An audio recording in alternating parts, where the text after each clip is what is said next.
Good morning. This is the Board of Appeals, Town of Hempstead, March 13th, 9:30 meeting. Will everybody please stand for the Pledge of Allegiance?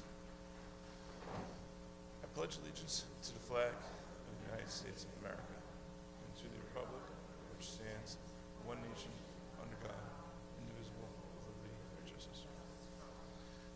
Mr. Chairman, do you have any opening remarks? Perhaps. I'd say perhaps.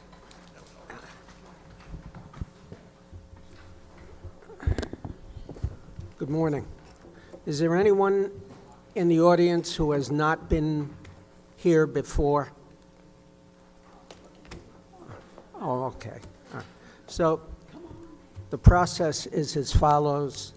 We will call the calendar. We call the adjournments first. If there are no adjournments, then we'll go into the cases. We do them in order, ordinarily. The applicant presents their case. If there are any objectors, they then have the opportunity to voice their objections, and finally, we allow the applicant to sum up. We are not bound by the strict rules of evidence. This is not a courtroom. Well, it may be a courtroom. It's the old courtroom, but this is not a court of law. We take just about any evidence unless it's offensive. The proceedings are live streamed. They are archived. We have a court reporter in the room. Everything is taken down. You can refer to them in the future if you wish. And I don't know that there are any objectors this morning, but if there are objectors and they would like to say what the person before them said, they can just simply say, I agree with the person who spoke before. All right, Patrick, if you care to start calling the calendar, are there any adjournments? Mr. Chairman, we have one adjournment for this morning. Case 17124 through 17224, Seaford Carly McLaughlin, maintain pool not permitted in front yard on Eve Drive with less than required front yard setbacks, maintain pool deck with less than required front and side yard setbacks, maintain shed with more than required side and rear yard setbacks and not permitted in the front yard on Day Street, also known as 4041 Eve Drive. Hi, just your name and address for the record. Hi, Melissa Graham, 124 French Street, Massapequa Park, 11762. We would just like to adjourn this to the next available meeting for the mailers didn't come out Notice. in time. Okay. Patrick? May 15th at 11. Sure. Mm-hmm.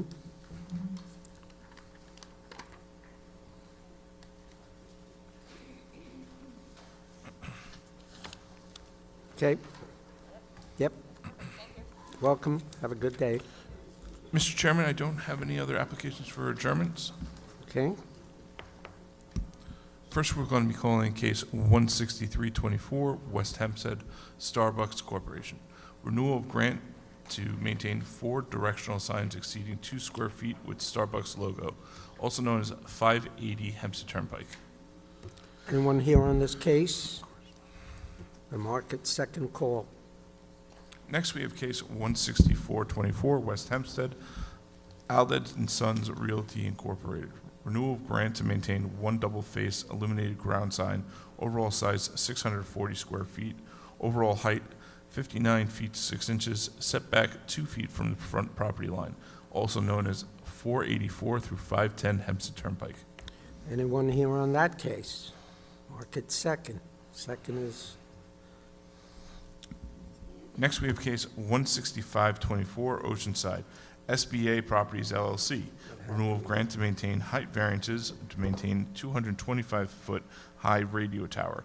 Interior parcel located at west end of row, which is situated on at the west side, Oceanside Road West, also known as 3671 Oceanside Road.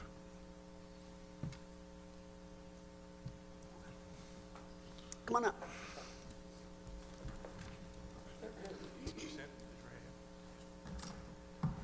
Swear or affirm to tell the truth, the whole truth, and nothing but the truth, so help you God. Please take a seat and state your name and address for the record.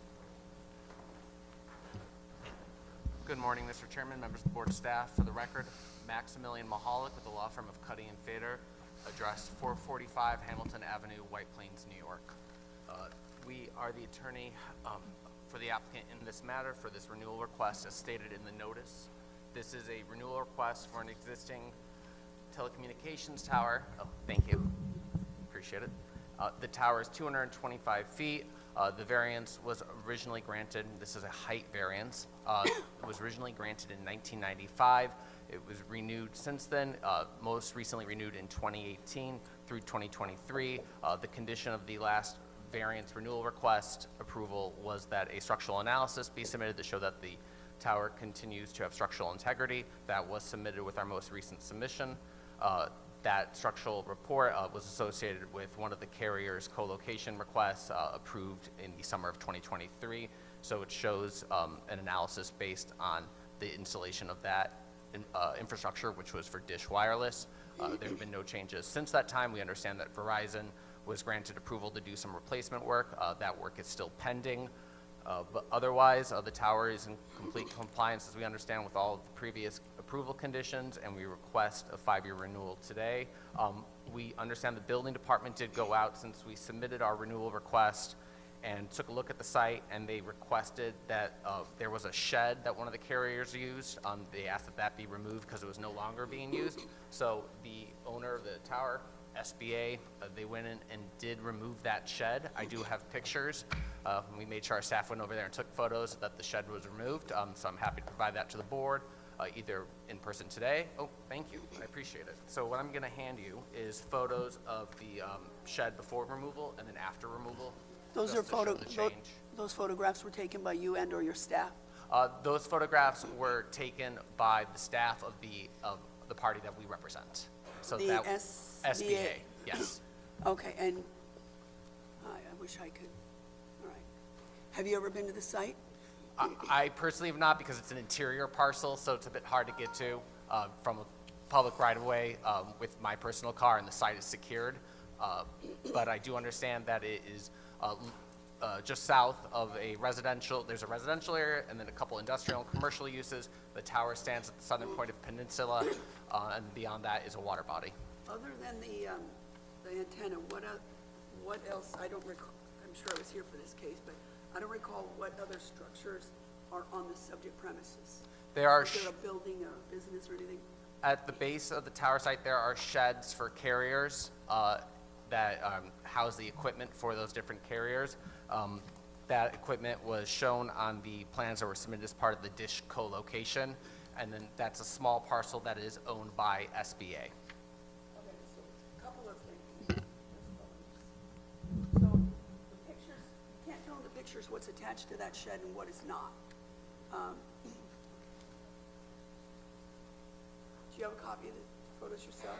So I have them on my phone here, but I recall the photos from reviewing them earlier. So the shed was a freestanding shed near the base of the tower that was since demolished at the request of the code enforcement Do you officer. remember this photo? So, It's the third photo. yes. Okay, so in the photo, I can't tell, there are bars and poles and structure, beams and wires everywhere. Are any of those items that are attached to the shed, or are all independently attached? In other words, if that shed's gone, what else in this picture is gone, if anything? So in the next series of photos that were submitted, we'll see the area that the shed was, where it was removed. So any photos that were there's attached the to that shed shed have since been removed.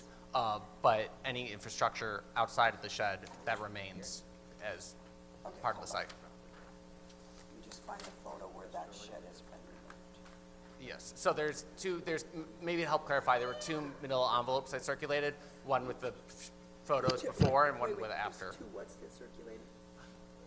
The manila folders that were just handed out, one contains the set of photos showing the shed before, and based on the condition of that, the code enforcement officer asked them to be removed. The second folder that was circulated just shows that the shed was removed and the area where it was removed. I am holding the second photo, first photo. I have one set of photographs. Okay, so are you telling me there's another set I just don't have yet? So those were just handed the second sets. There were two sets before and after. Dawn, is this the whole set of photographs you just did? So you just you combined it? Okay, all right. So unfortunately, no one decided to mark them. So maybe, can you just, at least find for me the photograph that shows, because there, it looks like a shed gone and another shed. So to me, the third photograph is the one that I want to see the after on. So if you look at the third there, not including the one in your hand, that was the last one.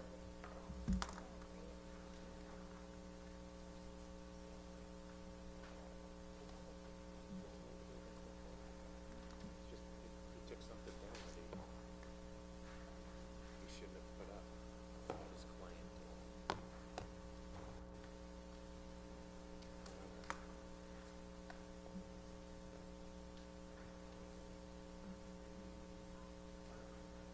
Next time, maybe you guys mark them, would be helpful.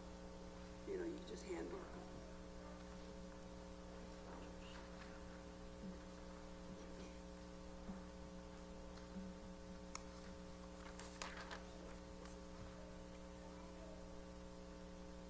This is likely the best perspective of the before and after, so I'll give you the before here. So you'll see that there's the infrastructure existing related to the tower in the back. That So remains. where was the shed, inside there? So the shed, you see this pad here, that's where the shed was. And we have a couple more photos now, I'll just show those here. Oh, hold on, hold on. See this hole is right by the shed. This is where that, where's that hole, for example? So I'll just take a look at Next time you might want to have your people do the photos, because they're not very representative. that. So all of these photos show where the shed was. It does appear that there was some of that hole is not Okay, working. so the shed was on this pad? Yep. Wow, what a different view. Very confusing. So, back to my, you know what, go back so she can take it. I want it on the record. So back to my original question. Of all these were any of the, was anything connected to the shed? There would have been various wires potentially connected. There was a carrier in that shed. The carrier had to connect into the tower. So for example, there might have been wires and such that were connected from the shed to the tower. That shed has since been removed. Hold on. Yep. Yeah, you gotta speak slowly and loudly. Oh, She's understood. Yep. So the photo of the shed when it still existed is empty, so the carrier had already removed its equipment. Correct. It was Okay. abandoned. So when the building department came out to inspect the site for the subject tower that's here today, it appears that the tower met all the previously imposed conditions. However, as you noted, there was an issue with the equipment that was no longer being used. You're telling me that's solely the shed. I'll take your word for it if you're certain about that. So was your client issued any sort of summons or violation for that dilapidated equipment? As I understand, no summons or violation was issued to the best of my knowledge. Okay, so I'm going to read to you, just for the record, what the inspector wrote on the form, and then I just have one or two more questions. On the subject property, it's very small writing, there remains the remnants of a 8 by 17.5 abandoned equipment shelter that has fallen into disrepair. The department has deemed the structure unsafe and requires the controlling entity to remove that said structure under the requirements of the Town Code Telecommunications Ordinance, Article 142, Section 32, abandonment of facilities. So you're telling us that's been done? Correct. Okay, and has the building department been asked to come out and inspect that and sign off on that? So the photos were received this week when we confirmed that the shed was removed with our team. Received by your By office? our office. Okay. So they have not been filed with the building department. We wanted to bring them to the board and discuss with you the best next steps moving forward to help confirm with the board and the building department that all Ts have been crossed, Is have been dotted. Well, I'm guessing you need to go to the building department because we take their advice on what they deem meeting the code requirements. I'm guessing we'll probably hold this on reserve until we receive that. So to the extent that you can go to them and provide us, we're going to need in our files whatever Understood. you have signing off. If for some reason I doubt that they would tell you they don't sign off on these things, but I'm assuming they did. They do because they've noted it here and required me, seems to me, follow-up visit, sign off, and get that to our office. Understood. So Okay. we will be in contact with the building department. Thank you.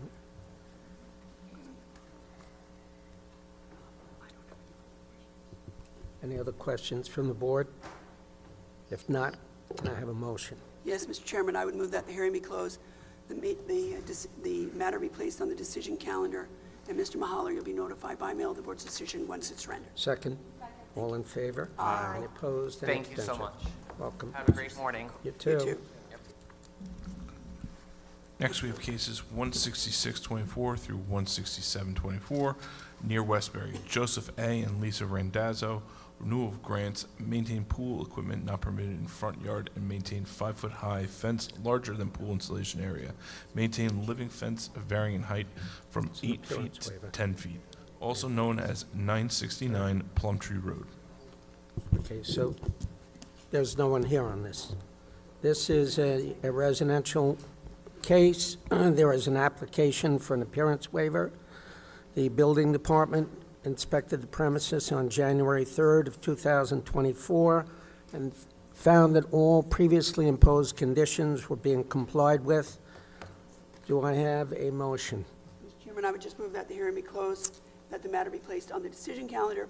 The applicant will be notified by mail of the board's decision once it's Second, rendered. all in favor? Aye. Any opposed? Any abstentions? Next case. Mr. Chairman, next we're going to call case 18124, Oceanside. Joseph Houghton and Christina Werner, mother-daughter residence, also known as 3499 Lawrence Avenue.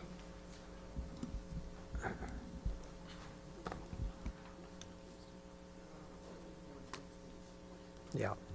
No, he skipped. Okay.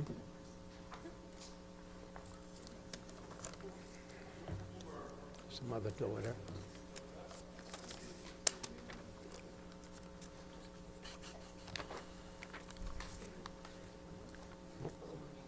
Yeah.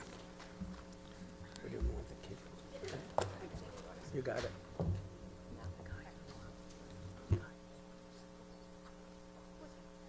Thank you. This is so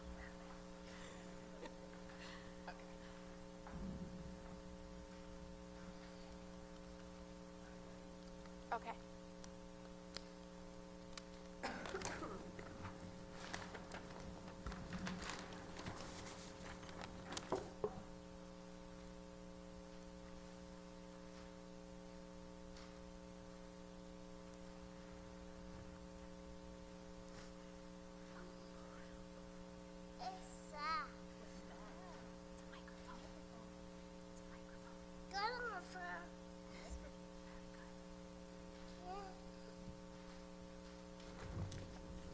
We're going to have the young man present the case.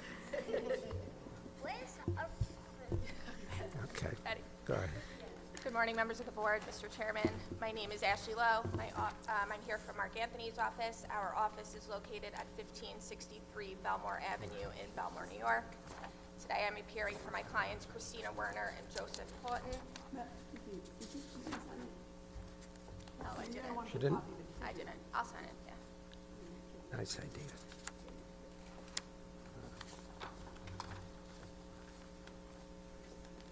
Can I sign it after? Christina, can I sign it after? Or now?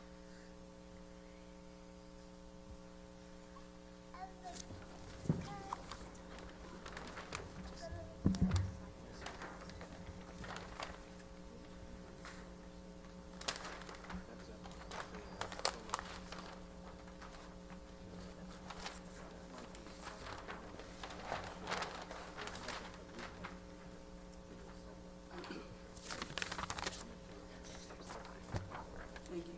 Okay, go ahead, Ms. Lowe. Good. Go ahead. Okay. I'm appearing for my clients Christina Werner and Joseph Horton, who are the owners and occupants of the subject property located at 3109 Skillman Avenue. Oh my God, you're right. I'm sorry. Excuse me. It's 3499 Lawrence Avenue. I apologize.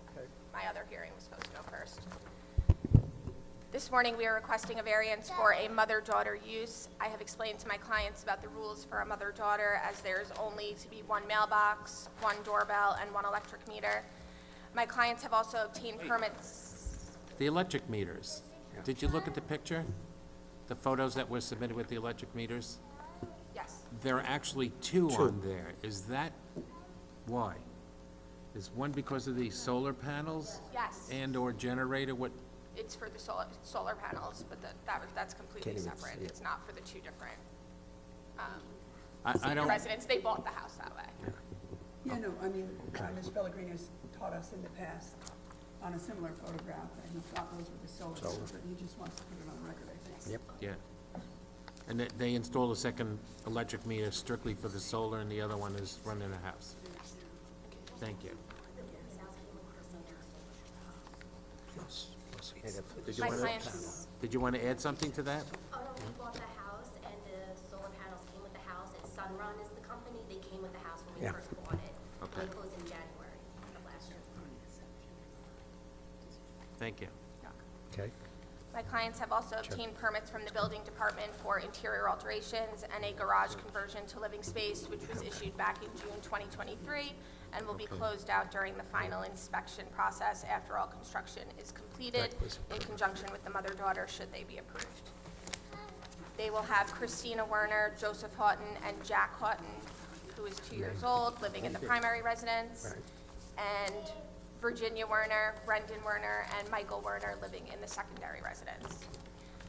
Michael Werner is diagnosed with autism, and Virginia and Brendan, his parents, have prepared this for the future, as Christina, his older sister, will become his legal guardian once they pass. That completes our application at this time. Myself or my clients can answer any questions you might have. Ms. Love, I'll just go through the, pardon me, as you know.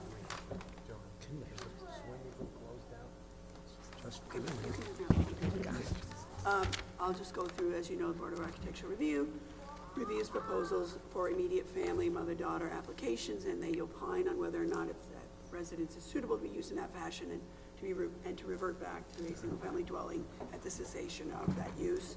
And from time to time, the Board of Architectural Review will make suggestions and recommendations of changes that might need to be made to the dwelling in order to facilitate their proper use in mother-daughter and reversion. And give you an opportunity at this hearing to tell us why that may or may not be feasible for many reasons: cost, safety, et cetera. In the case of this application, the Board of Architectural Review has determined that this dwelling is suitable to be used in this fashion and to revert back to a single-family dwelling at the cessation of the use. I need that for the record. Thank you. In addition, is the second kitchen already in? No. Okay, so that's just a pending application? Yes. Needing no other relief from us? No, we just wanted to wait until we had the approval. And you know, as we mentioned earlier, one of the conditions of a mother-daughter is that there shall not be separate gas, electric, or water meters. So I think our board is gonna need to start, this is not the first time we've seen, so I will deliberate, but I imagine we'll have to make some sort of an exception, and this will probably be the case going forward. So many people are coming with solar. Yeah. Provided, however, the premises may have a second meter to be used as part of a separate solar system or something to that. So we'll address that issue in it, so you don't have to worry about the second meter. We assumed condition. that it would be part of the conditions. Right, but we've never before accepted out, put an exception in. Got it, okay. But now we're seeing it enough that we will, I only tell you that so as to so as to you not being concerned that we raise the issue. Okay. We're gonna have, because that isn't the intention of, the intention of the condition isn't to preclude someone from having solar power and some electrical power. So we'll work with that when we do our deliberations this afternoon. Thank you. If not, do I have a motion? Mr. Chairman, I would just move that the hearing be closed. Matter be placed on the decision calendar. Ms. Love, you and your clients, everyone who signed in on the matter, will receive a copy of the board's decision by mail which is rendered. Thank you folks. Have a nice day. Second, all in favor, any opposed, any abstentions? Next, we're calling case 17324 through 17424, Lido Beach, Brandon Kemper. Variances, lot area occupied, rear yard, construct second-story wood deck with stairs attached to dwelling, demolish existing deck, install pool not permitted in side yard, and install 6-foot-high fence forward of the dwelling, which may substantially obstruct line of sight, also known as 25 Saratoga Street. Wood deck.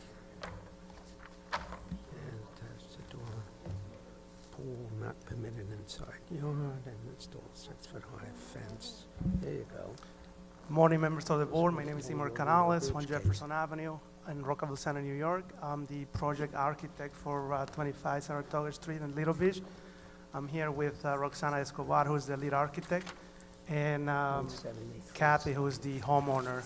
We are here to request a relaxation for the construction of a pool on the side yard of the property, which is not allowed per the town code, and as well as a 6-foot fence towards the front of the property.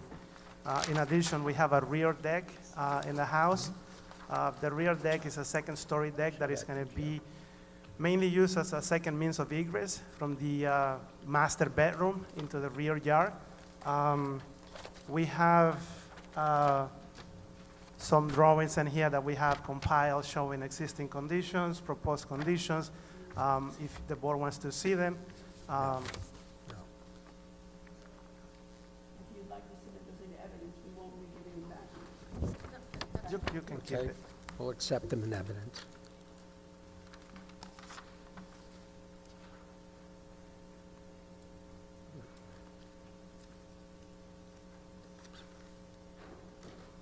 It's got no place else to put it.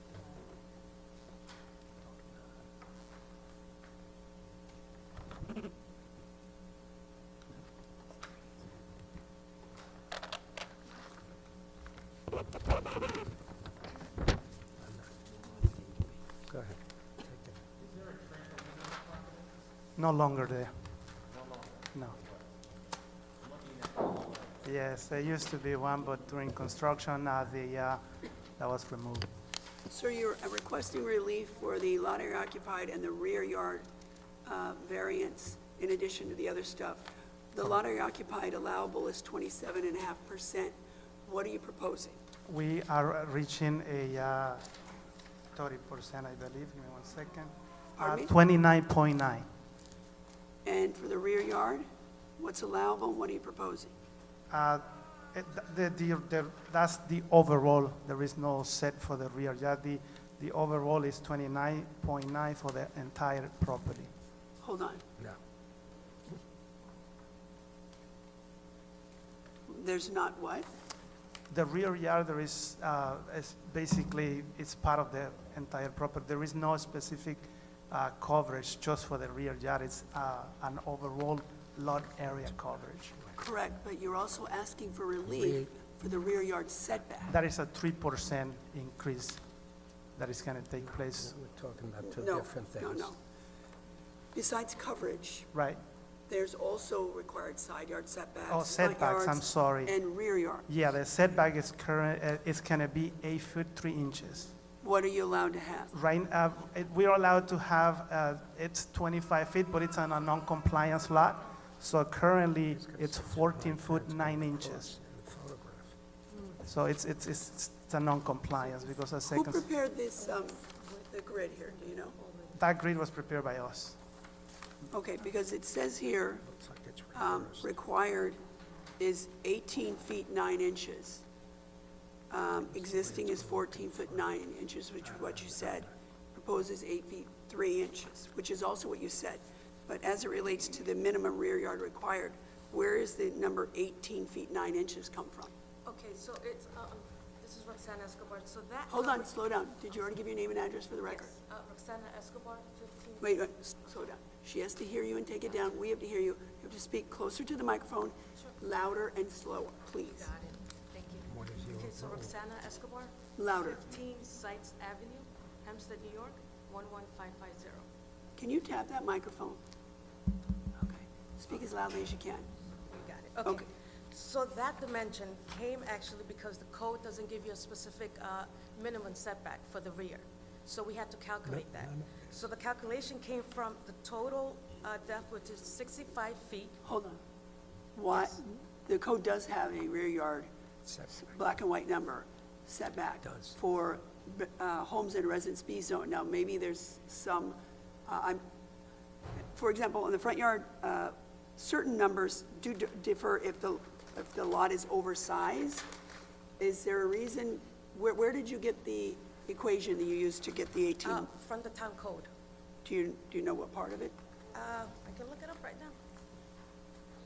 Christina?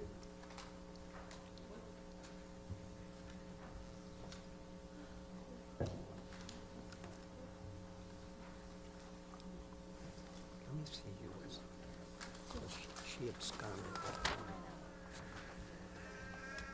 Where's that sheet? Where's that sheet?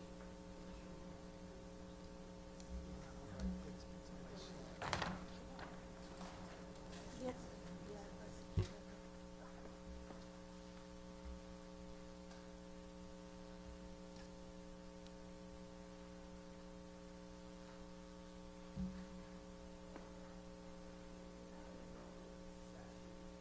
Yes, I'm going to it right now. Yes. Yes, yes. Is there some, Christina, is there some, another that I don't know of? Okay, so it's, yes, so it is 72 rear yards. And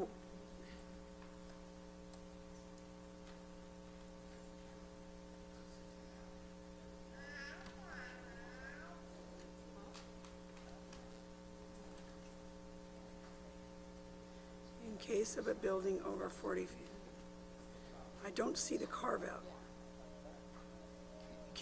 I see section 72, because I've been here a little while, and we always apply the 25-foot to rear yards in Residence B, but I'm guessing that you found something that affects lots that are of unique sizes or something. Yes, so it says if the depth of the lot is less than 100 feet, you can diminish the requirement for the rear yard. So that's where the 18-foot 9 3 came into inches for play. each foot of difference between 100? Yes, and the depth less of the than lot. 100. So you did, what's the depth of the lot?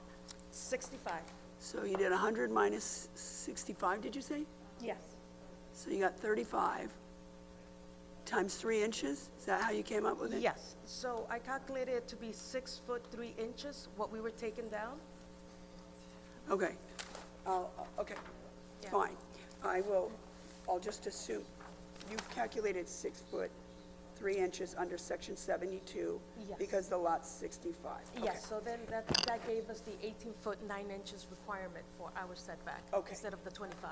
Okay, so let's keep going here. So now that I understand, can I see the, give me a sec. So, the back. So what part of,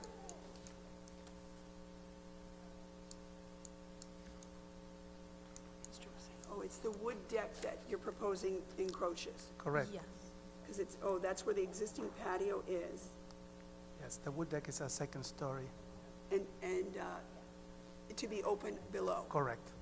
Okay, and if we were inclined to approve this, would you be willing to accept a condition that it not be enclosed either below it or above it? 100%. In the future? Yes.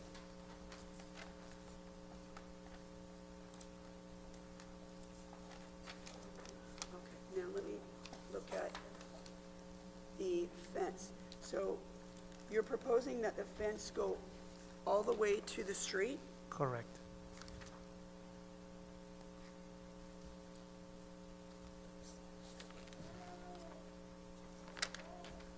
Where is your neighbor? I'll give you the name.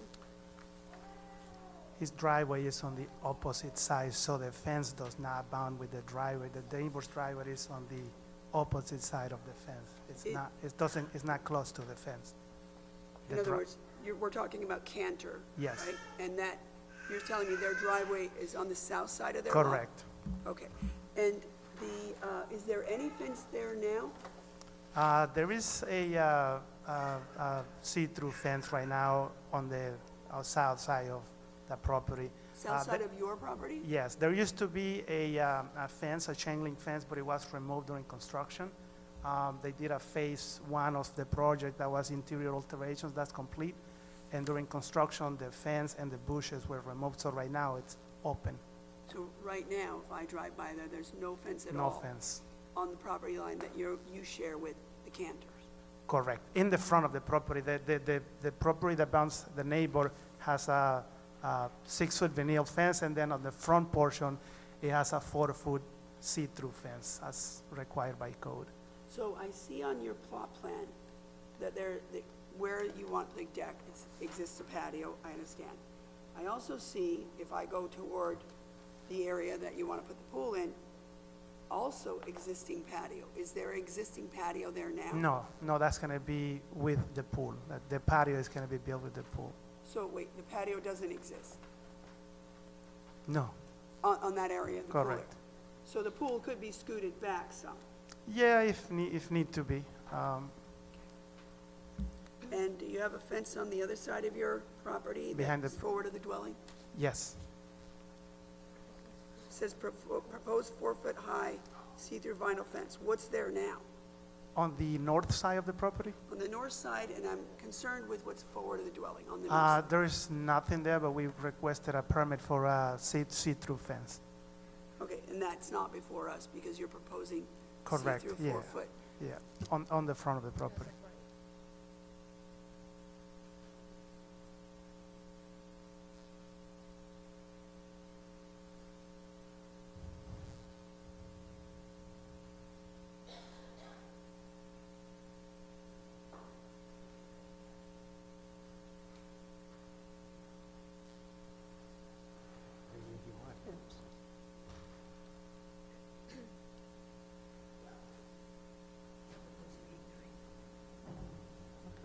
There's no right there.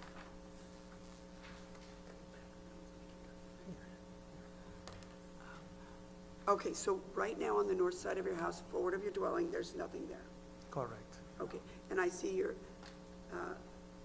curb cuts there. You propose a 4-foot-high see-through vinyl forward of the dwelling.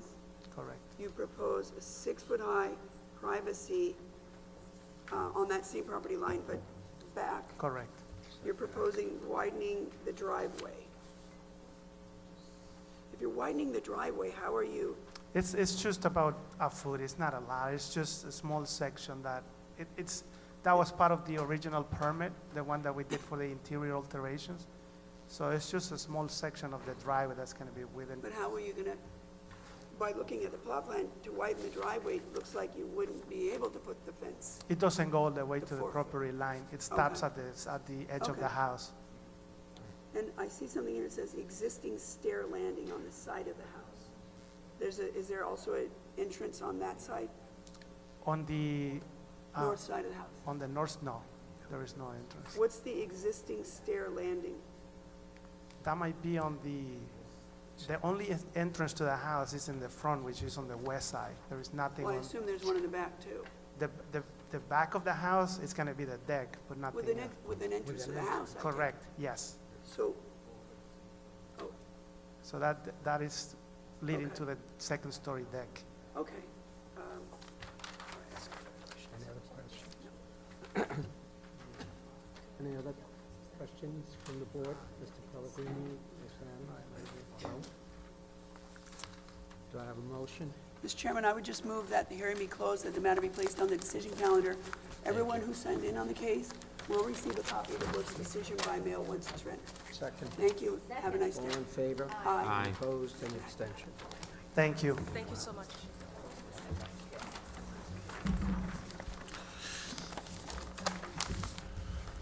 Next, we have cases 16824 through 16924. Baldwin, Jocelyn Buerlier. Maintain pool with less than required front yard setback on Forest Avenue. Maintain 6-foot-high fence without clear sight triangle at owner's driveway, which may substantially obstruct line of sight.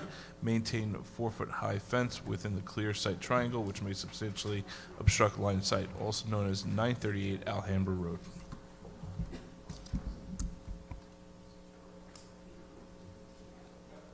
Question? Salvatore Koshia, permits are us, 338 Jericho Turnpike, Syosset, New York, 11791. Good morning, Mr. Chairman, members of the board. Morning. I'm Sir? here on Before you begin, Yes. this is a site plan permitted, drawn by Permits or Us. That's your company? Correct. And the site plan that we have in front of us is true and accurate? Check what you have. Okay. Oh, okay, I'm sorry, yes. I didn't mean to do that. Yes, I believe it is. And have you been to the site? Outside the dwelling, yes. I'm sorry, Yes, I was outside. outside, so you've been, so what's on here is you saw that? Yep, there's the fence, the pool, living fence, garage No air house. conditioning units and hot tubs, nothing like that? No. Okay. You may proceed, please. So as I said, I'm here representing Mr. Bulaire, who wishes to maintain a pool with a fence. Pool has a front yard setback of 6.5 feet, where the required is 10 feet. And the filter has a front yard setback of 8.5 feet, where the required is 10 feet. He would also like to maintain a 4-foot chain link fence, which is in the front yard, and a clear-on-site triangle. What was I the don't- second, I'm sorry, Mr. Bashir, the second, you gave me the setback for the pool, and you gave me something other. The filter. The filter, okay, thank you. The 4-foot chain link fence you see through, it is in the clear-on-site triangle. I don't believe that it's an obstruction. There is a 6-foot fence at the owner's driveway, which was previously approved in a variance in 1994 under building permit 1994-04707. Obviously, I don't think it's the same fence. I believe it was replaced with a PVC. My client purchased the home in 2021 with the pool and fence already existing.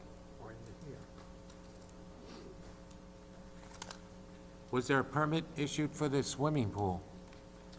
No, there was no, we're here before, today for the pool. This is for the pool and the fence. Yes, But there was a previous permit that was issued for the fence, the 6-foot stockade on the side of the but driveway. not the pool.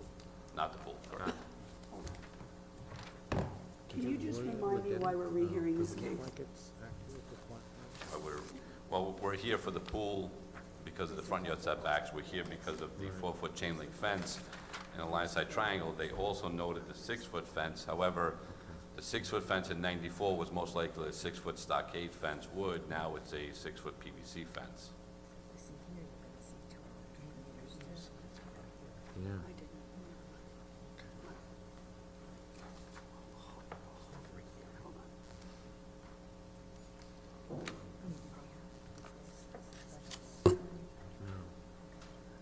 That's not here. So I just want to, I apologize, but so I the don't think so. 6-foot No, fence It's probably on grade, so I would say no. that you're here for today is to maintain a 6-foot high fence without a clear sight triangle at the owner's driveway, which may substantially obstruct the line of sight. Let me just do that one first. So that's the one running from the garage toward the street. Correct.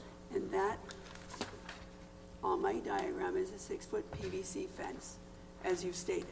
Correct. Now, was that part of the prior approval?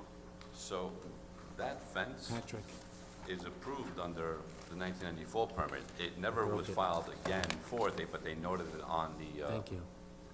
the comments for the hearing. It's And- not a new permit. That's the original 1994 permit. And the only So- reason I could think of as to why they noted it on the comments was because it's PVC now and it was a wood fence. Okay. And that fence that we're talking about goes down toward the street, turns back, let's see, north, and then turns back east to the house. Correct. That's all part of that part, that same prior grant that has been changed to, So, that's all 6-foot, it's all PVC? correct. Okay. And then the fence that says maintain, it's so small, maintain, I think it says 4-foot. 4-foot chain link? Yes. Going along Forest Avenue to the corner, catty corner, and back east to the rear property line. Correct. That's the new permit. That's under 235609. Okay. And that exists as it's described here on the plot plan, like it's already chain link, it's Correct. already angled that way. And did you tell us why that fence is necessary? All these fences existed when my client purchased the home in '21. He didn't put them up. He bought the house. Everything was there as is. The only part of this 4-foot chain link fence that is obviously an issue is the fact that the section, the clear front triangle, but I don't know if you've been to the area, I don't believe that it causes an obstruction based upon the way the street is and the lot points into the corner. And how long, let's see, I'm sorry, Thank you. how long has the pool been in its location? I don't have an exact time, unfortunately. Like I said, in 21, my client purchased the home, the pool was existing. So I wouldn't be able to tell you exactly how long The it's been. pool's 6.5 versus 10, right? And you said the equipment is 8.5? Correct. How did your client come to know these items need to be legalized? The other work, or? No, after he purchased the home, code enforcement apparently went out there and cited him with a violation that he needs a permit for the fence Was and there the a pool. complaint? Really? Not that I'm aware of. Was code enforcement out there? Well, code enforcement usually doesn't go out, but not to your knowledge anyway. If somebody called, I have no idea. He purchased the home shortly after he was notified that he needed to legalize the items here. Where is the pool equipment on the plot plan? I don't see that. It's a circulating pool filter that's attached to the pool. If you look at It's where it says, where it says 8.5, yeah, I found it earlier. It's Oh, that little, is this an above-ground pool? it's above ground pool. There you go. Thank you. You're welcome. I'm gonna go and look at this. You don't happen to, or do you happen to have the plot plan that was originally issued for that fence the way it is? I check. Changing it from a stockade to a PVC? I'm gonna go and look. Yeah, let's tell them.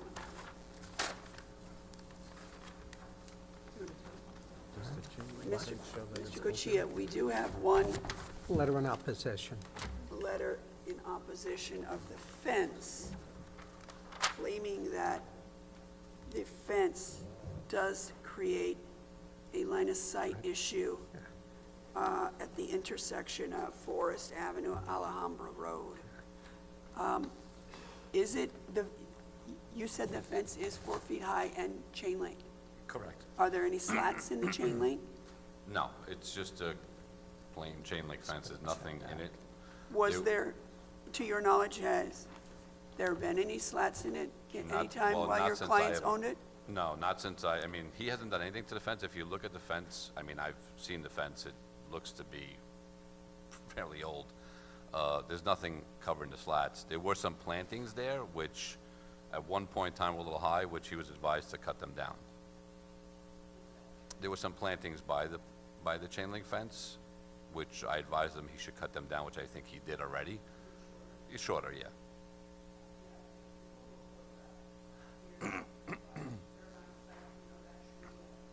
Well, yeah, there is a tree there, but it's, yeah.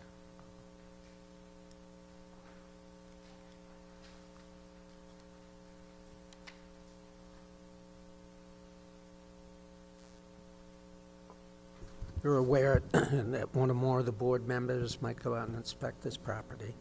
Absolutely. Okay. Any other questions from the board? Mr. Chairman, I would just move that the hearing be closed. The matter be placed on the decision calendar. Mr. Cochia, you'll be notified by mail of the board's decision once it's ready. Thank you Second, very much. all in favor? Aye. Any opposed, any abstentions?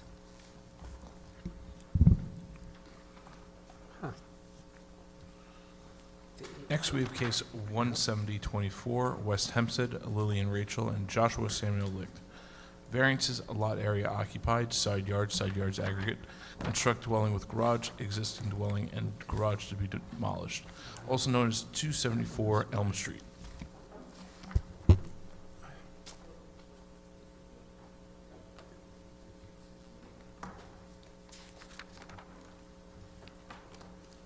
Andrew Shear, 391 Garfield Avenue, West Hempstead, New York, 11552. Good morning, Mr. Chairman, members of the board. Morning.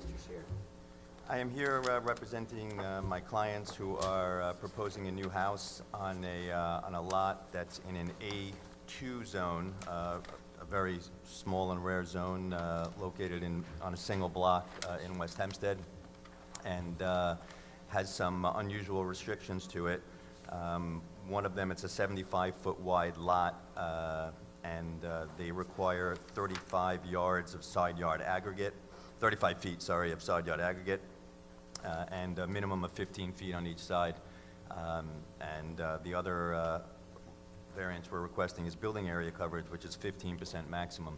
15? 15, 1-5. It's a very, This is my 19th year on this board, and Never I've heard never of seen it. a 15. I actually, I actually have a printout if you want, it's a rare, What's the it's section?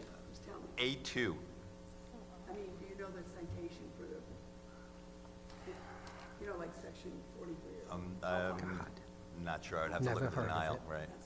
That's why. It is wild, and almost all the additions or new houses on this in this little zone come before the board. Yes. So we are proposing the new house, and the new house has a lot coverage of 24.5%, which is very much in line with this block and this zone.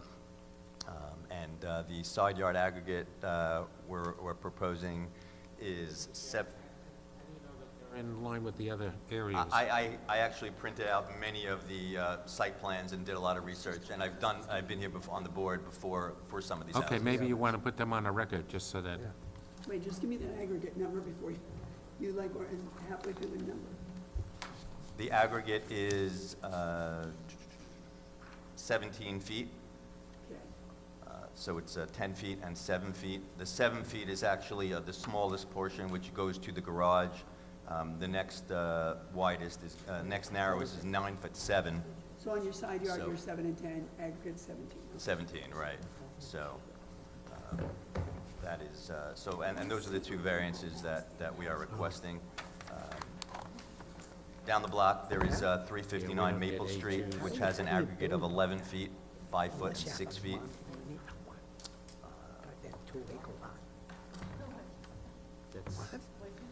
I said, have you built on A couple of houses down, 15%? there's 282 Elm Street. The side yard aggregate is 13 foot 8, with the smallest being 4 feet. So a couple of houses that are right there on the block. You can see exactly what's in two. It's the stuff with the trees. What they have to go. this gets renewed every year by I law. think the house next door It's a at, temporary zone that the town board renews. You can absolutely see where the A2 zone is, right? Where's the A2 zone? Is it here? or a couple of houses down, 248 Elm Street is side yard aggregate of 4 foot, side yard of 4 foot 2. One of the side yards for this zone. So Is this Susan and Blair? It's been a while. I think it says in there that the town board renews it every so. And Mr. Shears, the proposal is to demolish the dwelling that's there correct. and build, do you know what the existing dwelling maintains for lot area and side yards? I do not know what they are offhand. I don't want to give you incorrect information.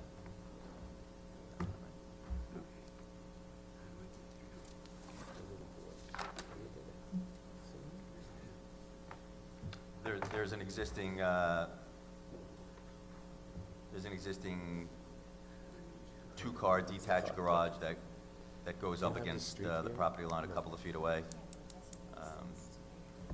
If you know, does the proposal to demolish and put in a new house, you can see if you look on Google Maps and you zoom out, you can identify pretty easily what portion of the land is subject to this jurisdiction, the A2, because there's like a tree, all kinds of trees and a few little houses, and then you get outside that district and you can see, because there's quite fewer trees. Right. So is this proposal, since I wish you knew the numbers that the current house maintains so that I can compare them, but does this proposal require, how much of the trees, any of the trees or how much of vegetation are going to have to be cut down to facilitate the new structure?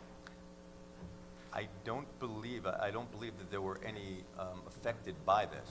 I believe that they filed a no tree, they filed that No form. tree report. No tree report for this property. I believe that was taken care of.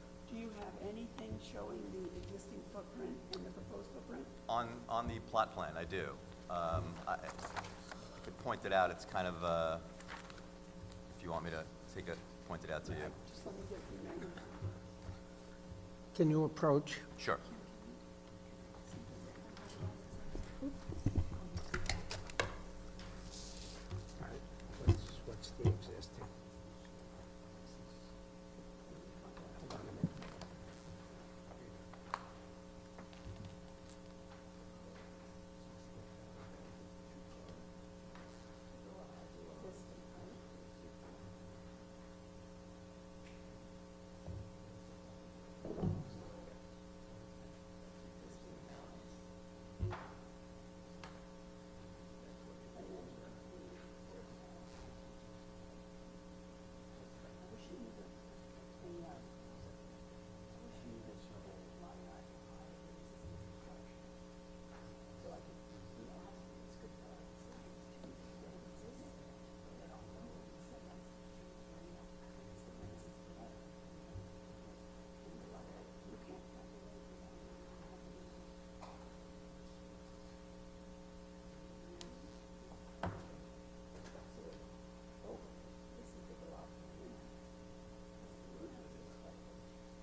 Restricted to say the rules.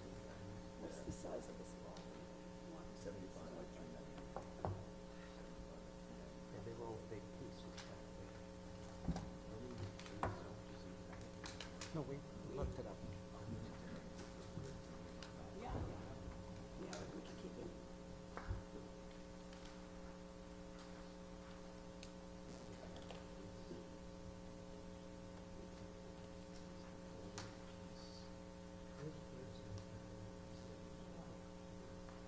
Wait, this is the A2 zone only?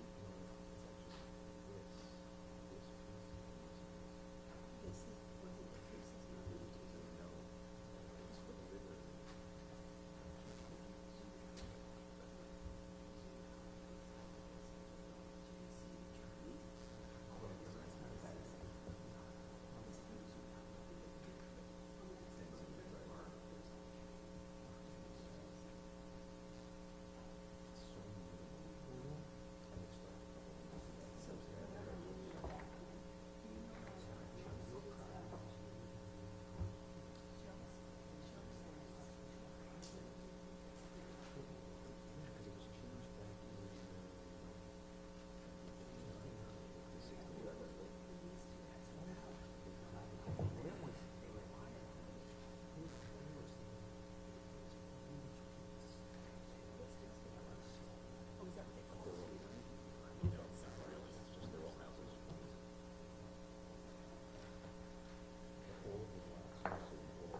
let the record reflect that the applicant's representative further showed the board and pointed out for the board various things on the site plan and radius map to clarify the proposal to the board.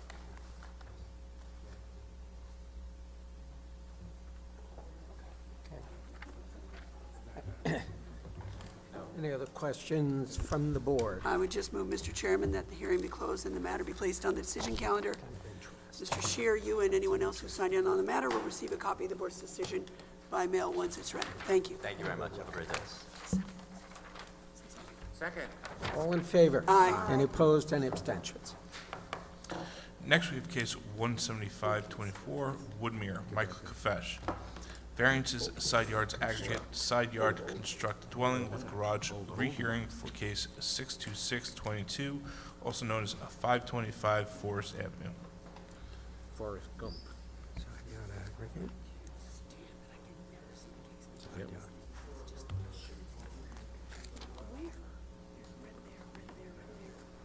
Why don't they Michael use a- Kavash, 629 Arbuckle Avenue, can't they Woodmere, use a New red York, stamp? 11598. Why? Good morning, Chairman of the Board and board members. But this is red.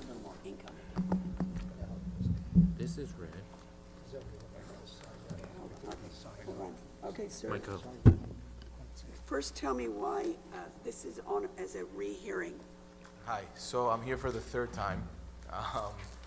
Third time? Last, this is a 90 by 100 lot, which has specific aggregates where you have to be, your aggregates have to be 25% of your front, the width of the front yard. Hold on, are you in a Residence B zone or something else? It's Residence B, I believe. And you're telling us that you're, because it's wide. What's It's your wide. width?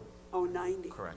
So you need percentages. Go ahead. Right, so everything, when I came for the variance last time, everything was okay. However, we realized that there is a water main underneath the property, which will not allow us to put, we have to keep we have to stay away 7 feet from the water main to the right and 7 feet from the water main to the left. Okay, wait, is the water main the thing?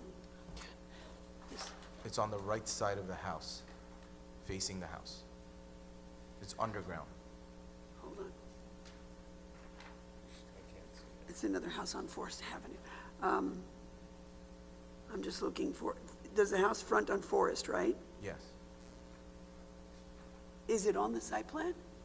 No, it's not on the site plan. No wonder we can't find it. And yet, I didn't even know about it until the neighbor brought it to our attention because she was digging for her pool. Oh, I and- remember that. Yes. She came and said it. Correct, so that's why so I did my due diligence, I contacted the water company, I had them come and mark the property showing exactly where the water main is. So if I'm facing your house, it's on the right-hand side? Correct. Okay, and so since you were approved, now, you said this is the third time, so you were approved the first time, then you found the water main. No, And what the happened first time I came, I wanted a third story, which was denied. Oh, so then the second The time, second, you were approved with it? but I came for the side yard aggregates also, which was, I believe, approved. You believe it was approved? I don't know why, I don't remember why this has been happening for almost 2 years. I don't remember why we came back for the second time, but the side yard You aggregate. came back the second time to propose something without a third story, I assume? Correct, exactly. Okay, so you came the second time, and what happened at that one? I believe we got approved for a side yard aggregate of 10 and 10. I'm Okay. sorry, 10 on the left side. 10 on the left, and you don't know what the right was? Pardon? And you don't know what the right-hand side was? The right-hand side it meets the Did it need setbacks. relief? But the right-hand side is where you Correct. I find need- out Correct. that But there's now. a water thing. Correct, but now that the water main, we know the exact location, and we have to keep a 7-foot distance from it, from both sides of the water main, my hardship is, now the house has to shift over 5 feet To the left. to the left. So what would that end up making? That would be a 5-foot side yard. On the left. Correct. And what would the right-hand side be? Maybe 30 or Maybe. 30 We need to know the feet. exact numbers. Okay, it looks like you're proposing on the left 5.20 and 15.8 on the right. 15 point on the right, correct. And then correct. So So it'd be you- it would be 20 feet total. I don't see that. 15.8 and 5.2 is 21. 20.2. Oh, for the aggregate? 21 feet Correct. No, on for the the aggregate. I aggregate. thought you meant in total on the right-hand No, side. no, total with the right and the left. Okay, so if I look at the prior application and the number 2 on the second time, it will be those same exact side yards, only shifted. Correct. Yeah. The aggregate will be the, Aggregate would remain the same, just But the it's way it's, shifted. correct, the house would be shifted 5 feet to avoid the water main, which, okay, other than moving the structure as you've described it, was any other change made to the second application that was before this no, board? there were no other changes, we just moved the house over. But No no, any others. other change? Everything else is the same. And if there was no water main, I wouldn't even be here, I would have built the house. Understood. Okay.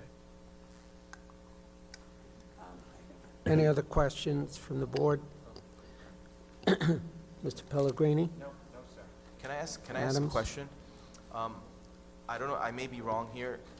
I know the board has to make a decision and mail it to me. Has there been times where the board can make a decision now, or that's not the way things are? No. Okay. It's Some of rare. the decisions Got it, are okay. made today. You can call the office tomorrow Oh, okay, The to see applicant- whether or not we made a decision on your case. okay. If you can wait less than That's fine. 24 hours. No, that's okay. I Is this appreciate it. because you need a line of contractors if you're Yeah, approved? I need to get things, yeah. Okay, Okay, okay. just call All tomorrow. right. And I should call Mary Ann, or? Sure, Mary Ann. do I have a motion? I move that the hearing be closed, that the matter be placed on the decision calendar. You'll be notified by mail of the board's decision once it's rendered. Second. so much. All in favor? Aye. Any opposed, any abstentions? Thank you. It's now a 10:45. Stephanie, how are you doing? You need a break for your You need a break?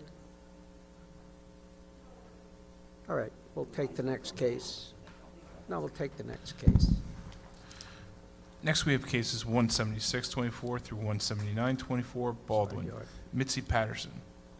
Baldwin's not- Variance, side yard maintain terrace with barbecue island, both attached to dwelling. Variance, front yard setback on Visage Street, install AC unit attached to dwelling. Variance, front yard setback on Visage Street, install generator attached to dwelling. Maintain shed with Shed. more than required rear and side yard setbacks, also known as 870 Willow Bend Lane.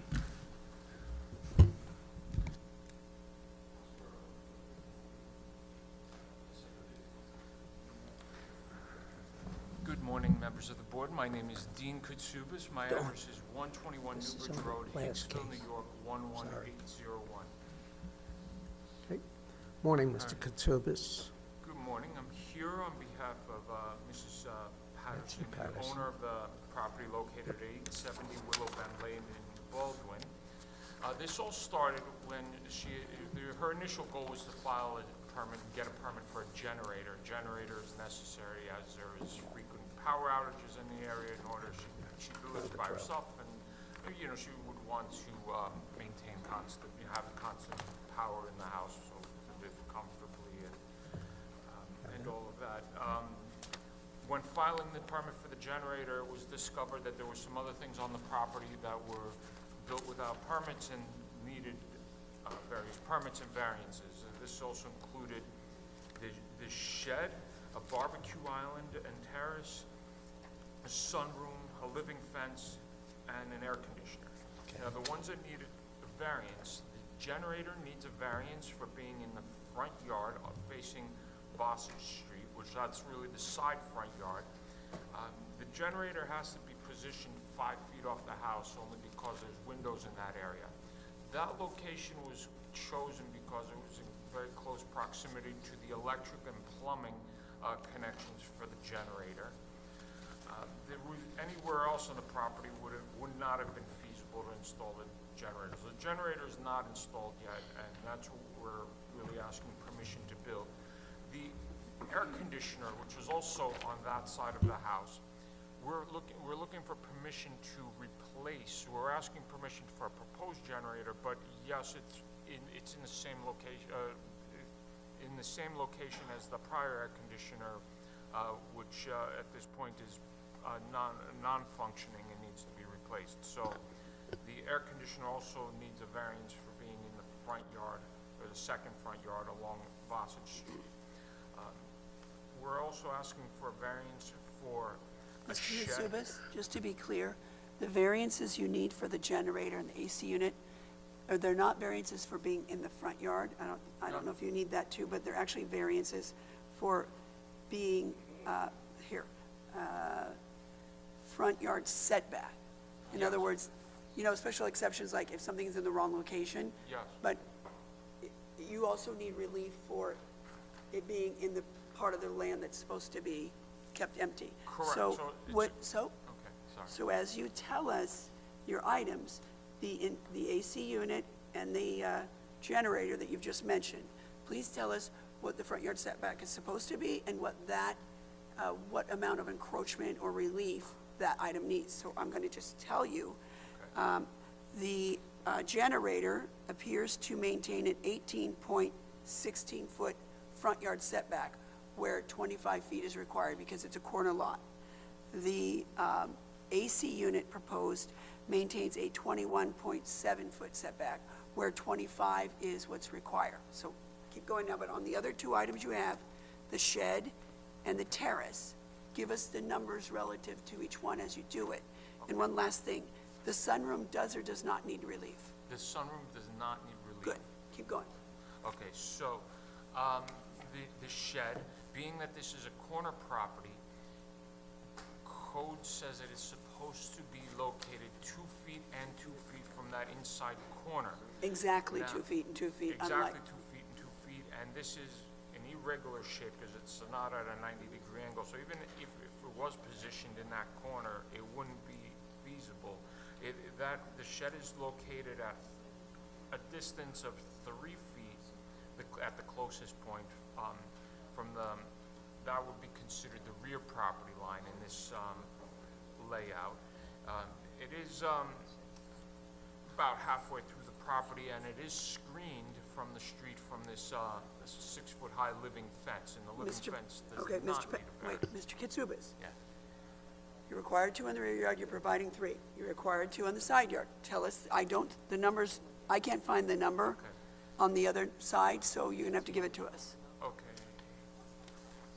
It is approximately 28 feet from the side yard. Hold on. The side yard, hold on. So you're considering the rear yard to be the property line that it's shared with Chase Holdings? Correct. Okay, and so that's your rear yard, and so this is your side yard. Now, we need a number. If we were inclined to approve this application, we would do so referencing your document, the site plan, plot plan, whichever you're calling it. And it would need a number on there, and we need the correct number on the record. We can't go, oh, I think it's about 20 feet. Because the inspector can't go out there and go, looks like about 20 feet. Okay. It needs to have a real number.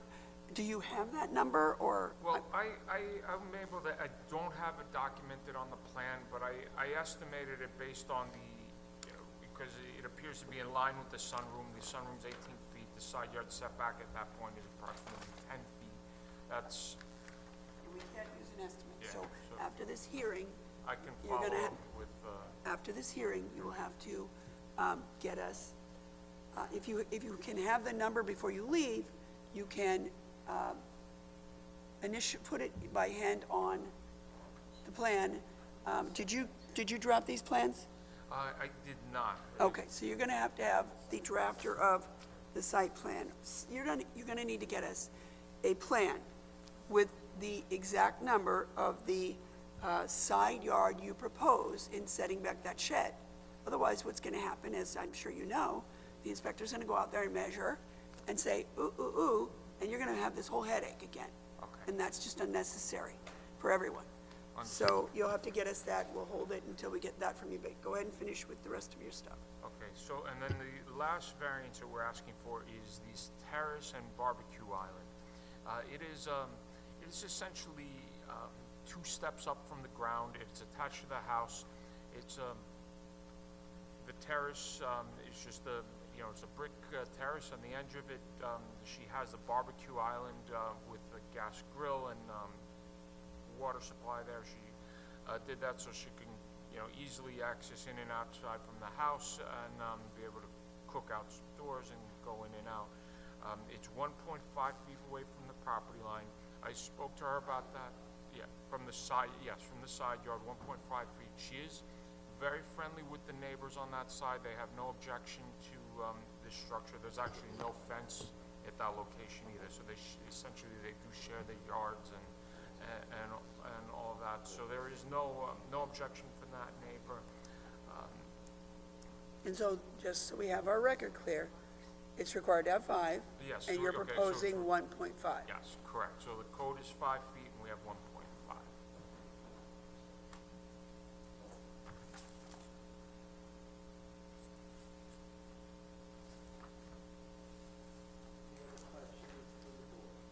Is that your case, Mr. Katsounis? Yeah, just also like that, it's not visible from the street. There's no other adverse effects to any other neighbors, and that concludes my presentation. You'll get back to us on that shed. And Yes. Right. your client came to know this because of the proposed installation of the AC unit? Correct, so. No complaints? The generator. So the generator, by filing the permit for the generator, the rest of these structures got Okay. done. In that case, Mr. Chairman, I would move that the hearing be closed, the matter be placed on the decision calendar. Mr. Katsounis, you'll be notified by mail of the board's decision once it's ready. Second. All in favor? Aye. Opposed and abstentions. Where's my new case? Okay.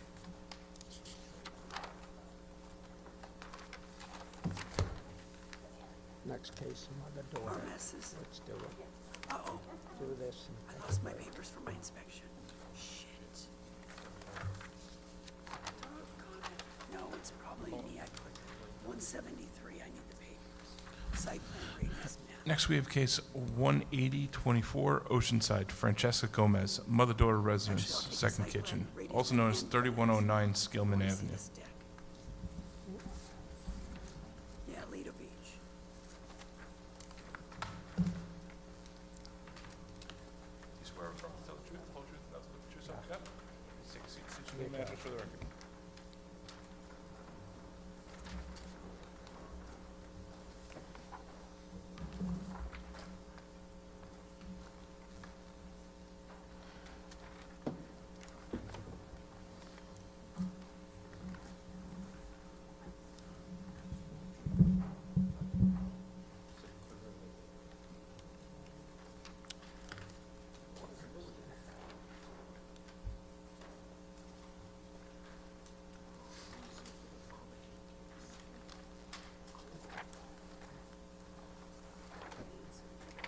Go ahead.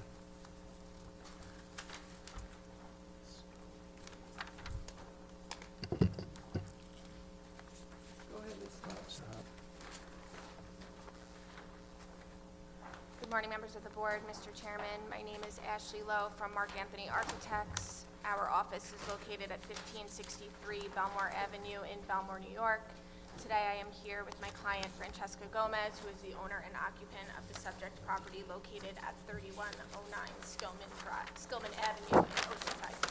So can I just ask you, What's the all of a sudden I notice I'm never getting elevations and I just find them useful. I mean, can you mind asking, can you mind filing elevations with plans? Like, plans usually have elevations, but No lately problem. I haven't been getting them, and they are helpful to our analysis.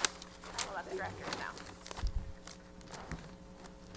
Word to the wise. Can I continue? Go ahead. This morning, we are requesting a variance to maintain a mother-daughter use. I have explained to my clients about the rules of a mother-daughter use, as there is only to be one mailbox, one doorbell, and one electric meter for the whole residence. Wait, so the second kitchen's already in? Yes. Oh, So, yes.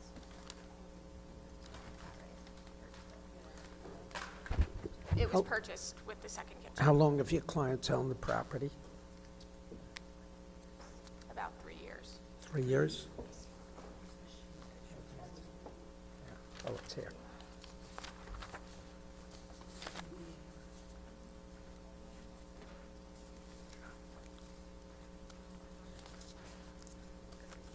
When was that dated? you can keep going. Okay. Go ahead. So when Francesca purchased the home, the paperwork said that it was a legal apartment, and they were unaware that they had to come for a mother-daughter use variance again. There you go. Francesca Gomez will be living in the primary residence, and Bellalina Sarabel and Glenn Gomez will be living in the secondary residence. Glenn is diagnosed with schizophrenia, which was the basis for why they wanted to keep the mother-daughter apartment. How many people did you just name? 3 total. 3 total? Oh, I thought I saw. I named last names as well. Okay, so that's consistent. I just wanted to fill the format. Yeah. All open permits will be closed during the inspection process. That completes our application. I'm happy to answer any questions. Is the garage still being used as a garage? Yes. Not finished, everything is garage? No, just a garage. Where is it?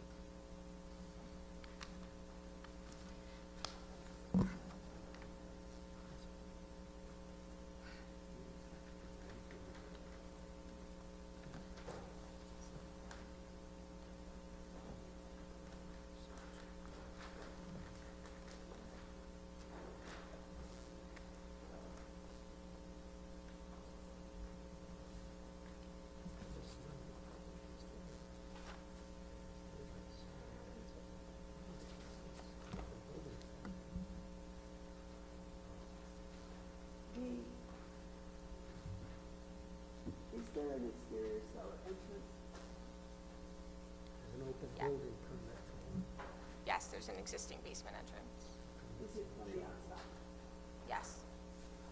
If you look on page A0, you can see it at the south side of the residence, right next to the 100 mark on A0. Let me just pull it up.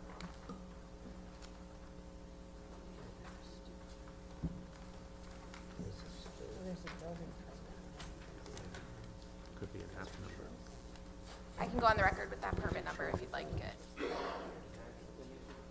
Yes, it's under OG number 01-940. So, I don't see the, so I see one at the front of the house. Have you been in the house? I have not, Mark Anthony Have has. you been to the house? I've been to the house outside of it, but I've not been inside. Who drew these plans? Our head drafter, Matt Zukowski. Did he go to the house? Yes. So, I'm looking at the first floor plan. It, it shows the existing stoop that goes into the first floor, that's on the right-hand side of the house. Okay. Now, back behind that, there's the exterior cellar entrance, which I don't see shown on the first floor plan. Usually it is shown. It's shown on the foundation plan on A1. Okay. Looking at A1. Not A1. I don't have a foundation plan, that was what I was going to ask for next. I have the first floor plan, first floor reversion plan, and the second, I have one sheet, I don't have elevations, I have nothing showing that cellar entrance. So I'm counting 4 entrances to the house. The Okay. Can I give front this to you? 'Cause goes, I don't know how they have a different set of plans show missing A1. and, It's on A1, the foundation plan. so that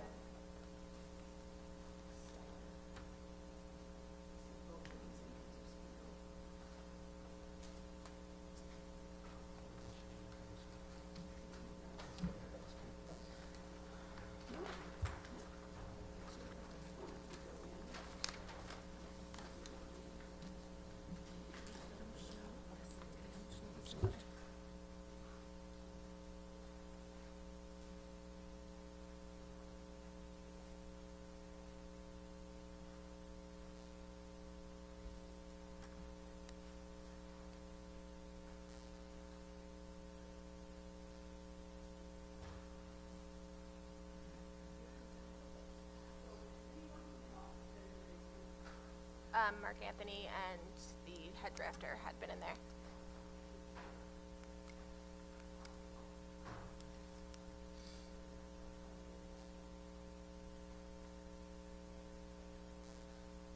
I pulled it right from the application, from the, online.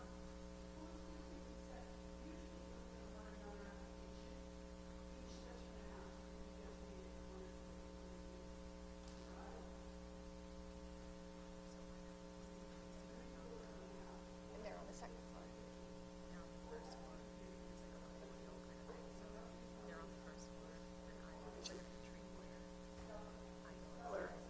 As part of the as part of the use of the structure.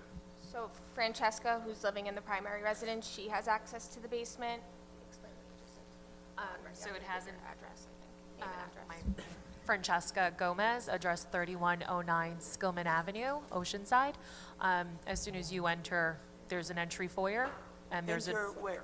enter through the front door. Okay. You enter through the front door, there's an entry foyer, and there's a wall with a door that leads into what would be my mother and my brother's space. And then Oh, is that gonna be above you? they're under me, so that's the first floor. They don't have access to the basement, so that, Okay, hold on. I go in the front, and to the right I have a door with stairs. yes, And the those stairs stairs- lead to my space. You're upstairs. Yes. Okay, so there's you going upstairs. And then if I go straight, I'm in your mother And- and brother's yes. space. Correct. And they are using the basement with their space or no? No, there's a door in the entry foyer area to the right that leads downstairs to the basement. Wait a minute. When I go in and and turn right, there's a door. That goes both up and down? To the basement. I'm sorry, when you're going straight to the front door and you have stairs to go upstairs, correct? Right. So where are the foyer stairs you're saying go down? Right under, so if the stairs are this way, the stairs to go down to the basement are right on top of one another.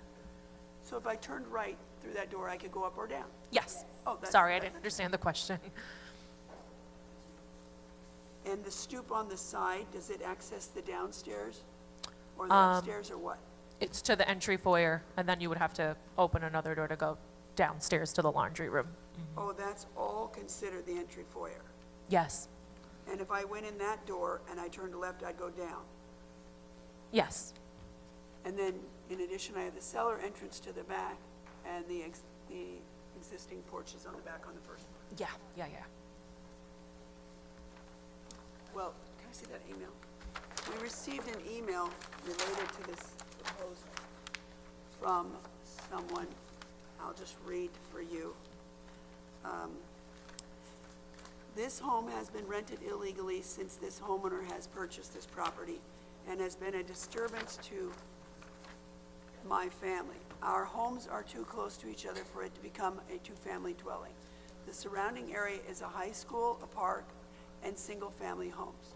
Please do not let this home have two kitchens, as it will be illegally rented again.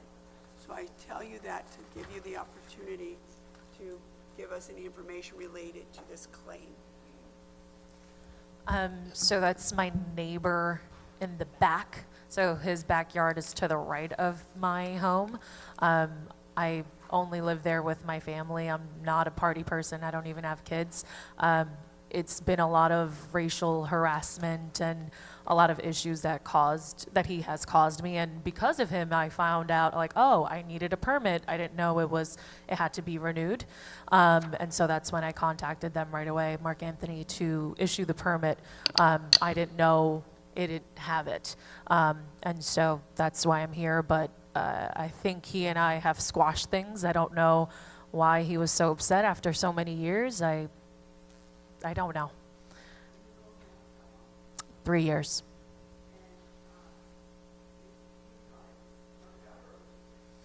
I thought it was a mother-daughter because it had a legal accessory apartment on my paperwork. So application 11-11600 was a mother-daughter application as well. That's, yes, and so that paperwork is what was shown when they bought the property, so they thought that they didn't realize that they needed to come back and change over for their information. I was under that assumption, and then when he called me, I said, oh, I'm sorry, I didn't know the permit, wasn't existent, I had to be renewed. I'll go ahead and do that right away, but please know, by all means, I'm not renting it. My brother and my mother live here with me, and it's just the three of us, so, you know. Our laundry room, correct. Storage and laundry in the basement. Yeah, but we don't use the bath. Yeah, it's there, correct. No one's like living in the basement, none of that.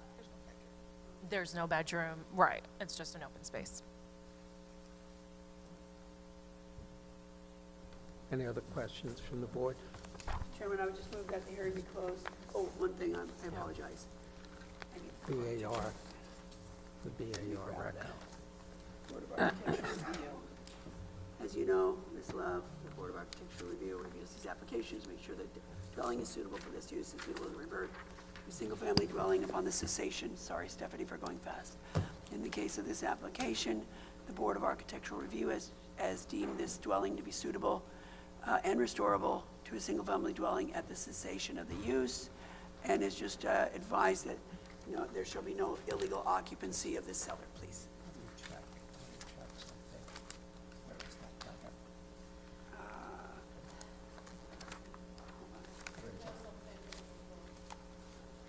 Oh, that might be what we're looking for. Oh, I was looking for that too. I'm just trying to find the, no, what did you want? I want the letter. Oh, he wants the email. I didn't get it in the record. There you go.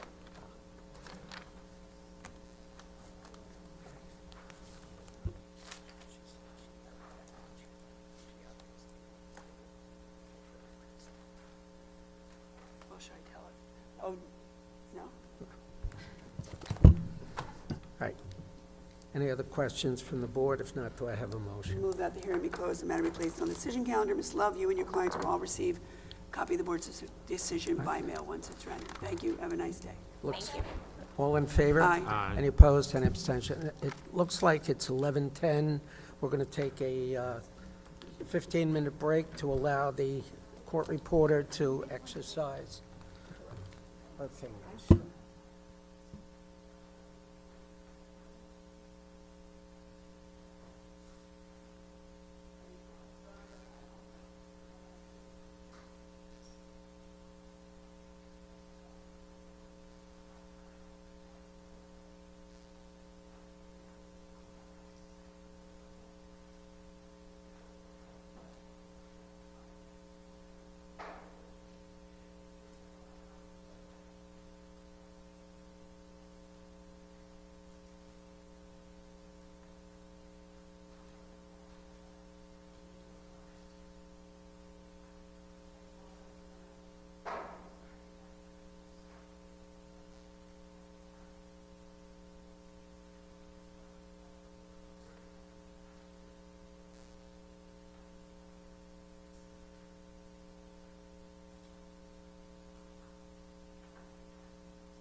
Next, we are calling case 10124, East Meadow. Wilfredo and Erica Torado install pool with less than required front yard setback on Cynthia Drive, maintain 6-foot-high fence forward of the dwelling on Cynthia Drive and within clear sight triangle at owner's driveway, also known as 757 Cynthia Drive. Please stand. Please swear or affirm to tell the truth, the whole truth, and nothing but the truth, so help you God. Please take a seat and state your name and address for the record. Thank you. Just making sure. Good morning. Good morning, Chairman and members. Morning. May I? You may. Thank you. My name is Jasleen Carr from J. Core Law, PLLC, located at 85 Beacon Hill Road, Port Washington, New York, 11050. I'm an attorney. I'm representing Wilfredo and Erica Torado, owners of 757 Cynthia Drive, East Meadow. Additionally, I'm here today with Justin Phillips of NYCD Group, Expediters and Drafters. We are here today to request a variance from the town zoning ordinance to request permission to install the 12 by 24 semi-in-ground swimming pool on corner property with diminished setback of 4 feet from the pool and fence enclosure to the property line abutting Cynthia Drive instead of the code required, which is 10 feet. We propose to install the 12 by 24 semi-in-ground swimming pool buried 24 feet deep. The proposed will be situated 4 feet from the front property line and 4 feet from the side property line and 23.2 feet from the overhead PSEG power lines located towards the rear end of the property. Specifically, as the property, it's a split-level residential property fronting Cynthia Drive and Chaladay Lane. The residence is situated on the corner lot, and due to its location, it's created a narrow side yard. The only feasible location for the proposed pool would be the northerly side yard. We'd also like to point out that even though the side yard is 30 feet wide, we can accommodate the proposed pool. However, PSEG utility poles in the neighboring property backyard, which has overhead service lines running from my client's property as well as the rear property, prevents us from doing so. Because according to PSEG pool clearance requirements, the pool cannot be situated within 10 feet laterally of these overhead service wires and 25 feet from distribution wires. So it would not be feasible for our clients to bury or relocate their service lines, as the neighboring property lines would have to be required to do the same thing, and it would not be feasible. So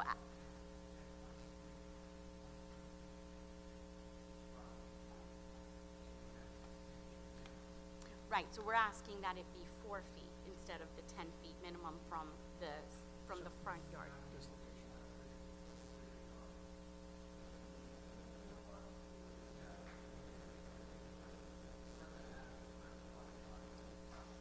It could be, but the PSEG requirement is that it must be 25 feet from the No, so no, he's correct, this is slide back. right, it could slide back to 10 feet from that to hit the requirement of the PSEG.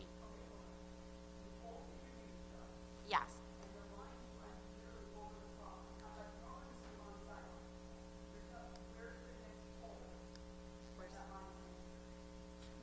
So I'll speak to that. So that pole that is at the top of the plot plan, that pole dead ends where it is, and then it runs to the east. So it doesn't run towards the front of the property.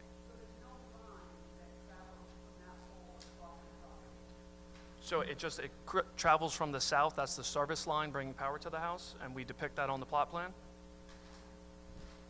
Do you want?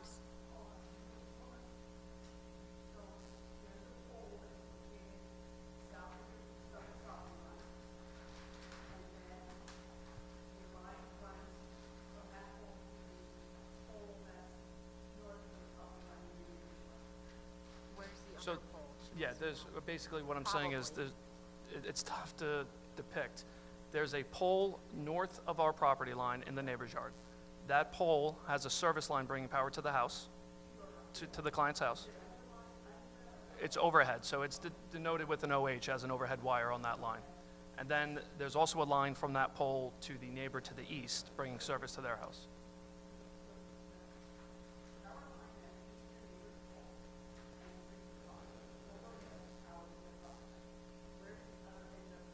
So it runs to the east, which would be towards the near neighbor. It doesn't continue towards the front, towards Cynthia Drive. That pole dead ends where it's at.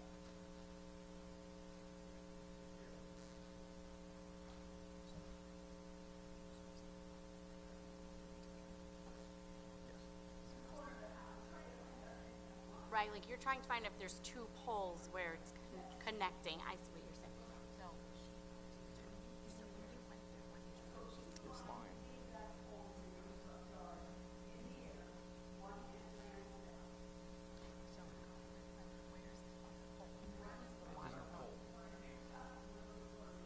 Correct. So from the neighbor's house and our house, that line runs to that pole, and then that pole brings service lines eastward to other neighboring properties.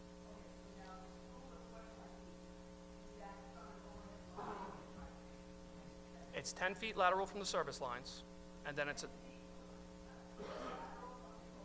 Yep, so Yes. if the line were to drop to the ground, it's 10 feet lateral from there. And then 25 feet, which is from the distribution Is wires. the hot stick test for the distribution wires. So there's, per the pool clearance letter, which is in the file, there's different parameters. So you have a 10-foot lateral that must be maintained from all overhead wires, and then depending on the height of the distribution lines, there's a 25-foot pole that must touch that line and then draw to the ground wherever it hits. Correct. Correct. No, so to be clear, to answer the gentleman's question, we only must hold 10 feet from the overhead wire that brings from the pole to the house. So the pool could be slid back several more feet to accommodate that. Yeah. That's always a confusing rule. So from the top distribution wire, there's I forget the exact term, but they call it a hot stick test. Basically, there must be 25 feet of clearance from a distribution line to any water's edge of a pool. So if the wire is... Yep. Correct. On an angle, yeah. That's your setback. Correct. And if that's more than 10 feet, then that's the setback. If it's less than 10 feet, we must hold the 10-foot linear setback. 10 feet, it runs as the setback. That's correct. Right, and Mr. Phillips is the expediter and drafter. He was at the property. He saw the pole. He drew these maps, so he's here with the personal knowledge presenting all this. You're welcome. Well, for safety reasons for the pool, as well as that there's a sliding door. So the sliding door which prevents egress to the yard of the northern elevation of the property, as well as for the fact of the overhead PSEG wires. And also, if it's in the center, if we push it back a little, it takes away from the recreation of the backyard space. Because if it's a corner lot, it's already narrow to begin with. So it was our contention for safety precautions as well, to kind of have it in the front corner. If you set it back 6 feet, you wouldn't be here. Correct, but then. Well, the fence. No, the fence is going to be permitted. Oh, Right, but it's just because of safety precautions, as well as the fact that because it's already a narrow yard as it begins well, with. that our issue is aesthetics that are, it- it's not, but it's not safety issue. Not at this point, because it's still distant from the electrical wires, the overheads. Right, but in the sense that, my client has children, and the backyard is their recreation area, so putting it in the center, closer to the sliding door, it's just, if it's in the corner, they have more space in the backyard for their recreation use, and also, it's not out of character for corner lots or lots in this neighborhood to have a pool in the front yard instead of, towards. They're allowed in the front yard, set back 10 feet, which, I have a question for you, please. The calendar says that you're requesting a 6-foot fence for the dwelling on Cynthia right. within, And where's the neighbor driveway? within the And this has gotta be owner's cut down. side triangle, at the owner's driveway.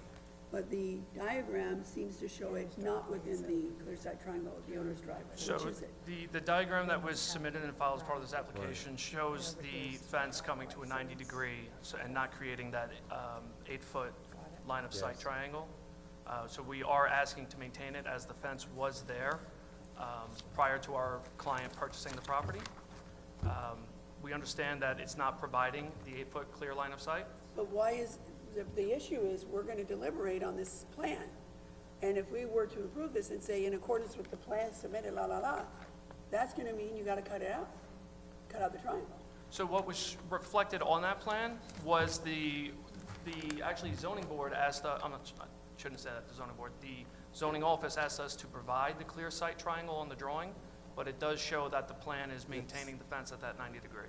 Okay, well, it must not have been communicated very, I understand that they'd like it short, but it's not just shown here, it's hatched, and usually Understood. that means this is your proposal, like, Understood. so, we'll figure that out on our end and how that gets Yeah, communicated. it was not correctly communicated on So both you sides. want it within that, Ideally, the client would like to maintain the fence in its Right, current that's- location. That's how they purchased the property. I understand. When they had it in 2021, they didn't alter it, there was no complaints, no 311 It was complaints or- constructed without a permit, Correct. so. Right, but my client's seeking that, they haven't they took the property subject to it. so the fence is in, there's no pool there now, right? Correct. And the fence is all the way out to the street, at 6-foot PVC. Correct. And it's unclear to me whether that's before us, because it's really just only seemingly before us for the dwelling without, so it's your understanding that none of that's been dealt with in the past? It has pursuant not to- been dealt with in the past, and I would also like clarification from the board, because we had an updated denial from the plans examiner when this came to us, was transferred over to the board, where they then indicated that the fence enclosure was also part of the variance request. Yes, And it I- is, Okay, Say that because again? it's in the front yard. because it's in the front yard, okay. The fence is part of the pool enclosure Yes. application. They do. Look, they want, Who was your plans examiner? I believe it was Colleen Higgins?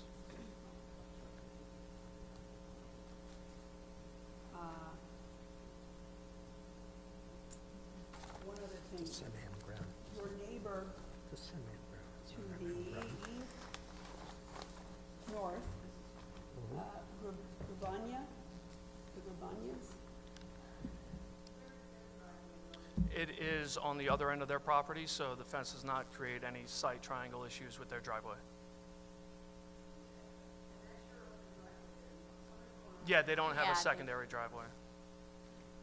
And we submitted pictures as well to show the property and. it's obvious to me with the pictures that it creates a problem, that fence by the driveway, because the car's backed into the driveway, which means, Correct. So let's face the fact, it really needs a clear sight triangle. It's absolutely. If you pull your car into the nose into the front of the house and you back out, you'll run somebody over before you can see left or right. Or you might even put the back end of the car into the street before you can visibly look to your left. That's why they did that. That is a safety issue. Right. we acknowledge that, and again, this was a request from the client to maintain it, but again, if the board takes issue with it, Yeah. we acknowledge that we'll correctly install it with or have it Yep. relocated to meet that clear sight triangle. Okay. That concludes We your, acknowledge this. 100%. that concludes your case. Yeah, I'd just like to reiterate that if, upon the board's request, we will correct that to make a clear sight triangle at our client's driveway. And as you can see, since we show the clear sight triangle, it doesn't impede the location of the proposed pool with the 4-foot setback. You don't need to submit a new picture, a new drawing now. If after we deliver it, if You might. decide we need to get it back, it just costs you extra time and money to put in one better reflecting that you want to keep it there. We'll Right. deliver it now. Yeah. And we acknowledge it, and we would take care of it as far as, Okay. you know. Any other members. questions? Would Go you right repeat that ahead. comment? I didn't. No, as to having the triangle and the clear sight, we acknowledge that, and we would take the steps to do that. Yeah, we'll wait to see what we come up with. Yeah. Yeah. Any other We questions? appreciate your time. Thank you. So just one last question, just to be clear, during the board's deliberation, if you make a decision that pool location would be granted subject to the clear side triangle, we wouldn't need a revised drawing prior to your resolution. That would just be something we would prepare and submit to the building department. We can deliberate without you submitting a Heading. drawing that better reflects you wish to have it in that corner. We now know, but for future reference, it would be. Yeah. Understood, thank you. Dawn. Any other questions from the board? If not, do I have a motion? Mr. Chairman, I'll move that the hearing be closed, the matter be placed on the decision calendar. Everyone who signed in on the case will receive a copy of the board's decision by mail once it's rendered. Second, all in favor? Aye. Any opposed, any abstentions? Next Thank case. you, board, have a great day. You too. Next, we have cases 11024 through 11124 Levittown, Collins and Neum. Variance side yards aggregate, construct second story addition attached dwelling. Variance lot area occupied, construct second floor deck attached dwelling, also known as 372 Taylor Avenue. Why did they not come in with them?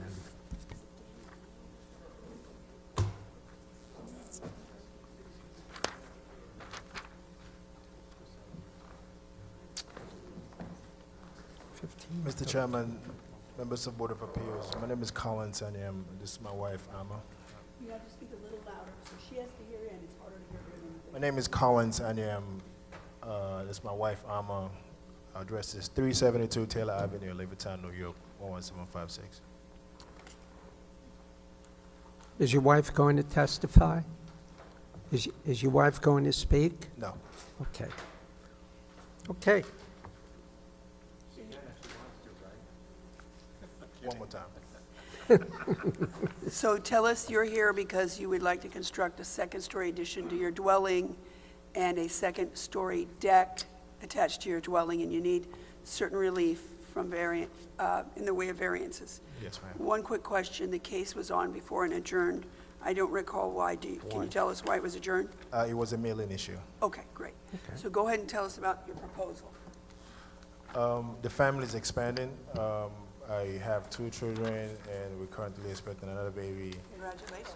Thank you. Jealous. I'm the primary caregiver for my mom, and my wife just filed for her mom. So we need the space. We're trying to put a 2-bedroom and 2-bathroom upstairs, so that way we're able to accommodate the family, and as far as when we have visitors and everything. Your mother lives with you? Yes, And did you say her mother does, or her mother lives far away? she just filed for her. Her mom lives overseas, so she eventually is going to join us. Oh, okay. Let's see, let's just go over the numbers so we have them on the record. It appears that the lot area occupied this is a B zone, LPRD. So the 30%, and you're asking for 32.35%. Yes. Is that correct? And with respect to the, let's see, the side yard, you're asking for 13 feet where 15 feet is required, side yard aggregate? Yes. And, okay. Go ahead. And so, just so I'm clear, the two things, you're requesting 2 items. The first is to construct a second-story addition. Okay? Yes. Not including the deck. That second floor that you want to put on the house is entirely within the footprint of the existing Correct. first story. And then the only thing that is a little bit outside of that is that deck. Correct. And if you know, the lot area occupied, as we said, is 30 allowable. You're asking 32.35. Do you already have any variance, or was it under 30 without this proposal? Is the deck more than 2.5%, if you know? I have there's a shed behind the house that the deck is going to sit right on top of it, so it's not going to project out of that. Okay, give me one second. Your existing lot coverage is 32.35%, correct? So you're not increasing that? No, I'm not increasing the lot. Then that's, Okay. I actually have no further questions. And I have pictures as well. Right, we'll take those in evidence. You Did you took take- them yourself? Yes, I did. They fairly inaccurately represent what they purport to? Yes. Yes. If it says it's a car or a car. shed or a house, Yep. you took it, and it is in fact that? Yes, it is. It's not been altered, we have to ask, Yes. part of the process. Where's the shed? No, I know.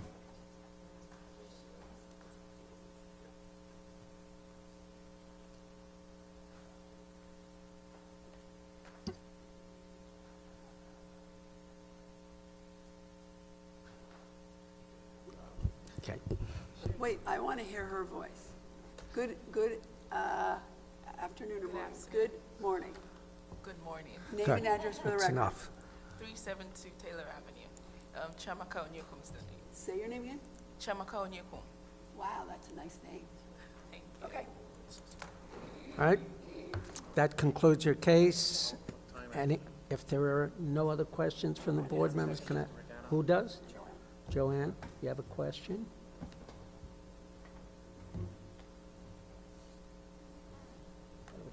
I didn't see any plans. You have a large flagpole in the front of your house?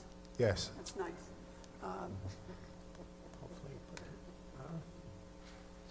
Do you have two front doors? Yes. When I go in one front door, could I go out the other one? Yes. Is it all connected? Yes. Was it that way when you purchased it? Yes. How long ago did you purchase it? 2020? Okay. But it's still only one kitchen in the house? Yes. Okay. Any other questions from the board? Not? Do I have a motion? Mr. Chairman, I move the hearing be closed, the matter be placed on the decision calendar.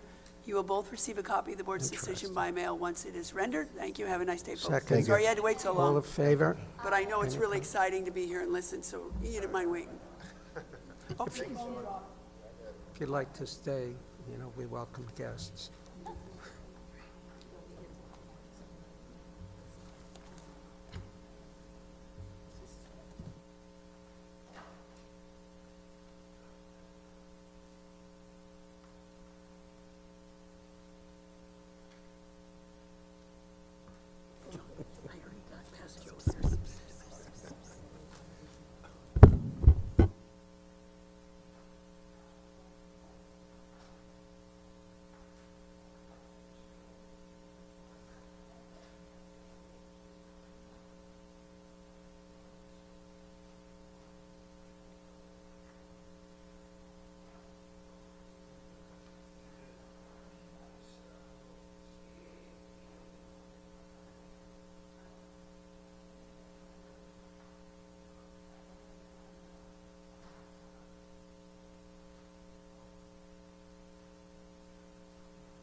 Next, we're going to call case 924, Franklin Square, Wilbur Arguetto. Special exception to maintain second accessory structure, pergola with lot area occupied variance, What do you have? also known as 164 Harrison Avenue. Okay.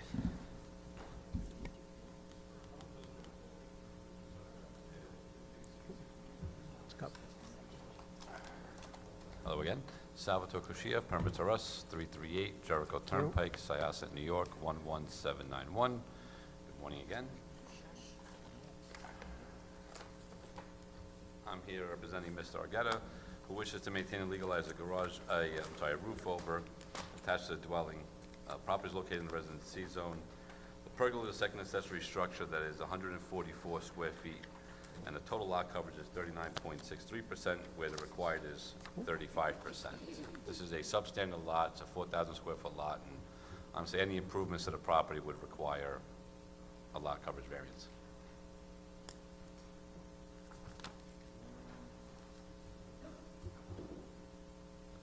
So this is like revenge.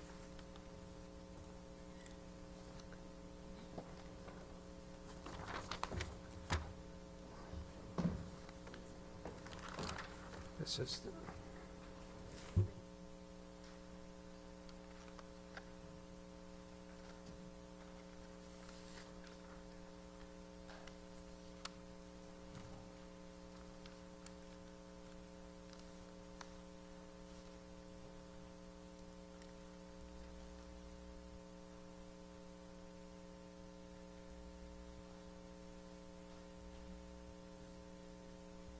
Thing on this plot plan actually there. And Yes, have you been to the site? I was at the site, yes. You walked around and saw that every item that's on the plot plan is actually there? Everything that's depicted on the plot plan is accurately depicted, correct? Okay. There's no additions or anything like that missing? No. What's, there's a big round object, it looks like in the middle of the, from the driveway to the garage. What, You mean the AC unit? I don't know.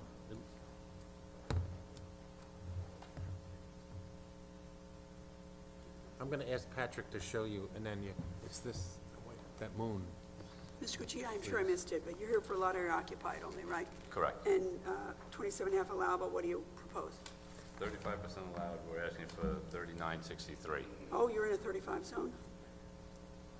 35, and you're asking 30 what? We're asking for 3963. Okay. And is all of that, what is the lot area occupied that the pergola is? The pergola is 144 square feet, which is pretty much what's putting this over lot coverage. Exactly 144. Wow, that got in under that. That's good.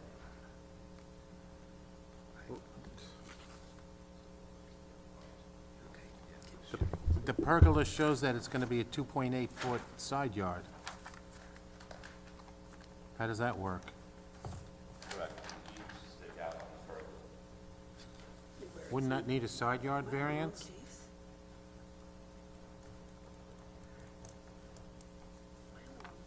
Mr. C? Resident C, a 2.83 side yard, does that need a variance? Yes, of course. Can I see the site plan? No, No, here it is again. right here.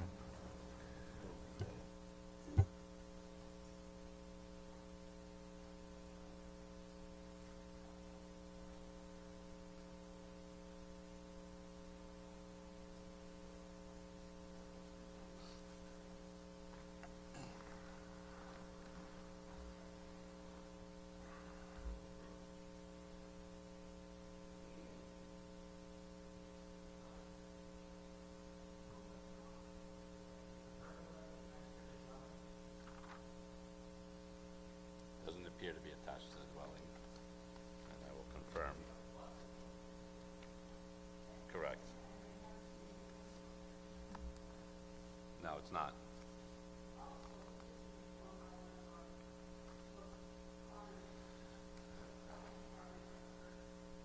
Should we give? Yes. Thank you, Lou. Correct, on this case, correct, yes. Thank you.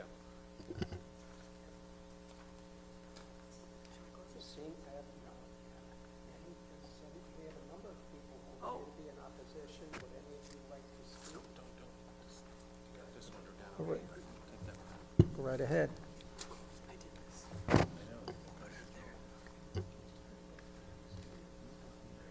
Okay.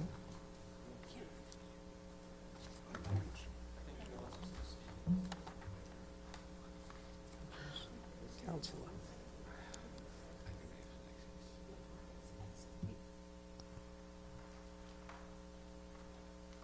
Okay, so,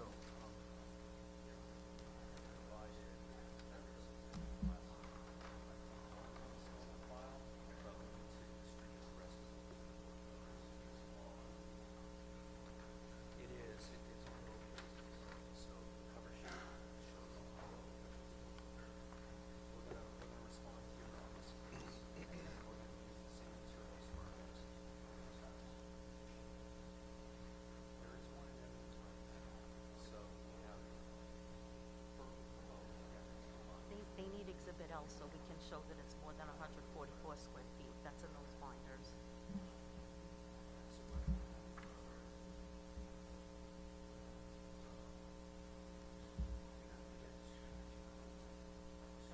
Yes. Yes. Okay, my name is Elena Carrillo. I live at 168 Harris. Hold on. Okay, go ahead. Give him Exhibit L.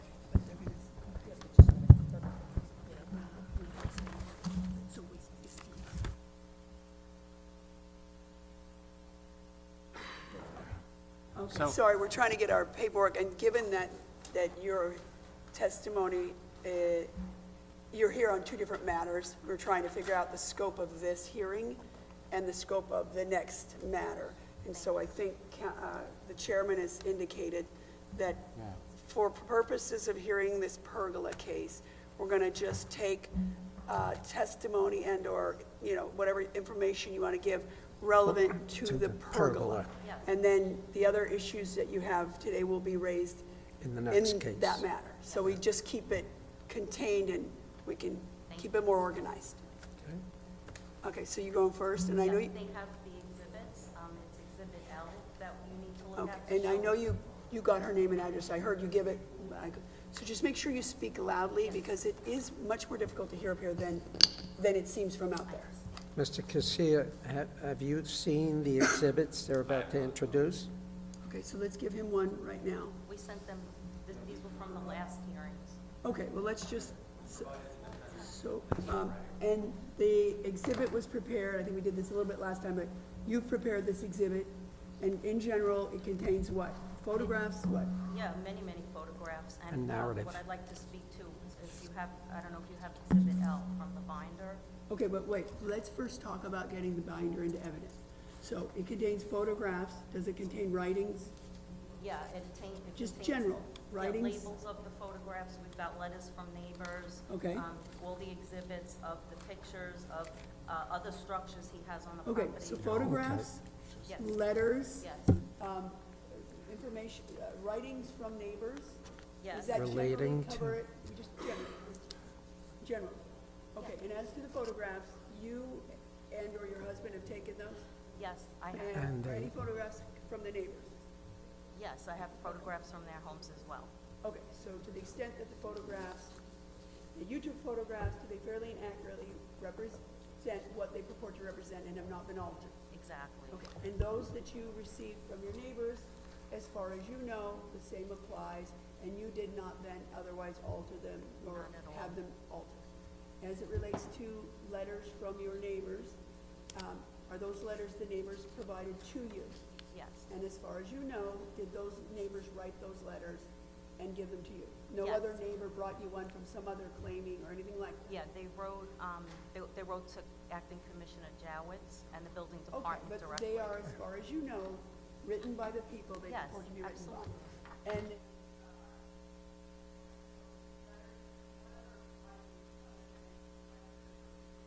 Well, I have copies of the Building Department sketches. okay, so as it relates to any official documents that you obtained via the building department or the town of The Hempstead? Nassau County website, built, yes. Okay, Property. Nassau County website, you are the one who gathered those? Yes, And after gathering them, you did not in any way alter them, and as far as you know, they fairly and accurately depict the documents that were in fact on file at the town, at the county, and wherever else you got them? 100%. Okay, and you've compiled this today and represent it to be, as far as you know, Yes.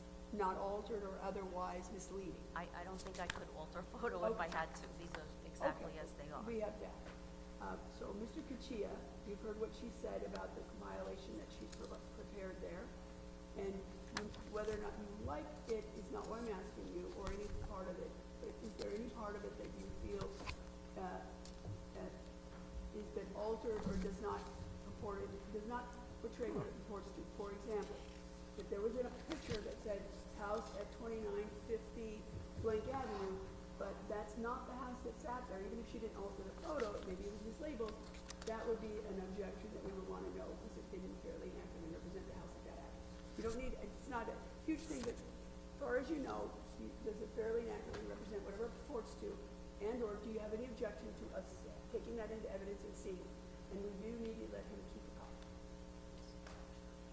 Oh, sorry. Do you have any I objection? heard you. So here's my issue with this. This is an extensive packet that they just gave me.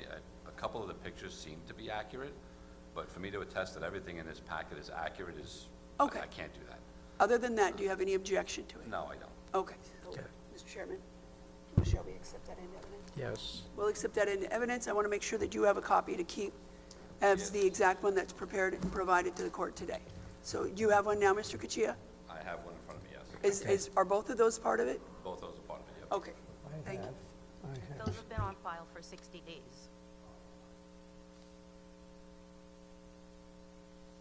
And ma'am, you're going to limit your testimony at this point strictly to the pergola. Exactly. And then when we conclude this case, Mr. Owens will call the next case and then Yes, thank you. you're welcome. Okay, so does everyone have Exhibit L that's in the binder, which is it represents the Google area view? Can you hold for just a moment? Absolutely.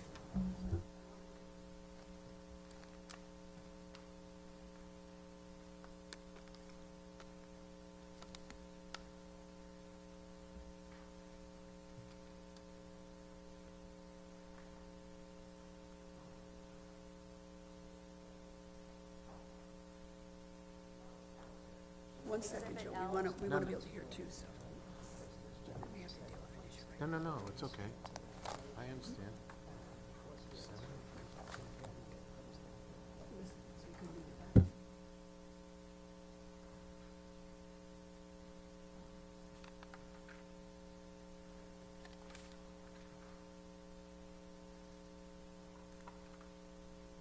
Okay, Okay, I think we've dealt with the matter the Clarified. chairman wanted to deal with, so okay, go ahead and start. go ahead.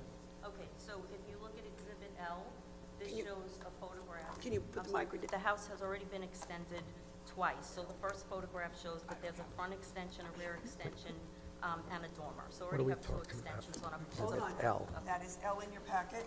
And the following page, in the three-ring binder, the one that, We just want to keep up, so let's Yeah. clearly reference, I because, appreciate that. okay. In the binder, we're going to Exhibit L. Yes. Oh, And there's two pages to Hold Exhibit. on, Tell hold me on, they're where it not is. actually labeled. Exhibit N. Okay, Okay. tab, so when you do this, Tab tell one. us tab one. Oh, I got it. Okay, Tab so one, at least helps us. Exhibit L. I was almost to. Wait till we're all there, okay. That's L.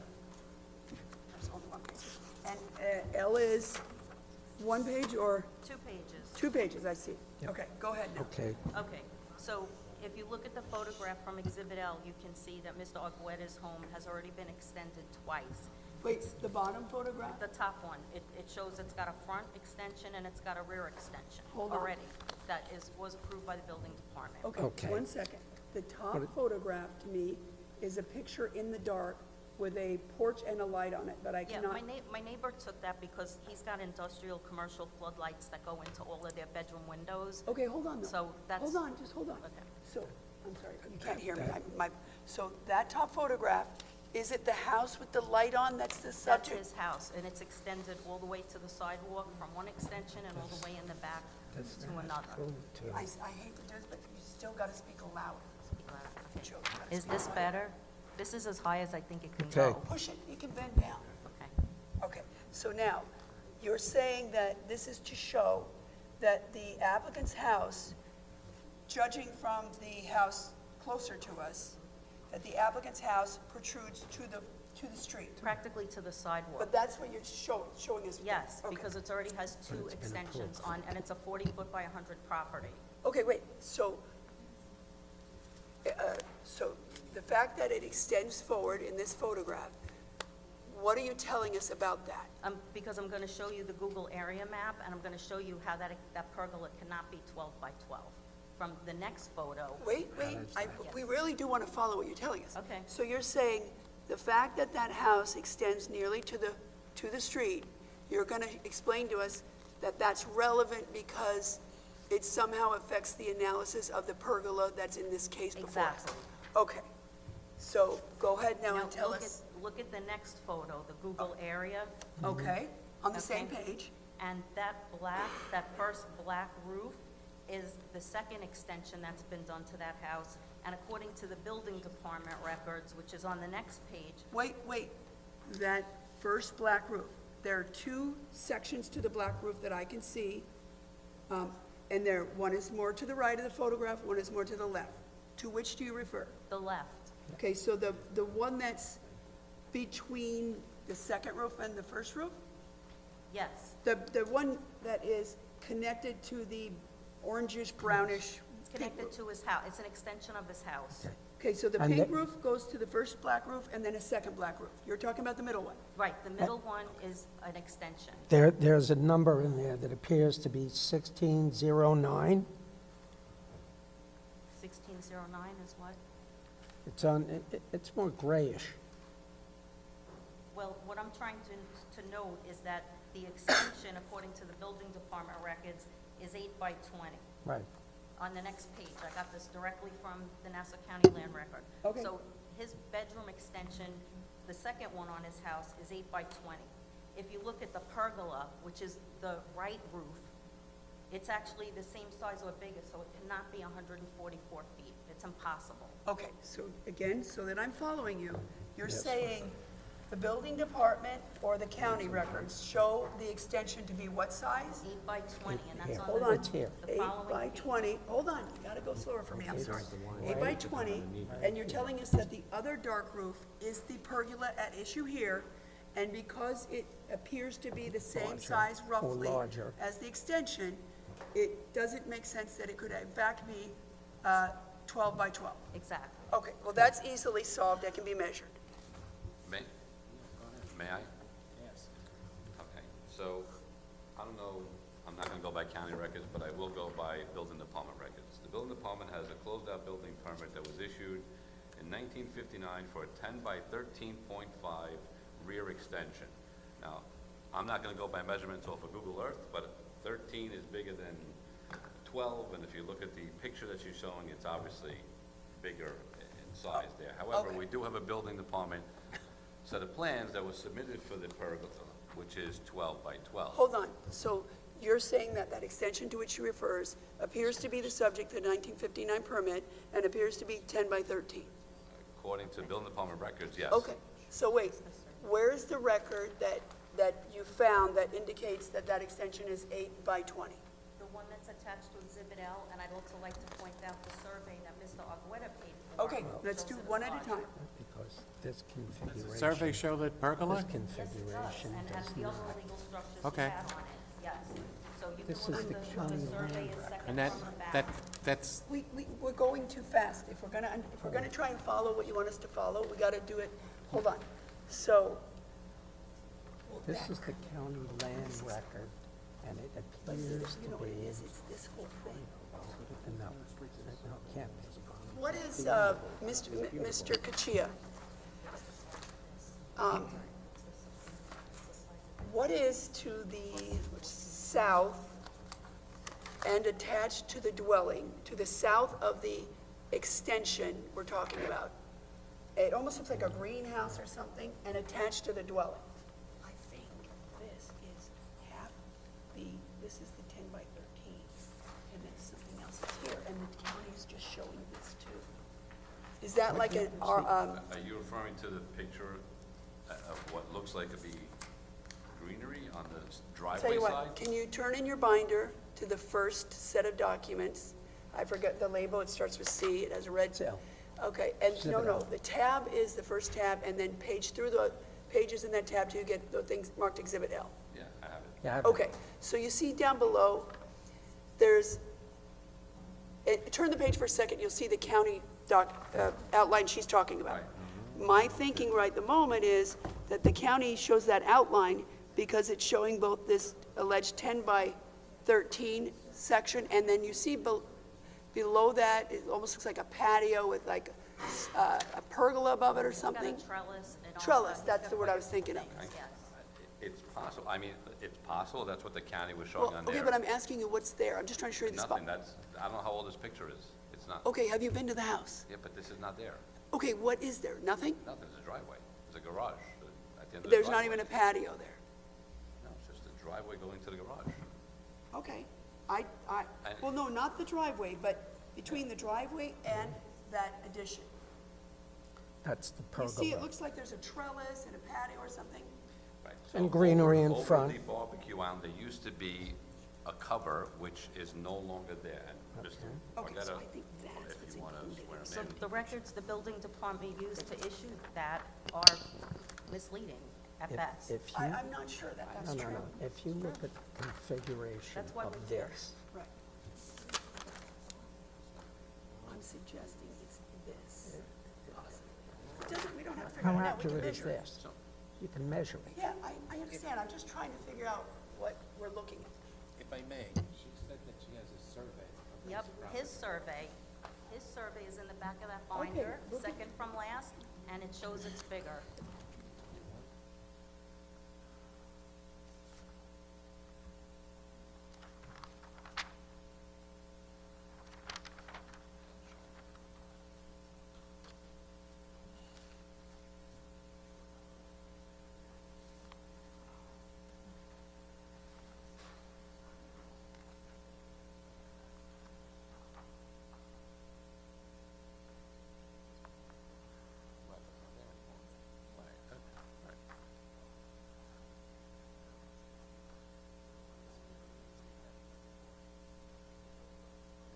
Right, yeah, okay.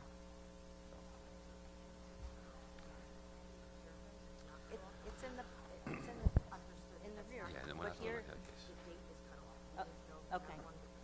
I don't know that I do, it's online, but I also want to point out that this is 14.4 feet, my husband can speak to it.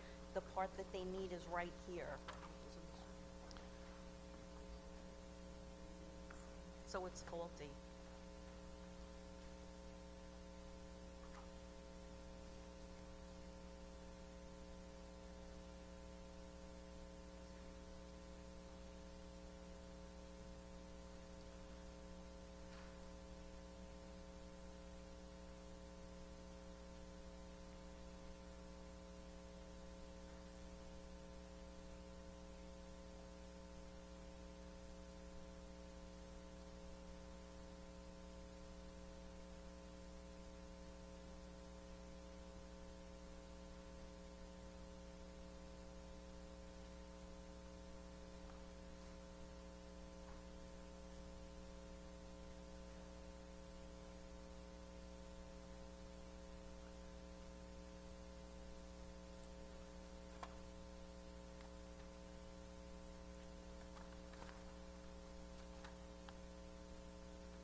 So, I think we so far understand the point you're making, so keep going. I just want to keep it going Oh, no, I so we can understand. follow.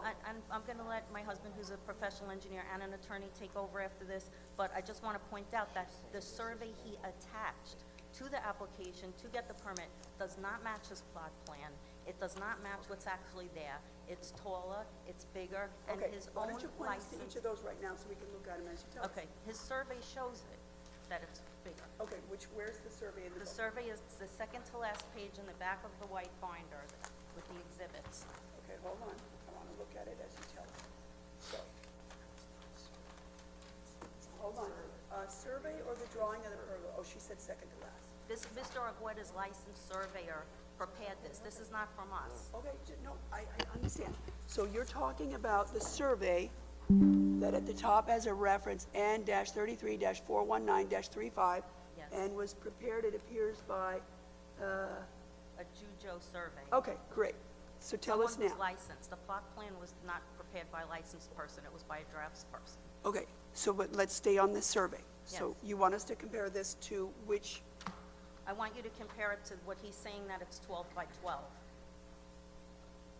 wait, This shows the outline of the pergola here. Yeah, They testified at his Hold plot on, but plan. you named 2 documents and said that they were not consistent. What Okay, was, look at the survey then and tell me if that's 12 by 12. That's what I'm trying to determine. tell you what's 12 by 12? Tell me if it's called a brick roof over patio. Hold on. Wait, the brick roof over patio is not the pergola. No, they call it all different names. The brick No, roof no, over- but it's not even in the Oh, it's what location. he calls a pergola. Yes, it's on his No, no, no, application. this is the pergola hearing.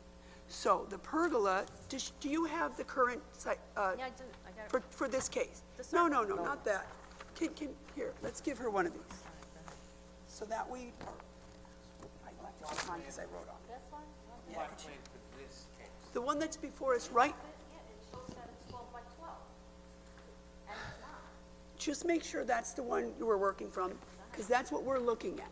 So you're telling us that that is not consistent with the site plan you're pointing, or the survey? It's not.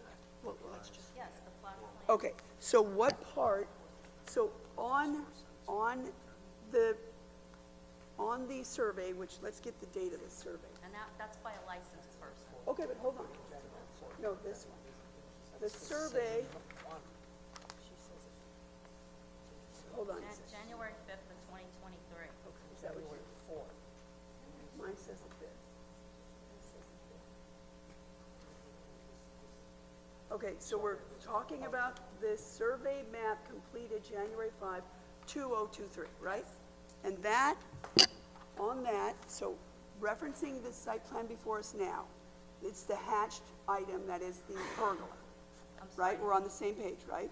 On the north. Yes, facing out Okay, directly next to us. so yes. the pergola before us today is approximately in the location of what was called patio over. Would you agree? 100%. Okay, so so on the survey, are you referring to the note, the handwritten note that says survey provides width of approximately 14.4 square feet, compare plot plan at 12 feet? Is that your writing?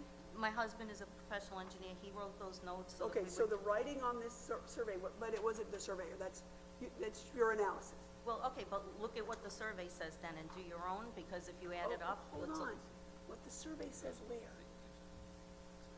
All right. Just tell me where you want me to look what the survey says, that's what I'm trying Okay, to do. the brick patio roof over Yes? is not 12 by 12 according to his own survey. Where does it tell me the width? Because you're looking at, it says 14.8 on top of it. Hold on, just let me follow along. Here it is, 14.8 on theirs, What do you have in right here. Oh, okay. Got I it? see. Yeah. Scratchy pants. Okay, so, All of this, just a minute. what I just told you, I just Okay. want. Can I ask a question? Chairman just said the same thing I said, but I just want. I want to ask a question. Go ahead.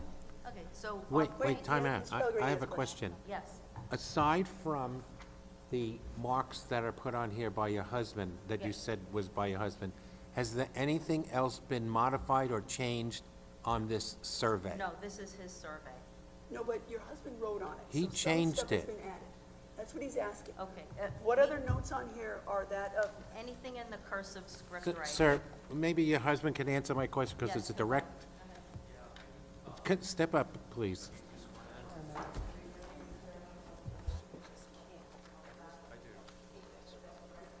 Thank you. Chris Crane, 168 Harrison Avenue. Sir, your wife submitted a packet, and it included a survey. you know, the one to which we refer? Right. I do, yes.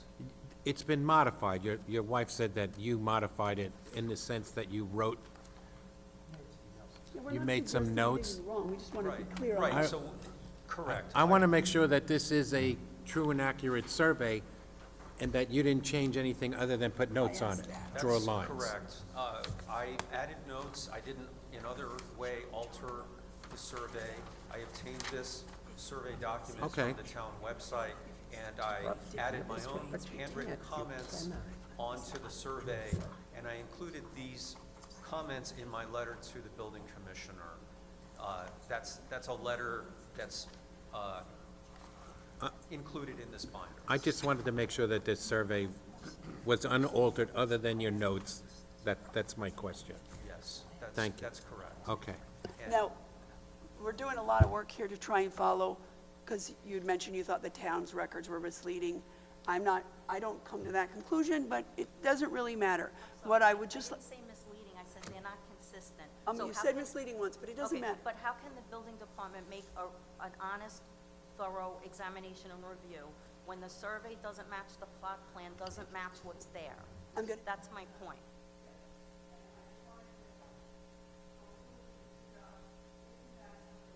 Misleading.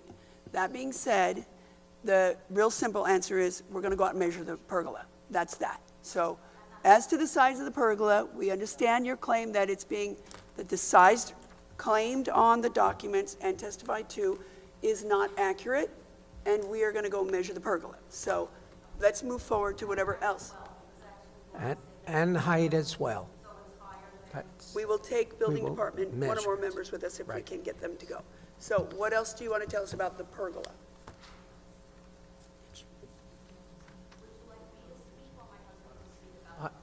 Either one. Okay, Or also, both. also with the pergola, what is not shown on the survey or the plot plans is that it's actually enclosed on one side. So Mr. Argueta installed a base wall, it has countertops, a sink, and it is enclosed with plexiglass and metal poles that have continually impaled and hit against our fence. It's too close, it's self-made, and it is Wait, nowhere. start. Too close, let me see. Well, It's he not, enclosed- He has a wall on a pergola.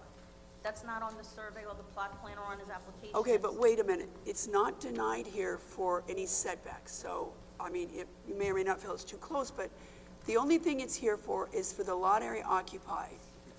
And that lot area proposal, I don't know what, the whole property is over by 4.63%. I don't know, I have a hard time believing the pergola is a whole 4.63%.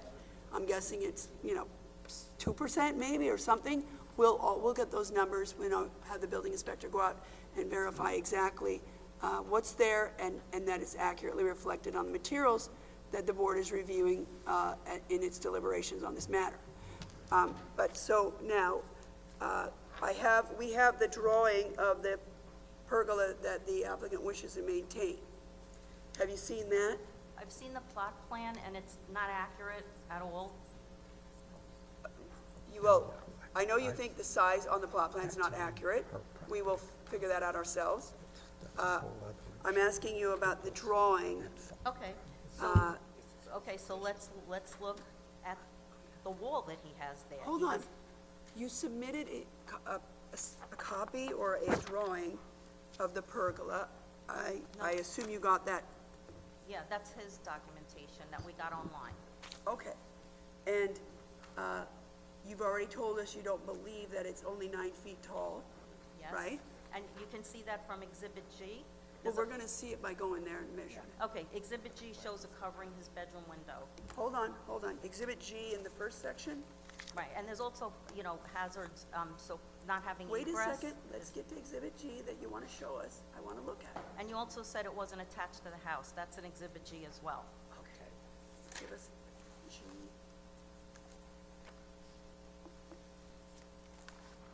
Okay, in Exhibit G, That's the- photo of disapproved dwelling 23-2496, connected / within close proximity to fire units.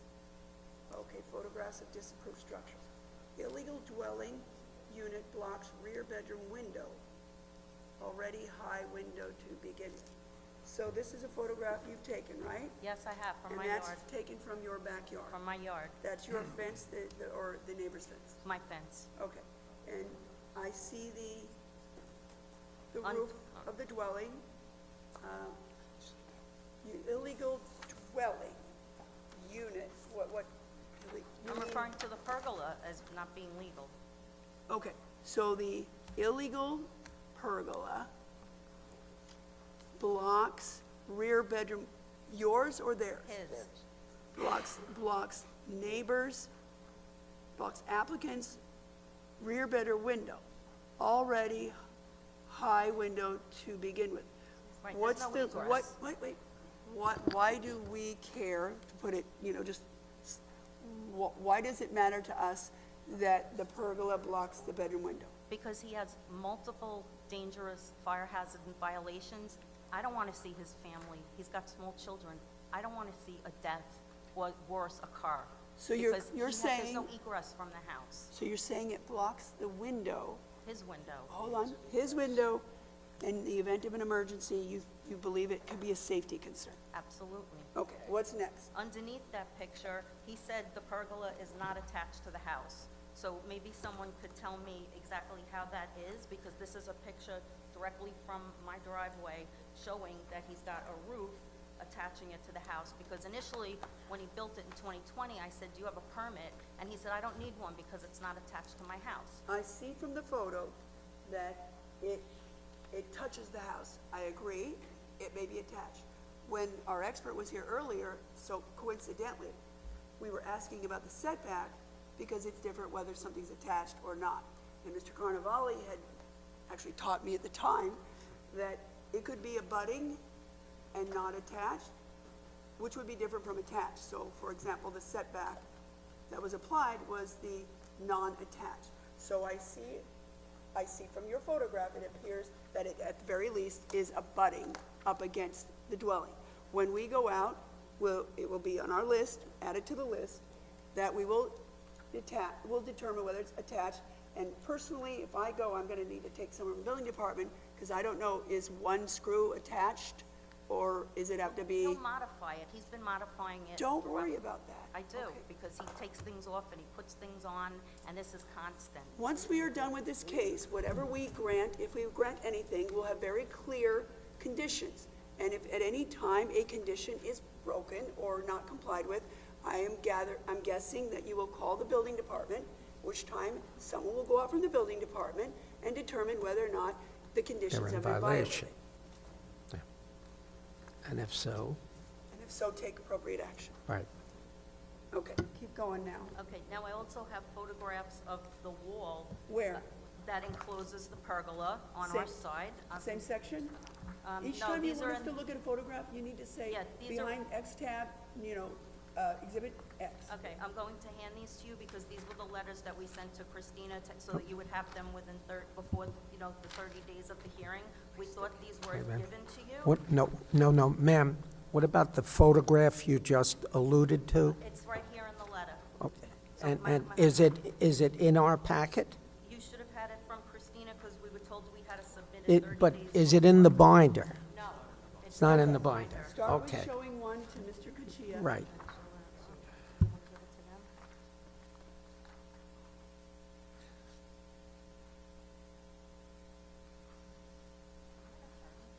No, I'm not. Okay, all right. You tell me if that wall is supposed to be there. Okay, so I'm not bound by any laws, but if she gets in my face again, I'm gonna knock her out. And I have no problem doing it. Yeah.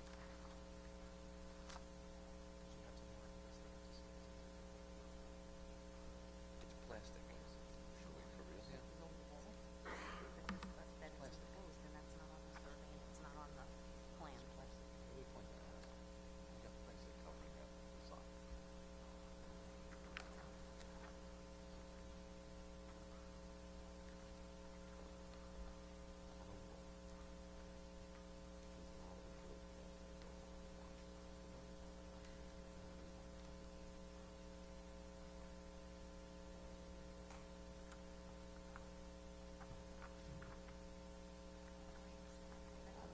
Keeping that or submitting that? Yes, I did. Okay, any objection to its submission? Not at all. I just want to point out that she's claiming to be a wall. It's plastic draped down to the side of the pergola. Okay, And a base wall. Can we offer these? hold on. Okay, no objection, okay, and so that, what you're talking about now is what he just looked at? Yes. Okay, so Okay. we'll, Mr. Chairman. We'll accept it in evidence. There's no objection. Oh, one question also, as I did earlier, whatever's there fairly and accurately represents whatever it purports to. It's still there and- today. Hold on, And as with the survey, there were certain handwritten notes on it, which is fine. To the extent that anything you show us, as we look at it, contains any handwritten notes that you've added or someone's added, please just reference that so we know what's what, okay? Okay, this photograph has orange lines. Hold on, attached to the letter, right? Yeah. Let us Okay, all get them. I don't have, this was the letter from Christina, I thought you had it. It's the second to last page with 2 photographs. Here. Okay, but the We one have it. file's black and white. So is this the photograph to which you refer? No, Oh, that's got orange lines on it. this second to last page. It's on the reverse of the last. Is it the one at the bottom with orange lines on it? Yeah. Okay, No. wait a second, I'm not seeing. No, I just asked her, is that what she said? Yeah, No. it's the bottom of the last page. It's this one, the bottom of the last page. Is it the small one? Look, is it this, yes, it's this one. All right, can you just give that a name or number? Let's call that what?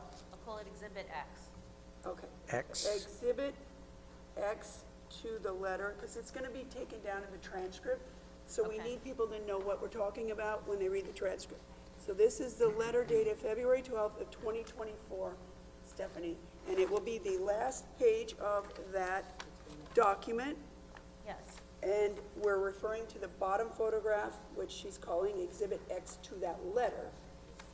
And it has 2 orange lines with arrows, and the title of that photograph is Plexiglass Wall, a Pergola Impaling Fence at 168 Harris Avenue, also shows unpermitted plumbing and sink drain empties into ground, right? Okay. Exactly. Tell us what you want us to know about this photograph. okay, so this was not on the plot plan, it's not on the survey, it's Well, nowhere. what's not on there? The countertops, the wall, the plexiglass wall, that whole end is closed in. Hold on. So, what side, using north-south, if we have an arrow, which we don't? It's Oh, on we the do. north. Okay, so, looking at the site plan that we're working with, you see the directional arrow. Which side of the pergola Got it. is this on? It's the north side directly facing our property, that's our fence. The north side. That's all we need to know is the north side. And yes, I know you abut the property on that side. Okay, so on this side is what this picture is. It's his pergola on the left, and the wall that is made out of metal poles and plexiglass, and then the base wall, I don't know what it's made out of, but it's got countertops and a sink, and this was not on his application. I believe this should be permitted. He ran electric from his house, he's not licensed for electric, Wait. He's here for a permit for the pergola. but it's already built, so, We get the, Okay. Yeah.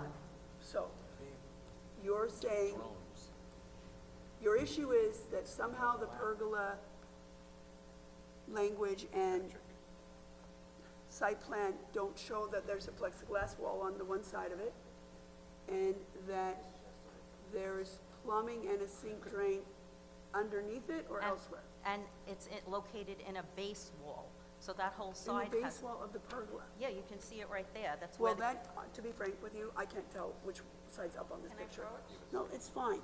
If you But- look at it, it shows on the bottom, there's a base wall with an orange arrow pointing to it.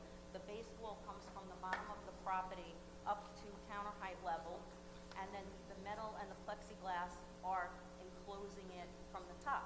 Okay, so all I want to know is, are you telling us, because we're going to go out there and look at it, measure it and everything, you're telling us that on the north side of the pergola that's before us today, there is also a plexiglass wall of sorts, some sort of plastic clear wall of sorts, and there's also a sink and drain that's within the confines of the proposed pergola? Exactly. Okay, what else? So therefore, again, the application, the permit, and everything is issued on incorrect information, because I believe this should have a permit. If he's gonna have a wall, one Wait, that, what permit is issued? he's trying to get a special exception for it. Oh, a permit that might be issued. Well, since we're going out to look at it, to measure it, to fully examine it, in the event we grant it, we will know exactly what's there and what we are willing to grant or not grant. But he removes it, like he just moved the refrigerator, he just moved shower doors, he moved, so, but the electric and the plumbing is still there, and that's not inspected Okay. or permitted. and it's unsafe. Again, we're gonna set conditions if we grant it. Even if we don't, we may set conditions. And those conditions, I have a feeling you will pay attention to. And in the event that he puts a refrigerator there and it's not lawful, it may or may not be. I probably could put a refrigerator on my patio and I don't know that I need a permit. But Does the point is- electric need to be permitted? Because he's not an electrician, so he's running all the electric. I'm not comfortable living, 3 feet away. Again, we're gonna go out there, we're gonna measure, we're gonna take somebody from the building department who will be able to tell us exactly what needs a permit and what does not need a permit. And if he changes things after the decision is made, or he does anything else after the decision is made, whether it's in his favor or there is a denial, you will notify us. And we will have people go out there as quickly as possible. If there is a grant, we have the ability to revoke the grant, and if he adds things that are in violation, he will have the ability to take, the town will have the ability to take appropriate action and violate if necessary. And in violation means either violating a condition of the grant or constructing something that needs a permit and has not benefit of a permit. Right. Doesn't mean, again, I don't know if he's allowed to stick a refrigerator on his patio and run extension cord. Probably is, I don't know.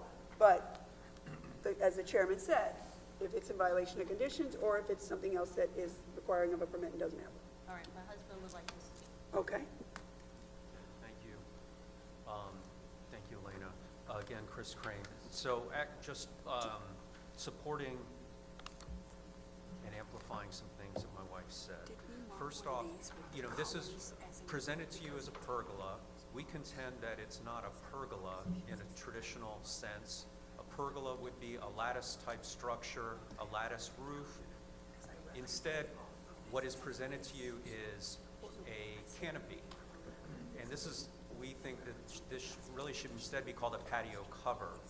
And that's what's referred to in the New York State Residential Code. And the patio cover has requirements for loading. It has requirements on how it's built and what's allowed inside the structure. So his application doesn't identify this as a patio cover. It's not apparent that the building department is using the building code, or the residential code rather, It's not apparent that the building department is applying the residential code requirements for patio covers. Do you have that citation? Yes, it's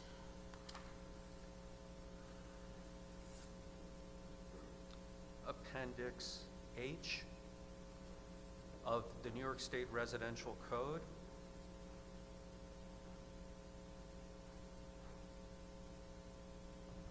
And that's for patio covers. There's several sections. Is that the full citation, residential patio code, Appendix H? There's no other section? Appendix H is the section on patio covers.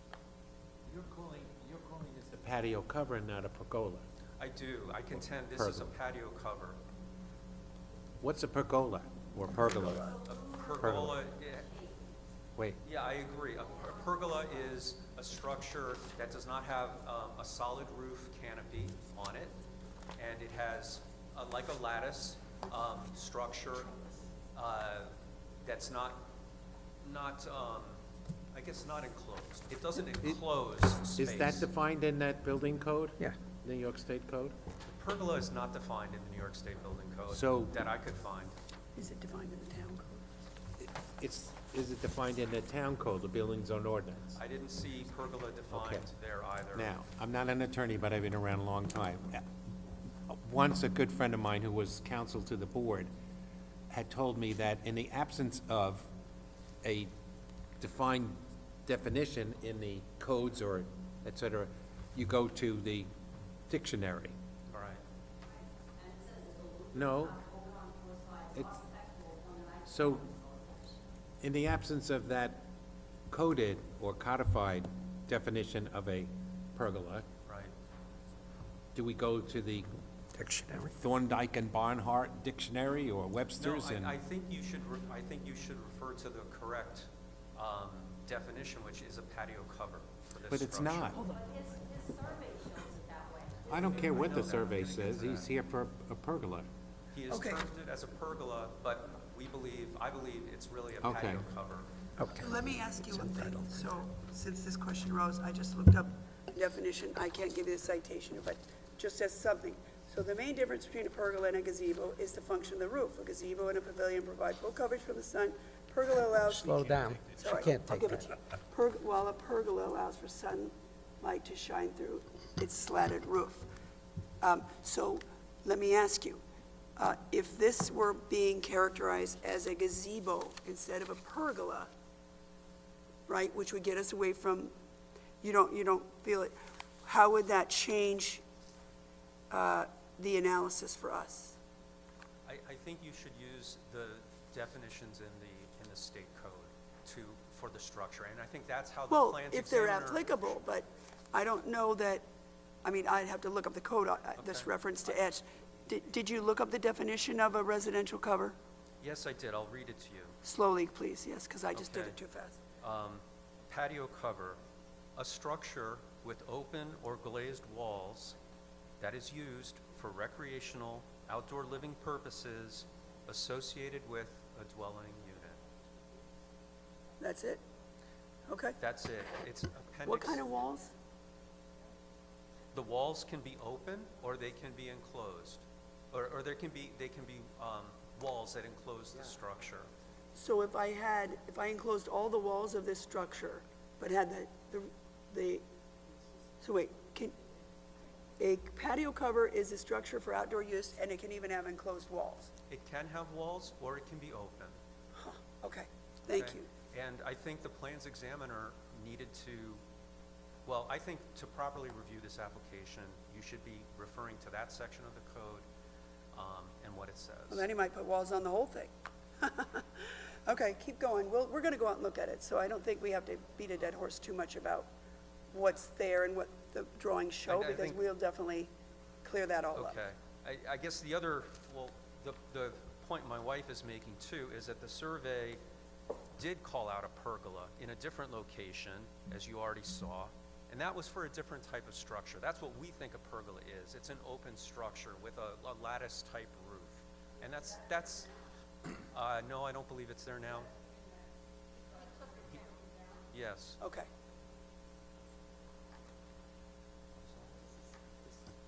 I know, I get that. Let me keep going. So the other point in referring back to the code on patio cover is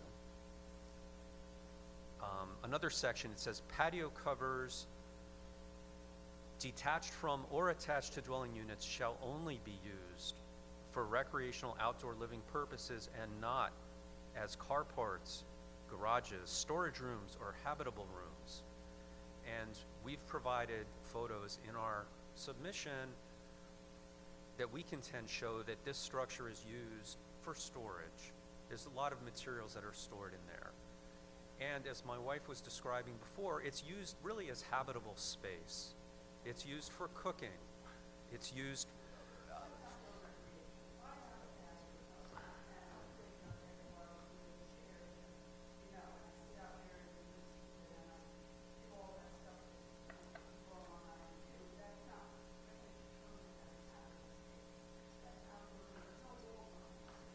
well, right, there, and, okay, point understood, but there were walls on this structure. They're not in your application, but the photographs that we provided to you show that there were walls on this structure. And if I need to get to that exhibit, I'll do so. You- Well, okay. And just to clarify, the only person who's licensed as a professional that submitted any documentation was the survey, and the licensed surveyor called his pergola a roof-over patio. So the surveyor obviously knows what's going on, because he's in line with what the state code is. So the mislabeling of all of this, how can the building department do an accurate review when, no, I know you will, I trust you will, but I'm saying it speaks to all of this documentation with everything misnamed, and it speaks to the fact that it wasn't accurate. and he needs to have accurate paperwork. Listen, I've been on this board for 19 years. There are a few terms that are regularly used relatively interchangeably. A gazebo, a pergola. Sometimes the thing above that's trellised is a trellis. All of them provide some sort of roof cover. Some have walls, most don't. Some have barbecues under them. Sometimes the barbecue's called the barbecue island. Sometimes it's an outdoor kitchen. So the fluidity with which the terms are interchangeably used, most people understand what it means. But there are differences. Sometimes what I would call an outdoor porch or a patio roof over, someone else might call a trellis, gazebo, stuff like that. So I don't really think it's a fair characterization to say it's inaccurate or that somehow, it's glaringly that this or that. So again, at the end of the day, a lot of this is kind of irrelevant because we're going to go out, we're going to look at what's there, we're going to have it measured, we're going to have electrical, we're going to take someone with us, whoever we need, one or more persons, who are going to know everything there is to know about what's supposed to be done what way, and then we'll come to an analysis of what we believe is there and what's proposed, whether or not they match up, what's allowable, what the degree to which the variances and or relief from this board is being requested, and we'll go from there as a board. And I believe the survey is the most accurate because the thing that he calls pergola actually was a pergola that the building department had him remove. But I don't think something's there now. That is not there, but what my point is that if the surveyor called it the roof over patio, that's what it is. That's what I'm saying. Well, The surveyor's the only licensed person. Well, the surveyor can call certain things whatever they want, but the town code may refer to that same structure as something slightly different. At the end of the day, the label's less important than the attributes.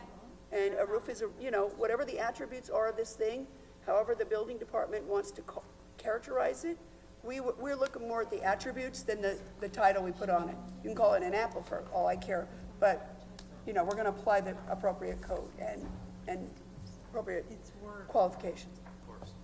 If I, One more point, isn't this before you for a special exception approval rather than an area, or is it both? It's before us for a special exception because it's a second accessory structure and a lot area occupied variance because it takes a small percentage over the allowable lot occupied. Understood. Okay, that's all I have. Mr. Garcia? yes, I just want to make a statement, whether we pergola, pavilion, whatever the setbacks, they are what they are. You guys are going to send somebody out there to inspect to make sure it's the right size and height. We're going to go.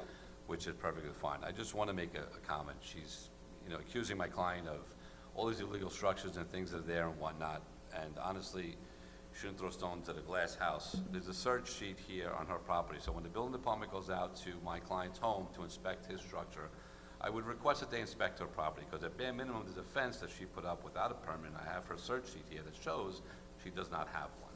Okay. So, with that being said, We're not going down that that being road. said, we understand why we're here. It's a pavilion, a pergola. It is what it is. It is the size it is, and if it's not, by all means, we'll address those issues. Okay, Thank you. Thank you. thank you. Okay, so as it relates to this case, I have no further questions. Any other questions from the board? I move the hearing be closed, the case placed on a decision calendar, subject to our inspection. And everyone who signed in will receive a copy of the board's decision by mail. Second. All in favor? Aye. Aye. Any opposed, any abstentions? So I might as well keep the same. Thank you very much. Welcome. Next case. You okay, Steph? You want a little break? Go right ahead. 5 minutes.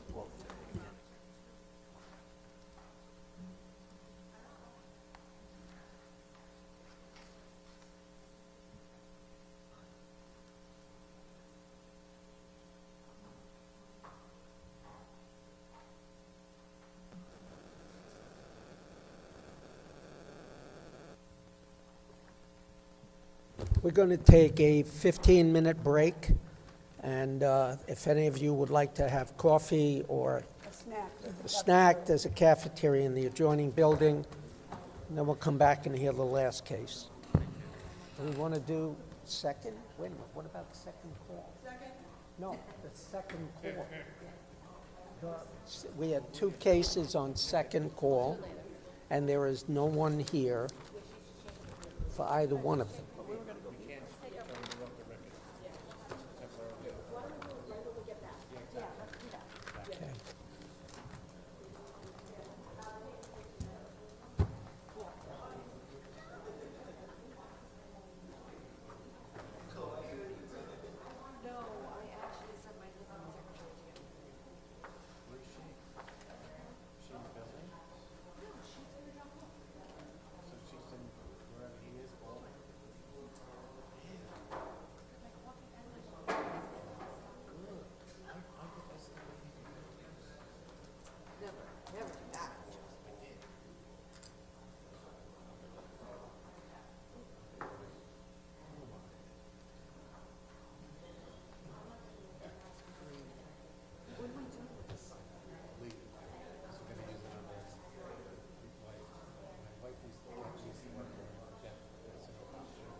Next, we have case 753 of 23 Franklin Square. Elena M. Carrillo appealed the determination of the Commissioner of the Department of Buildings that the outdoor kitchen/fireplace should not have been issued building permit number 23-2498, also known as 164 Harrison Avenue.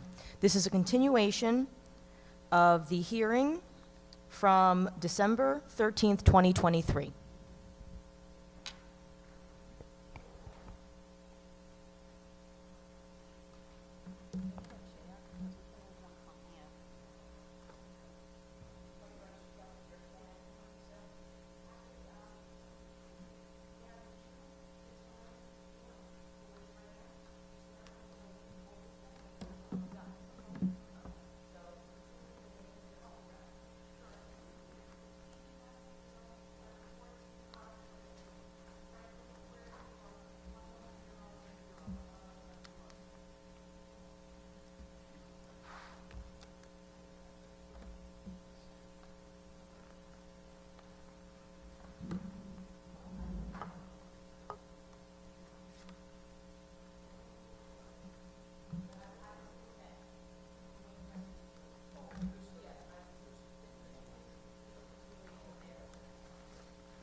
I didn't realize, everyone's sworn in? And I just swore the other woman. The applicant's been sworn in, They were sworn in at their prior hearing, and, and so, the neighbor was just sworn in. okay, so everyone who's been sworn in the prior hearing and not this one, you recognize that the same, obligations, continue on. All right, so, who's gonna present the case at the beginning here? Chris Crane, going to start off. So I reside at 168 Harrison Avenue, married to my wife, Elena Carrillo, who is the appellant in this matter. And so this case was last on January 10th, and we presented our submissions, our written submissions, which are in documents. We included an attorney affirmation from Frederick Eisenbud, our materials, and then we presented our case to you. And we were arguing that this building permit should not have been issued for the outdoor kitchen/fireplace or wood-burning stove/fireplace. And we talked to you, and we looked at the plans together with you, and we contend that the plans are defective, that they are lacking information, and that the structure that is presented on those plans are contrary to town code, to building code, applicable codes. What You all- part, if you don't mind, if you can easily do it, just so I clarify, you're suggesting that if what's on the plans that were examined by the building department, if it's accurate even, that the permit should not have been issued, right? Right. And tell me why. What part of what is depicted on the plans makes it so that it's not an as-of-right structure? Looking Well- solely at the plans. Looking solely at the plans, you're presented with a structure that is a large wood-burning structure that produces smoke. And there's not enough detail on there to show that this is an accurately designed structure. In addition, there's other lacking detail to the plot plan and to the detail drawing. So the examiner is unable to review the drawing accurately. It's missing elements, missing information, and it also produces, dense wood smoke. It's not properly designed. And we talked about the chimney height. and we Okay, talked- but you're saying, Yeah, even if everything on the drawings is accurate, that under the code, there was not enough information to issue the initial permit? And is there Right. any portion, can you tell me any specific, X is missing that's required in order to Right. issue the first part of this process, which is issuing the permit? Because the next thing I'm gonna do is ask Mr. Carnevale what's required for that initial review and that initial issuance of a permit. So I wanna know, before I ask him, I wanna ask you what pieces you say are missing for the examiner to have done the required analysis and issue the initial permit. okay. There's no what do you call them, manufacturer specifications or specifications that are listed Specifications of what? for the grill structure. Okay. There's no detail on that structure at all regarding the tank, the fittings, valves, pipes, any other appropriate mechanisms. Like tanks, valves. Okay, keep going. There's no detail showing the back face of the structure regarding its construction, what it's made out of. You mean the appearance of it aesthetically, or do you mean structurally? Structurally. And you're referring to the part of the structure that is containing the barbecue or fire pit thing? That's correct. The walls, that back wall that faces the garage, which is a combustible structure. And it's your contention that those items under the code are required for an examiner to issue the initial permit? Yes, and other things as well. There's no detail showing how the chimney attaches, what is called the chimney attaches to this fireplace. Because what is shown on the plans is a large opening that's much larger than the cross-sectional area of that chimney. Okay, I'm going to go a little out of order. I think it'll be more efficient. So, Mr. Carnevale, could you step over here? I'd rather have you answer as we go than have things become, you haven't been sworn in, Mr. Carnevale? Oh, Christina, can we swear in Mr. Carnevale and swear out Mr. Jagger? No. Mr. J, you said something to me. I do. Louis Carnevale. I am the Chief Plan Examiner of the Town of Hempstead Building Department, 1 Washington Street, Hempstead, New York. Good morning. Good afternoon, I'm sorry.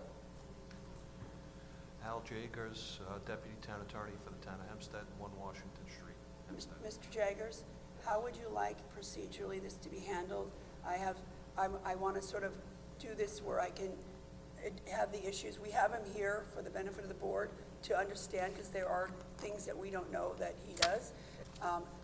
When I ask a question, how would you like it to be handled so that you can do whatever you want to do for your client? You can proceed how you were going to Okay, and to the extent that you wish to, I ask a question that you wish to consult with him prior to his answering. I can't see a scenario where that would happen, but I want to facilitate that. If Mr. Carnival needs my assistance, he can look over to me and I will address it before he Okay, answers. so just, get my hand.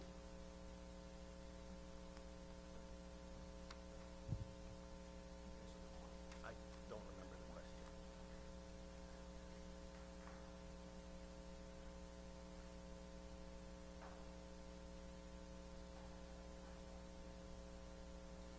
Yes, and then, yeah, keep apprised, yeah. Okay, so, Mr. Carnevale, you know the issue here is that the applicant here is appealing the determination on the basis that the applicant does not believe the permit should have been issued.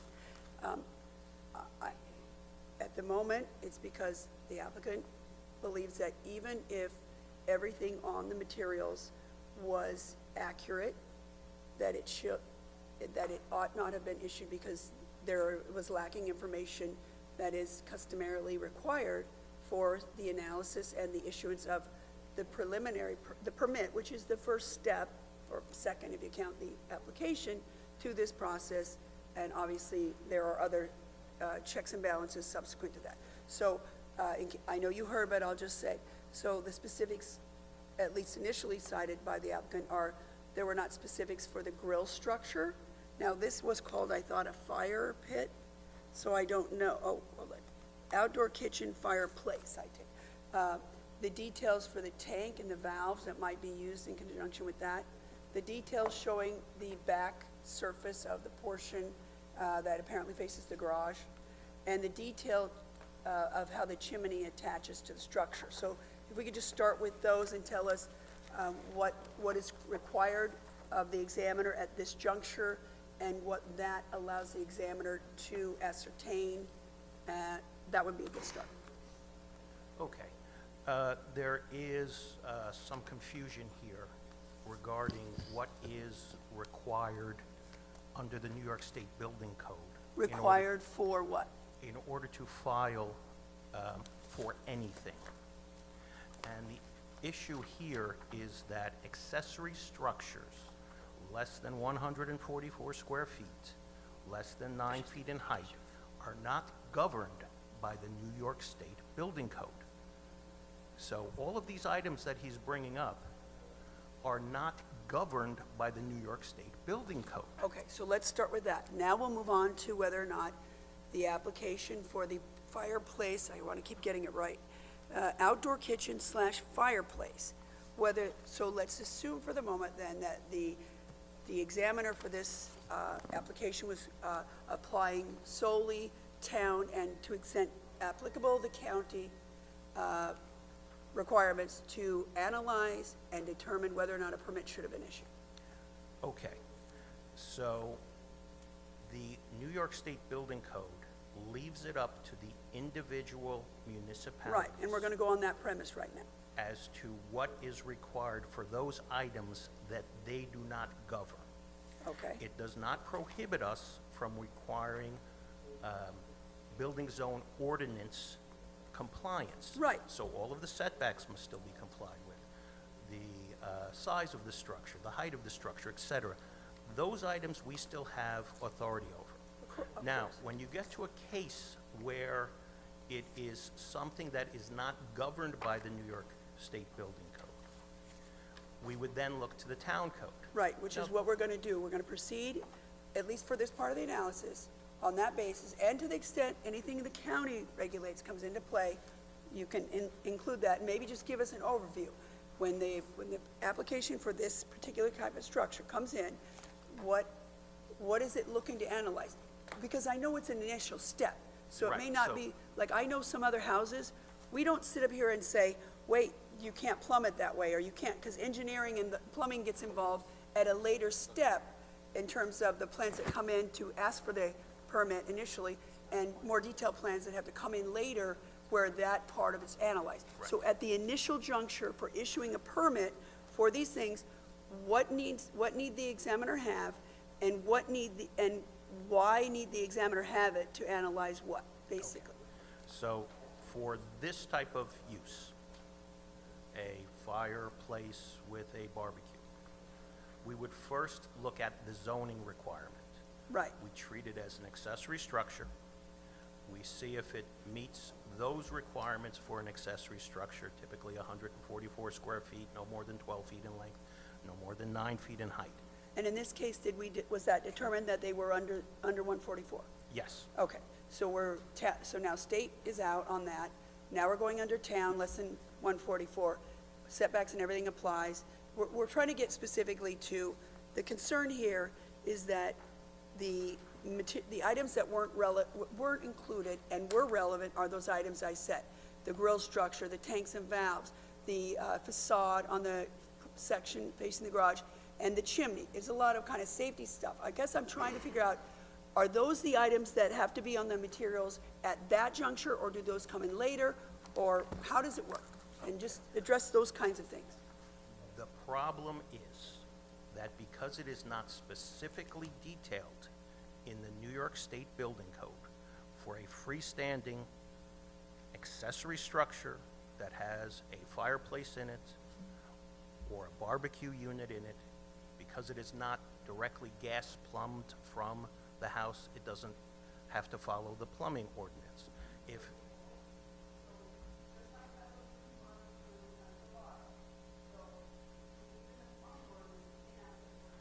Correct.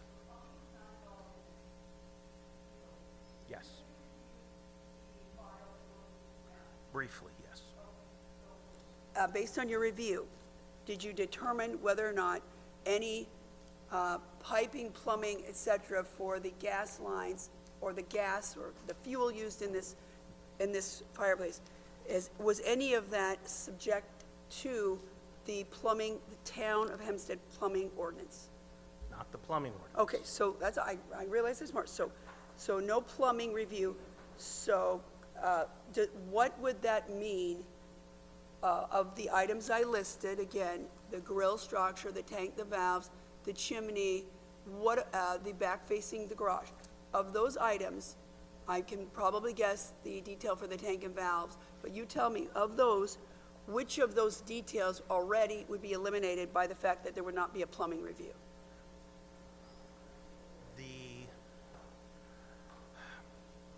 There are different ordinances by New York State that must be complied with. Are they building ordinance or something else? There are building ordinances, residential ordinances, fire ordinances, electrical ordinances, et cetera, et cetera, et cetera. If the structure does not rise to the level of having to comply with those ordinances, Which you've said this doesn't, which I believe it does not, okay? then those ordinances are not applicable.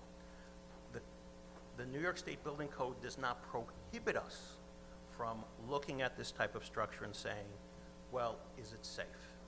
Okay, but in this, Will it collapse? Will it fall over and hurt someone?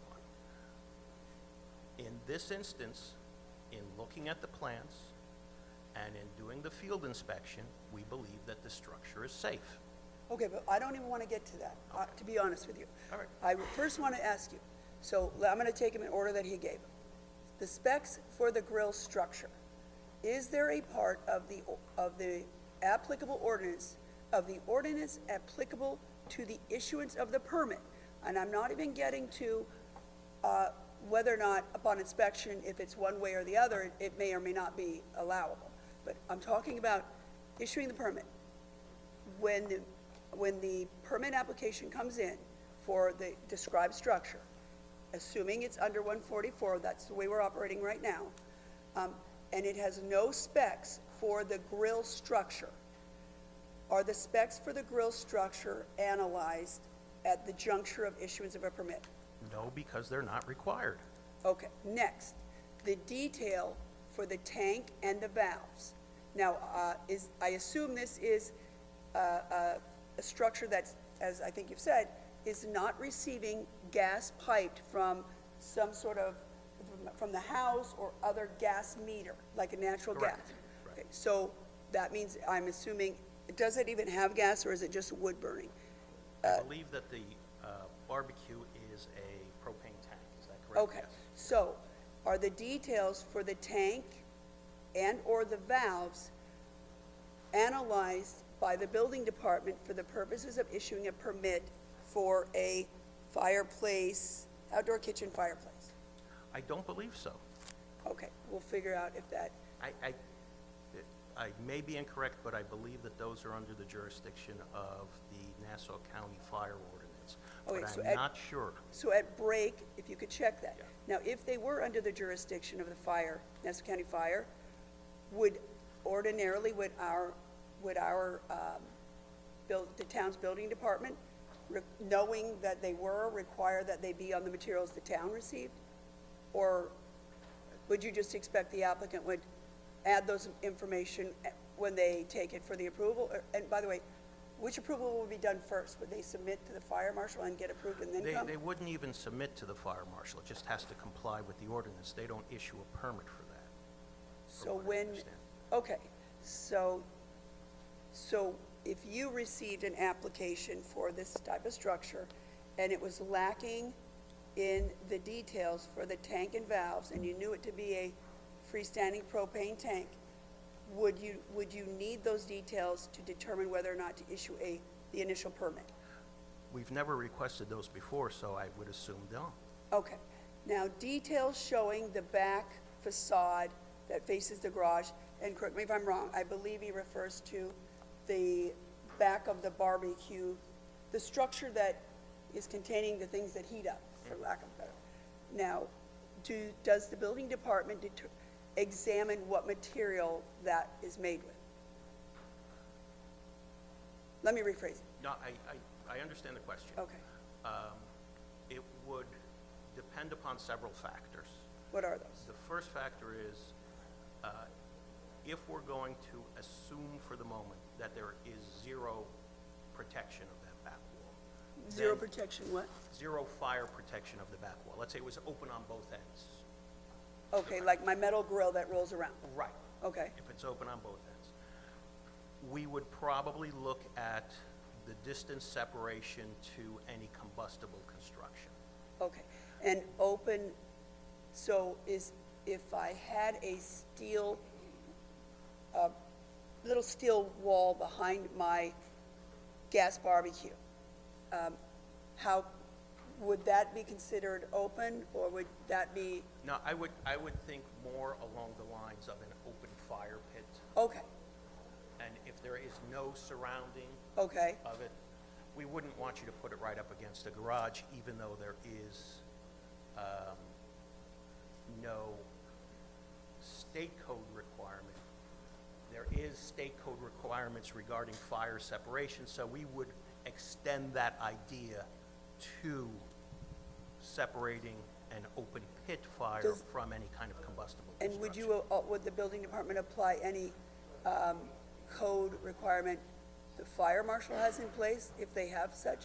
They would not have that type of in place. And do- Generally, the fire marshal has, as far as propane tanks are concerned, minimum standards regarding the storage of the propane tanks. You mean the big kind, or just the one? Even the smaller ones. Once you get below a certain level, I don't believe the code, even their code applies anymore, but I Well, would I'm have talking to- about the one everyone has for the barbecue. Yeah, I think that you're allowed to store up to 5 of those together in an area, but that's the kind of ordinance that they have. What distance, if I had a brick square fire pit that I was burning 3 different ones, the attached gas from, like natural gas, versus the little propane tank like everyone has on their deck, those little open fire pits, versus I want to put real logs in it. Okay. If you know, what distance would you want that to be away from my? The grill itself, the type of propane grill that we're Okay. talking about, those, if we were to extend the same type of logic when they're inside the house as using it for outside, because they don't give you that answer. But if we were to use that same type of logic, they call those gas appliances, the same as a gas stove So in your it house. can be up against something. Yeah. Okay, so now I have. There is some minor requirement, but it's because you're inside the house and you're right up against combustible construction. There are some requirements, but it's, If I had a brick fire pit, though, that I'm gonna actually put logs in, Yeah. how far would that need to be away from my house? What we would probably say is that it would be under the same type of situation as the fire separation between combustible structures. Which is, It can be, I believe, as little as 6 feet in most instances. So the idea is, if one house catches on fire, the fire doesn't spread to the next house, so you want at least 6 feet between the two houses. Now, if you think of a barbecue as something that's on fire, then a reasonable assumption would be you'd want to be at least 6 feet away if there is no fire protection around either structure. but would, the lid is a fire protection, Yes, right? yes. Okay. I would like to comment on some of this question. Okay, hold on, I'll get to you. I just want to I want to get the answers that that you gave me, I want that. Okay, so, I think there was only one more. The detail as to how a chimney attaches to the structure. So I don't, did this require a chimney? What information would you need, if any, to analyze that at this stage? Again, I want to make sure we're clear about permit Absolutely, issuance yeah, versus yeah. when other steps take place.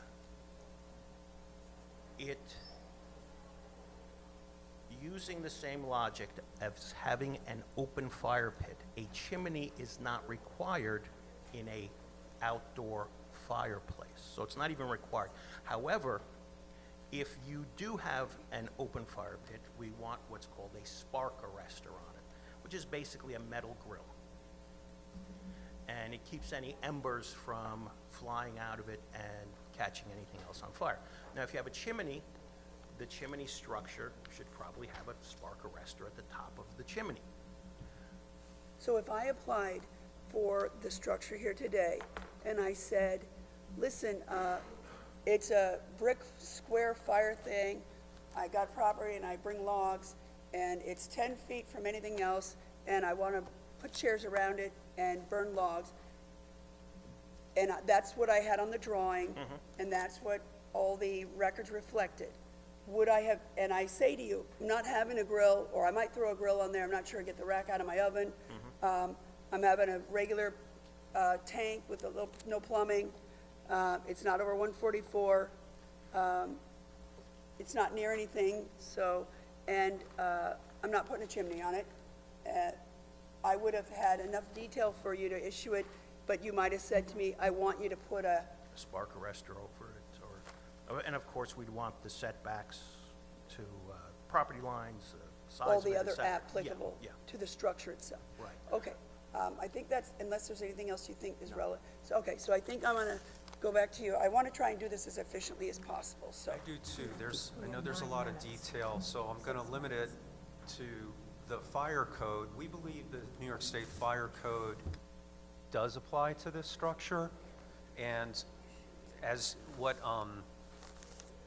the gentleman was describing, the New York State Fire Code does Hold on. have. Can you shut that door, please?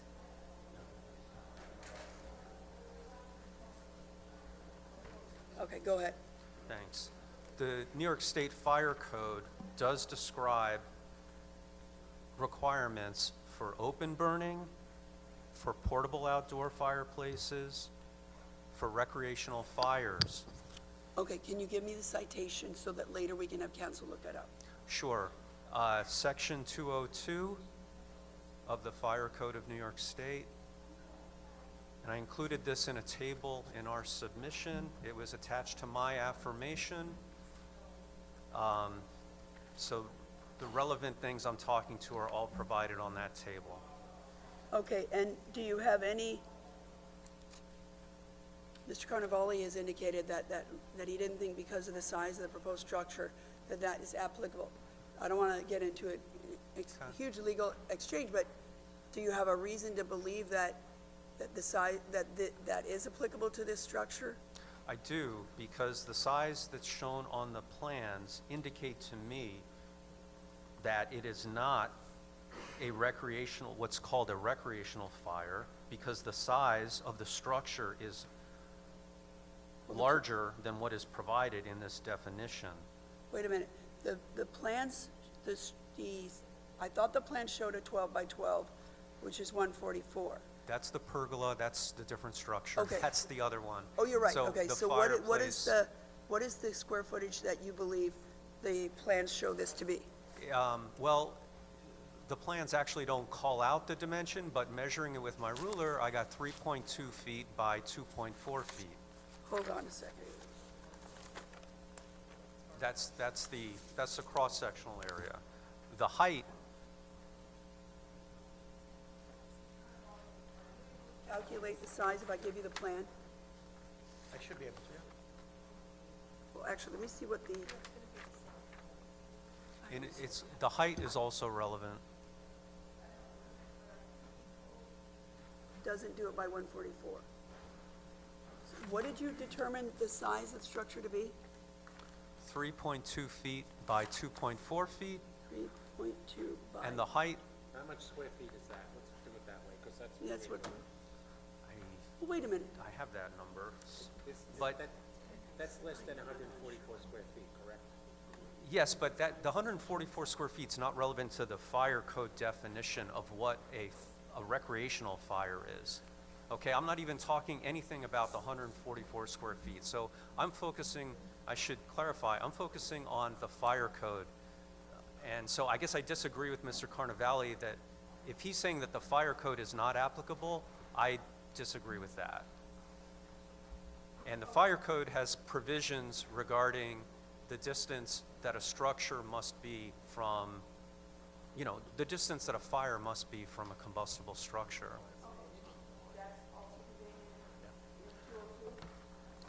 It's in section 202 is the definitions, section 307 is the location. And the point here, Wait, so yep, under those provisions, you believe the New York Fire Code applies, and you Right. believe that dictates the distance the open fire needs, and you believe this should be characterized as an open fire or as one requiring a chimney? an open, well, I believe using these, it's characterized as an open fire. Okay, and And it would if need, that is accurate, if you're Right. correct, what do you believe that, if applicable, fire code says the distance must be? 307.4 says, location for open burning shall not be less than 50 feet from any structure.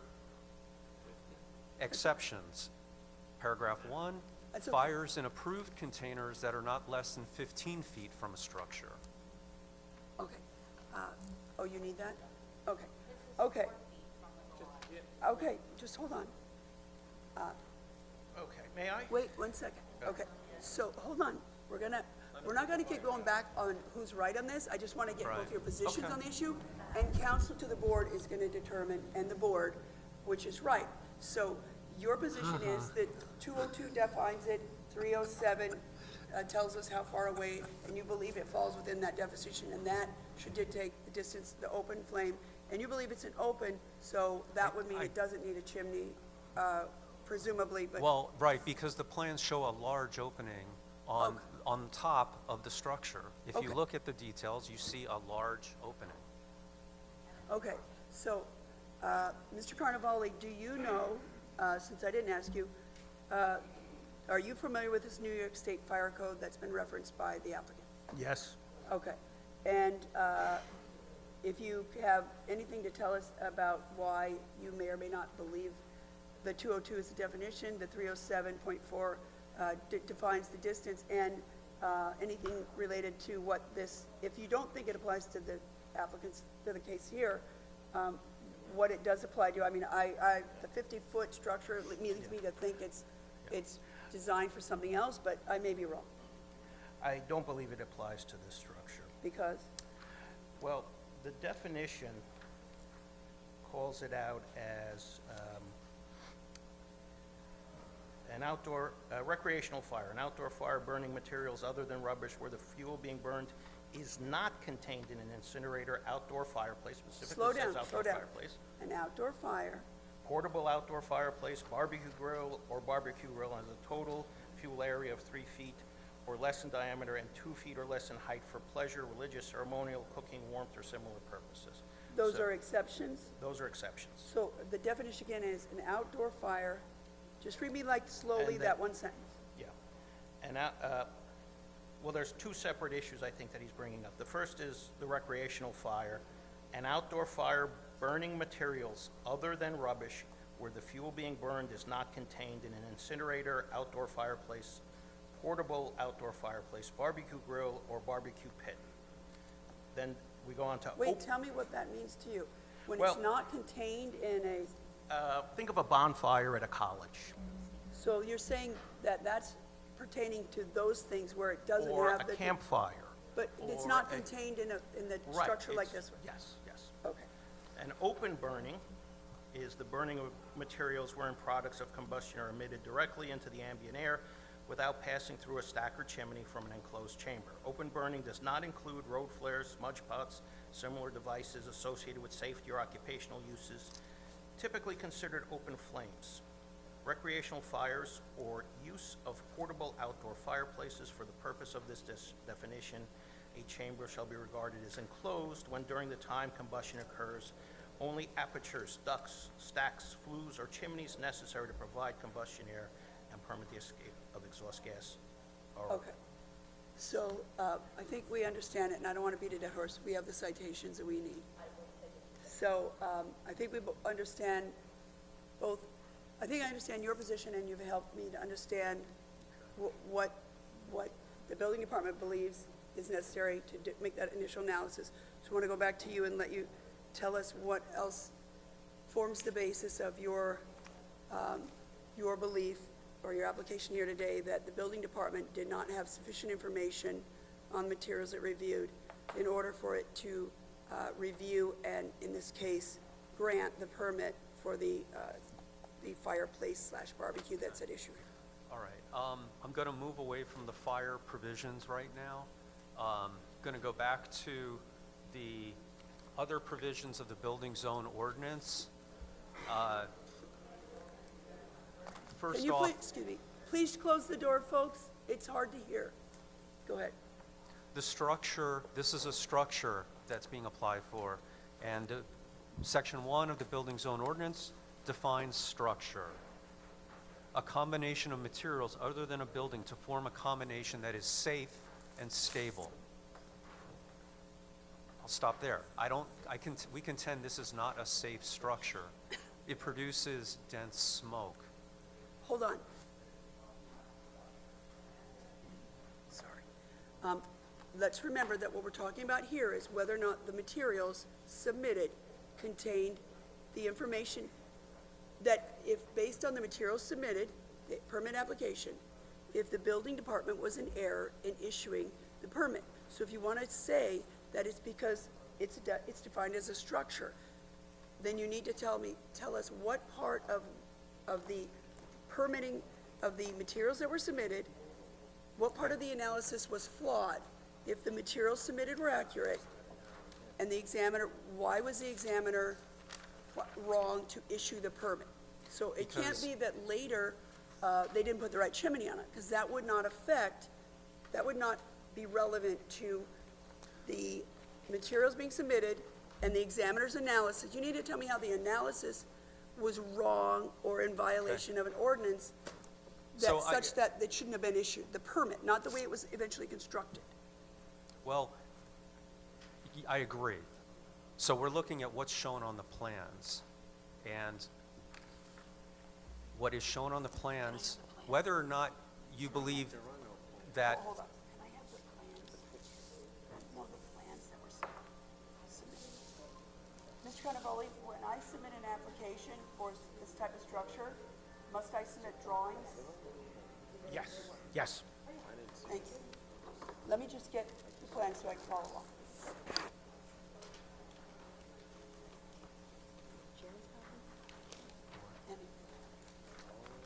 Oh, no. I might already have this, Joy. Did you give me this earlier? Okay, let's see. Let's make sure we're looking at the same thing. You have the plans that were submitted before you? yeah, I do. Okay, I want to make sure we're looking at the same date. Where's that? And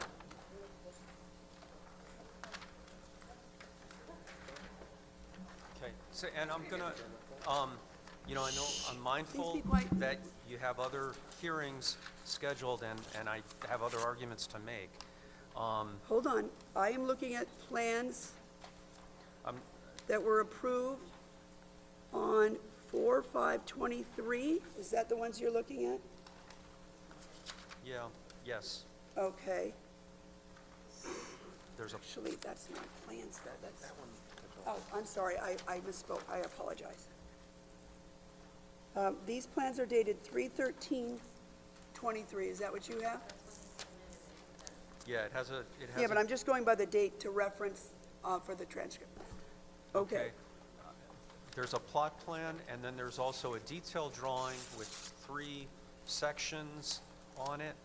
Do you Yeah. have that drawing? Is it dated at the bottom right of 3/13/23? It is. Okay. It says maintain outdoor kitchen fireplace. It shows an elevation, a plan, and a section. Yes, correct, I have the same one. 3 sections, okay. So, understood that,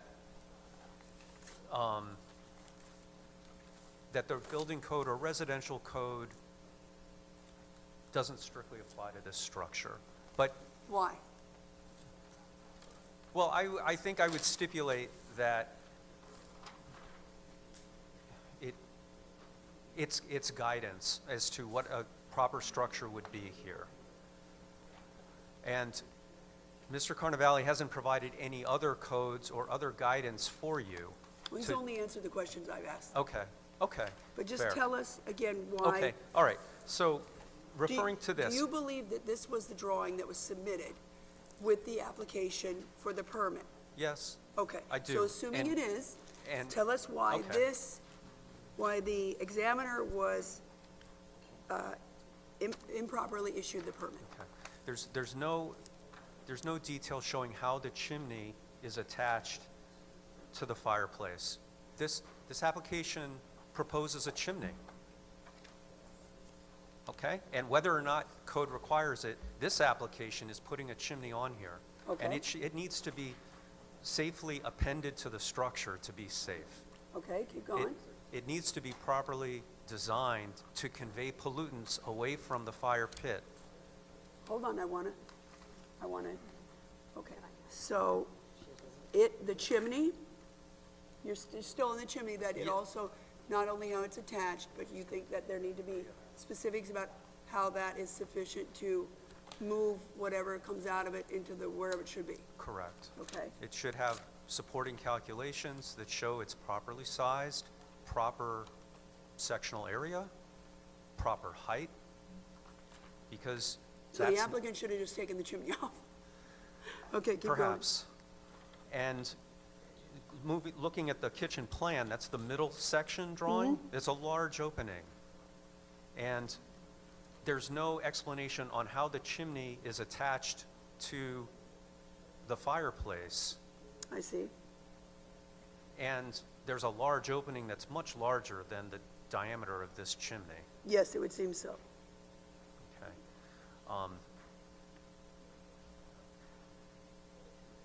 So I would what note you- that there's no detail showing a spark arrestor as well. Okay. There are So- no screens on this fireplace, nothing shown here anyway. So you're saying that on the examiner, I get this in with the application, I know you don't need a chimney, but I see that you have one there, the hole's larger, and I can't properly analyze whether or not I should issue this permit because I don't know how the chimney is attached to that, nor whether it's been calculated to be the adequate size for the size of the proposed fire pit, Yes, I agree. okay? Let me just continue.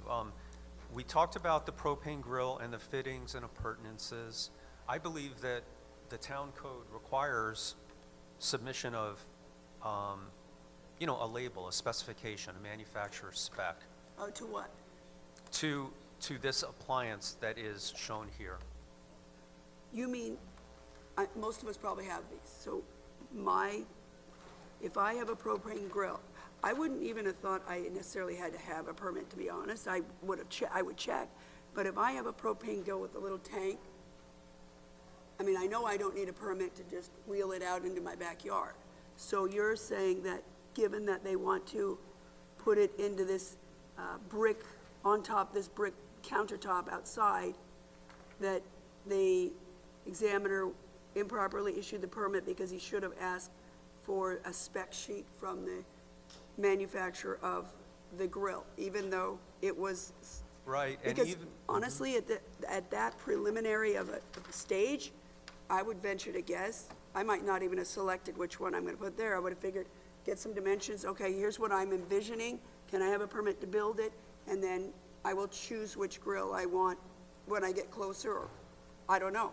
But your position is what I've just stated. it is, I think the examiner's approval stamp on the other drawing, which I think you have in front of you, Which I don't- drawing do you refer? plot plan, Okay, hold on.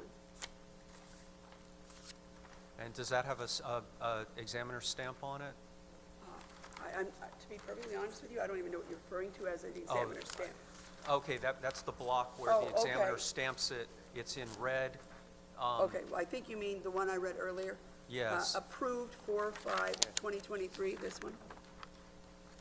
Yeah, it's the same, okay. So Okay, what and- about this one now? Doesn't that block say that it must be approved per the manufacturer's specification?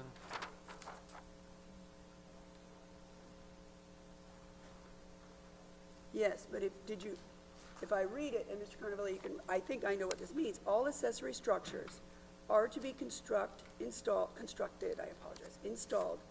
as per the approved plot plan and the manufacturer's specifications / approved construction drawings in accordance with New York State Code requirements and the Town of Hempstead zoning regulations.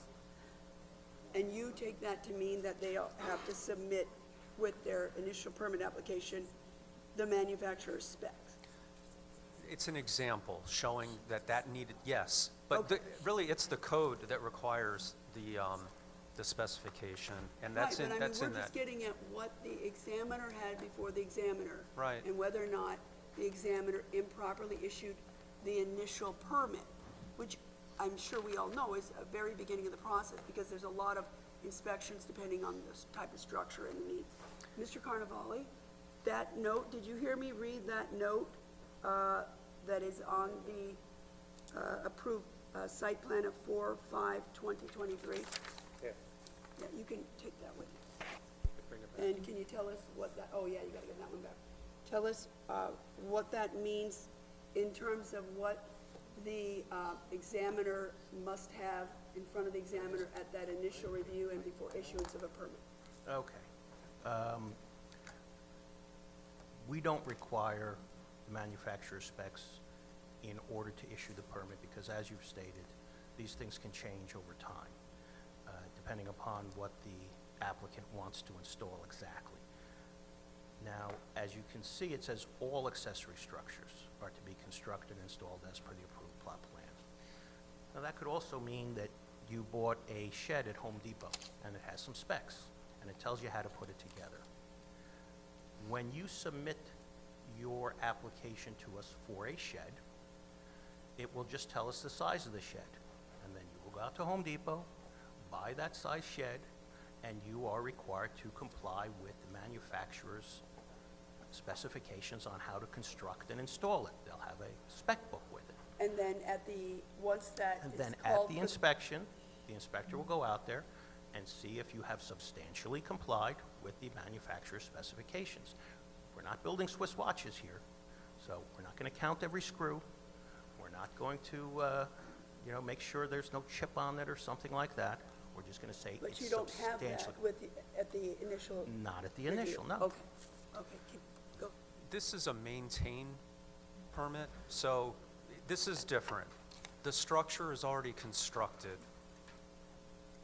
You're not going to Right. be able to change things later unless the owner is going to be willing to literally change things.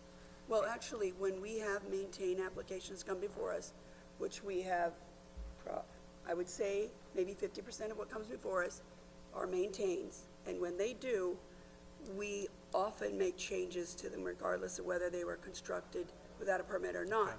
So it is very common occurrence that changes are made, and we Okay. don't need their permission to make changes. They either make the changes or they don't have the requested item in the event they need Okay. zoning relief. And we also contend that this is combustion. This is, What is combustion? combustion is burning No, I mean, I propane know what gas. combustion is. What are you saying? Oh, okay, okay, I'm sorry. I mean, the propane grill is combustion, and the unit right next to it, the fire pit, that's also uncontrolled combustion. You can't shut off the fire. Hopefully you have an extinguisher or something, but if you do have a problem, that's a dangerous juxtaposition of an open structure next to a propane tank. And we contend that that's not like a shed. This is a safety concern. And the examiner should have recognized this and required more. Easily, a specification could have been provided, and that would have helped, because there is no detail about how this is configured. And the Now, owner, when you say this, you mean Okay. the whole island? Or I mean the grill. Yes, I primarily mean how the grill and the tank and the valves and fittings. There's no detail shown whatsoever regarding that.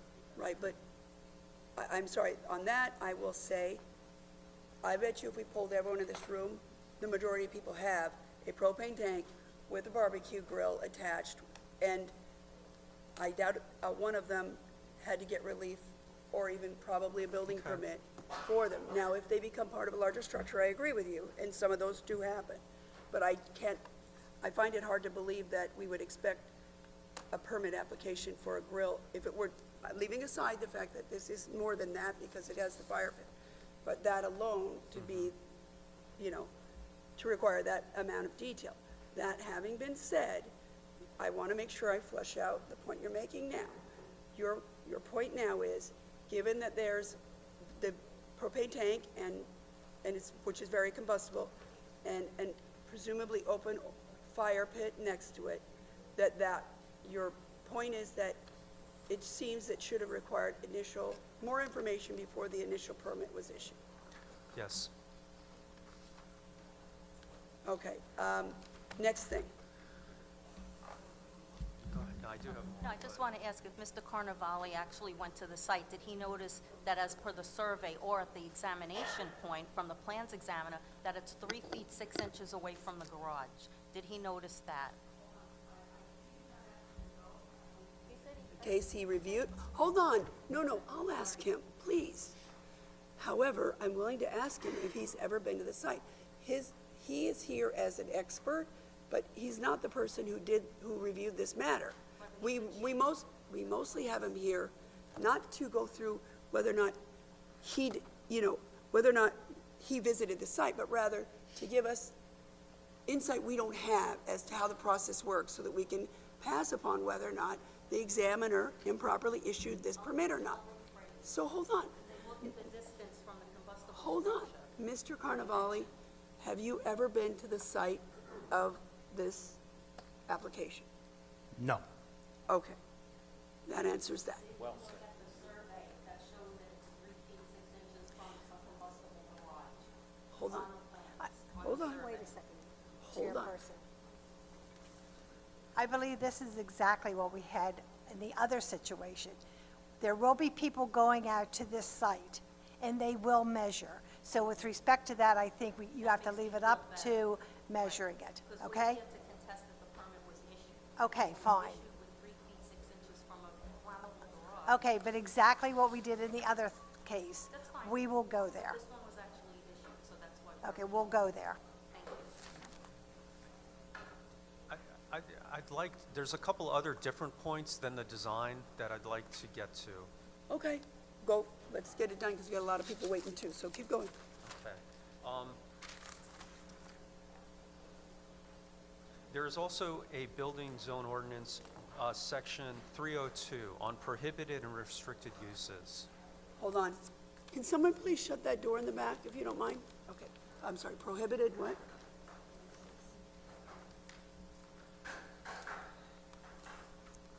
Okay.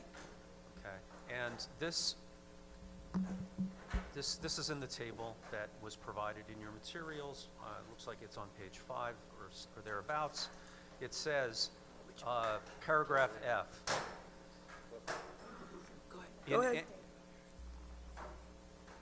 In any use district, no premises may be used or occupied, and no structure may be erected or maintained which may be determined by the Department of Buildings to be noxious or offensive by reason of the emission of odor, dust, fumes, smoke, gas, vibration, or noise. But I'm not sure that I see how that is relevant to what was on the paper, reviewed by the examiner, and provided the information for which the permit was issued. Now, if you said to me, they issued a permit, and now they're burning noxious and offensive, that becomes more of an enforcement matter or some other matter. If you're telling us that, tell me how that pertains to the permit being issued. I was hospitalized because of this smoke, several occasions, and the building department knew about this before they issued that permit. How did they know? Wait, how did they know about it? Because I thought you told me last time you didn't report it to the town. No, you said, did you call the fire department? And Okay. I said, no, because fire department. Okay, tell me how the building department knew that, and by the way, it's a big place, but tell me in a sentence or two how the examiner knew that. We repeatedly emailed, we called, we had an appointment with Mr. Camarada, who was the plans examiner, who canceled on us that day. And I had already had many months of very difficult respiratory issues due to that smoke. Well, you understand, again, we're talking about whether the permit was properly issued. But he knew Wait, about it. wait a minute. I'm sorry. They may have known, I don't think we can conclude that the examiner knew that. But even if we could, what would the examiner know? That you claimed that because you went to the hospital, there was nothing, examiner can't analyze that. And again, the application wasn't to build something that is commonly assumed to put out noxious and offensive material. This isn't a spray booth. This is a recreational barbecue grill, and it was proposed. You're confusing what was proposed and permitted with how you believe it was actually used in practice. And it was proposed as a barbecue grill and a fire pit. And we're talking here about determining whether or not the examiner improperly issued the permit. And the fact that you believe that certain emissions from that house, and you may be right, you may not, but you're telling us that. But the fact that you believe that the conduct on that land prior to the issuance of the permit caused your visit to the doctor or hospital, caused more than that, it's really not sufficiently connected to, in my view, to the examiner looking at the request for a barbecue and fire pit and approving it. If you're talking more about the practical use of it subsequent thereto, which falls under many other purviews, civil matters, enforcement matters, those things, but not, I don't believe it isn't really fall under the category of the permit itself being improperly issued. We issue, the building department issue permits for certain things, and people build the house 10 feet further, closer to the street. That wasn't because they issued the permit wrong, it's because the house is built 10 foot closer to the street. We would just note that, as my wife said, in the materials that we provided you, we provided all the emails that we sent before this permit was issued. Okay. So the department was on notice. We included photographs. I think you have them as well. One of them is, I think, Exhibit 4 that you have that shows the large billowing smoke coming from the fireplace. So we think that is notice that this is an offensive per se operation. This structure and that can be considered by the department in whether or not to approve it, and that's why I bring up Section 302. Did you report this to the health department, the county? Department didn't issue him a permit. That's why. But it's an enforcement issue. We've spoken about it with the DEC. Oh, okay. And they said it's close to a wood boiler, what's called a wood boiler. They said that's the closest apparatus that they have to what he has. Did they come out and look at it? No, they went by our photos, they went by, everything we submitted to them, and they said it's. I'm getting to that. That was my next question. Well, hold on. Did you have any written communication with them? We did. I spoke with the DEC. They referred it to their enforcement. No, written. Did you have written that we can get a copy of? I don't think I have written, Anything written from them back? I have email from him that I can provide. You have what? An email from them that I can provide, and I had a conversation with them. if And we is that- have it, we'll submit it to you. Okay, but is that the communication in which they said it's a lot like a wood, A wood boiler, Boiler. that's what they said, it's exactly like a wood boiler, even though. and therefore what? And therefore, it should be regulated, the air quality is affected, it goes into environmental justice zones, it carries for miles, that there's pollutants. Okay, but so they're the soot, DEC. What did they do particulates. about it? Nothing, they said it falls to the town of Hempstead. They directed back to you folks. That is sort of That's the why we're limbo here. that we're in. But we're not done with DEC, Okay, and we good. will continue to It correspond sounds to me like and that's work where with you them. might belong with that part of the But problem. I guess to finish that point that I was bringing up, I guess we contend that based on the information provided, this can be considered a noxious and offensive use. And if this is affirmed here, then this can occur elsewhere as well, and that presents a problem for our community, we think, to our health. And this, the impacts, it's not just us. We submitted letters from neighbors, but there are many people on our street that there's young kids, there's infants, there's seniors, and they're also affected by this, and that's even just nearby. We understand that the smoke can travel far, so. But what would you have the building department do? Deny all permits for barbecues because they might be one day offensive and noxious? I guess I agree with my wife, it's not a barbecue, and I think you need to look at the construction and the size of the fire pit and where it's located But- and what's proposed. But unlike this scenario, the building department can't look at the size and the location of something when they're issuing a permit. Now granted, this one was built in advance, understandably. But for the most part, a scenario where you apply for a building, a barbecue and a fire pit, they can't just presumptively assume it's gonna be noxious and offensive. They can't analyze it in the proper case because it shouldn't be built yet. As I said, a lot of things are. But it's putting the cart before the horse, frankly. Okay. But anyway, so tell us what else. I think we understand your position on that issue. Okay, so we also contend, we spoke to this some, or maybe, I think we referenced it, but I want to also again reference that we believe a special exception is required for this application because there are multiple structures on this property.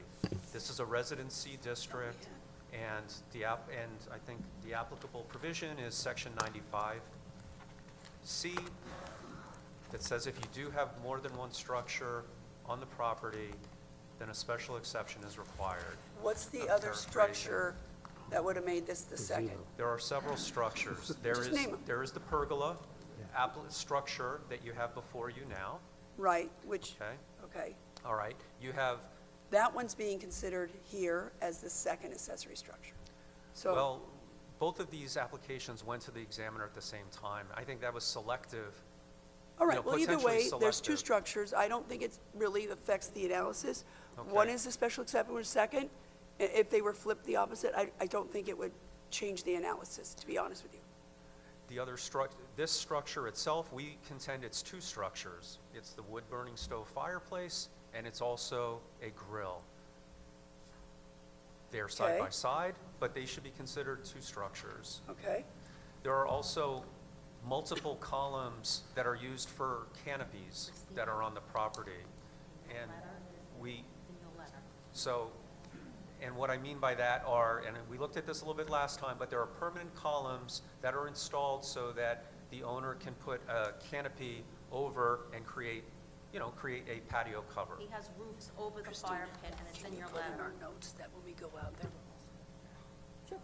We'll look at that too. Yeah, when we're this out is, there. we could call it Exhibit Y if you like. This is, he takes the roofs off, he puts them on. He takes them off, he puts them on. So they're And sort then of temporary roofs? directly over the fire pit with electrical and everything else, and we've provided a lot of documentation, and also shows the 3 feet 6 inches from his garage, which is dangerous. We wouldn't be here if this wasn't a major life impacting, because our alternative is to have to move, and I've been living there for 34 years. Mr. Carnavale wants to say something. Just very briefly, in general, we will have situations where someone will construct, let's call it an outdoor kitchen, beneath a pergola. We treat that as one structure. It's like having a kitchen inside of a house. You don't treat the kitchen as a separate structure. Well, yeah, and I think you treat them, if they were treated as two, they could put a lot more stuff there, I would think. You could do two, each of them 144 feet, it'd just be a second, third accessory structure. Right. So it's, most of the time, it's better to require it to be one so that it can't be as large as having two bigger ones. Correct. Just not sure how much that applies to this instance, but just so that you can Understood. get a better feel of how we review things. Thank you. And just to note on the safety, to have that sort of canopy directly above your fireplace is not safe. So we're going to look at But, so, with the columns, the pergola, the kitchen or the grill and the fire pit together, we think there are more than two structures that would bring this before you for special exception. And the criteria for special exception, which are provided in 267, Town Code 267A, or D, excuse me. We're very familiar with that, Counselor. You're familiar with it? Yes, Okay. this is what we do. I will just note that paragraph D, particularly 5, subparagraph 5, which you're familiar with, says, whether the use or materials incidental thereto are produced may give off obnoxious gases, odors, smoke, or soot. You've said that before. Understood. Thank you. The last point is that we contend this is subject to SECRA if you affirm this determination. We don't think this is a ministerial matter that would be like a type 2 matter under SECRA. Instead, we think you're exercising discretion, and as such, you would need to comply with SECRA and conduct the environmental review, determine whether there's a significant adverse impact for this project and potentially for others as well, if this is setting a precedent. That will also be taken into consideration. Thank you. And the letters from the neighbors document the smoke going well It's over. it's a block. all in the file, and your pictures are in the file. Okay. You've been waiting. My witness, who has shown up 4 times, 4 days from work, would like to speak. Of course. Is it my turn? Okay. Yes, name and address, please. Okay. Good afternoon, members of the board. I'm Phoebe Massimino, 714 Garfield Street, Franklin Square, New York, and Elena Carrillo Crane is my sister. For over 30 years, myself and my family were in the past able to spend quality time at her home at 168 Harrison Avenue, both in the yard and in her house during the week on evenings and weekends. However, the volume of black smoke, burning materials, has made this impossible. I personally observed the flames reaching the top of the height of the garage roof. The literal clouds of thick, dark, acrid smoke is overwhelming, and on multiple occasions has caused me to cough and suffer eye, lung, and throat irritation. I have witnessed burning embers blowing onto my sister's property, which is a fire hazard. There is particulate matter in the soot that forms on her house and in her yard furniture from these fires. This is unhealthy and dangerous. On several occasions, my sister came to my house because she could not sit in her own home. There is no escape from the dense smoke. Even with the windows closed, the smoke alarms inside the home activate when the neighbor is burning materials. These neighbors' fires have truly ruined many visits with my sister, whose serious health issues are intensified by these fires. This is a health, environmental, and safety issue. The neighbor at 164 Harrison Avenue should not be permitted to ruin a tax-paying homeowner's ability to live in their home or have visitors, and cause constant distress that their reckless behavior will cause illness, and that blowing, burning embers will set neighbors' houses on fire. My sister's worked multiple jobs to keep and maintain her home. She has beautiful flowers and a prolific vegetable garden. She is very community-minded and truly lives her values. She's on the board of her local civic association. She is a Eucharistic minister. She has run workshops for displaced workers to write resumes and conduct job searches. She is a volunteer with St. Vincent de Paul. My sister has a doctorate. She is a college professor and a published author. To see her physically harmed in this way from these fires is devastating. Please revoke permit 23-2498 and prevent this terrible situation from continuing. Thank you, Phoebe Massimino. Thank you. Okay, is that your case as applicants? Yes. Okay, let me see, where's my sign-in sheet? What are you doing? I note that Mr. Argueta is here, and his attorney. Where are you? Is Mr. Argueta here? Oh, he's outside? Okay. Got it. Just move to the bench, I guess. Remind me when Christina, oh, there she is. I have someone.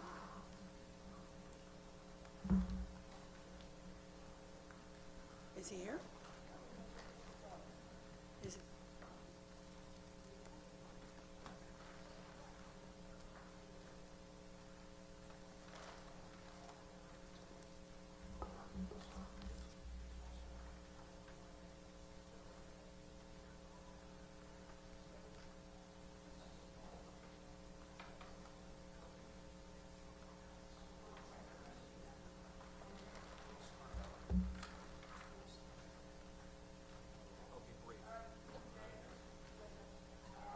I'm just gonna go over a couple of things. I'll be brief.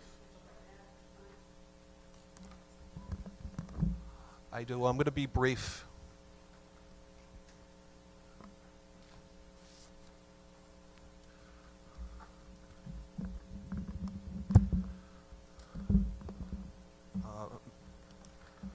Mr. Carnival, could you respond in regards to the chimney? And could you respond in regards to the chimney complaint by the applicant? Okay, I'm assuming you mean the attachment of the chimney to the Correct. fireplace. That is something that we would typically not require a detail on in order to issue the permit. It is something that the inspector would look at in the field. It would be quite obvious on a chimney that size whether or not it was safe as far as structure is concerned. You could easily push on it and see.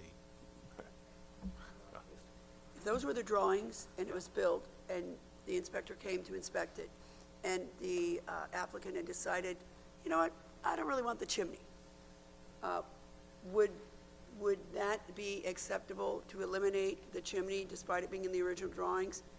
And if so, would that be because you said earlier it wouldn't have been required, or how does that work?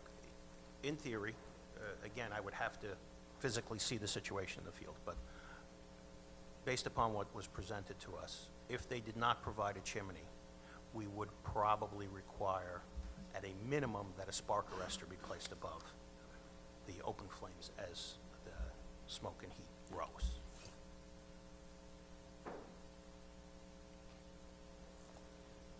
Are you sure? Yes.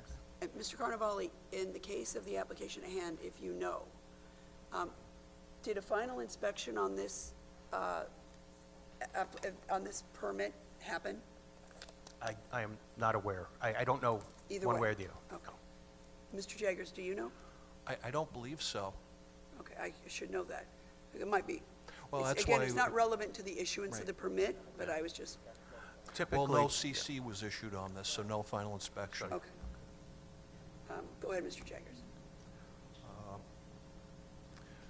I wanted to just speak about, the applicant brought up the BZO Section 302, Section F, and I just want to state that, or I just want to ask Lou, Mr. Carnival, this section, how has it been taken in regards to fireplaces and grills? How has the building department applied this section when it comes to those type of things? I cannot recall ever having cited a fireplace or grill for a 302. And if you, remind me what the 302 is. The 302 is the noxious and offensive Okay. smoke. Has the building department ever reviewed secret in regards to a fireplace or grill? Again, I've been working for the department for about 30 years, and not to my recollection, no. Hold on a second. Christina.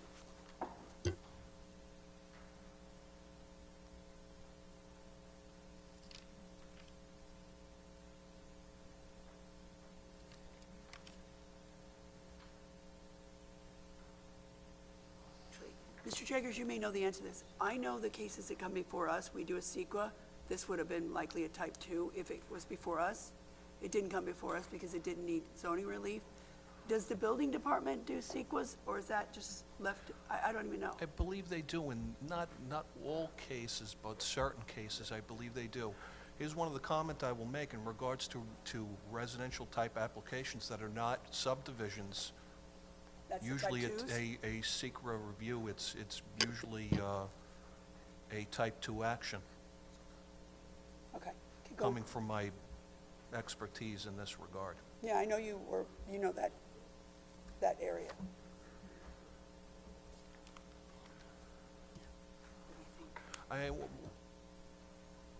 In closing, I'll make one other just statement.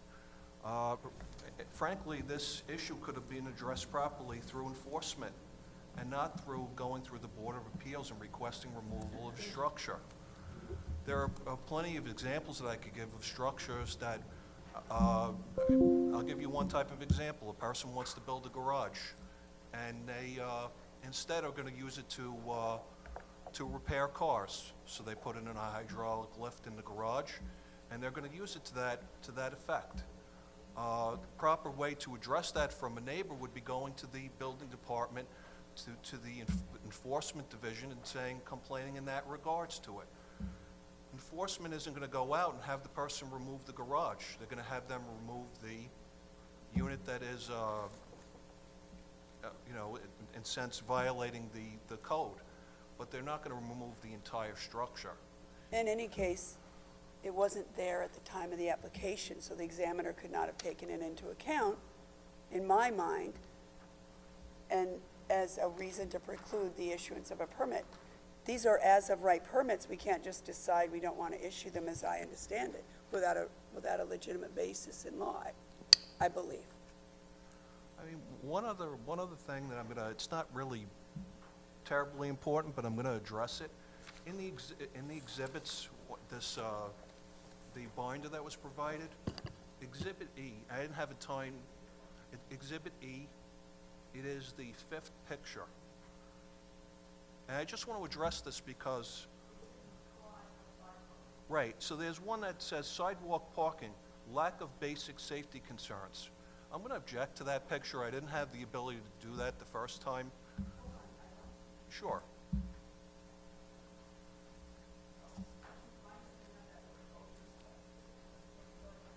I'm going to object. It has nothing to do with this application.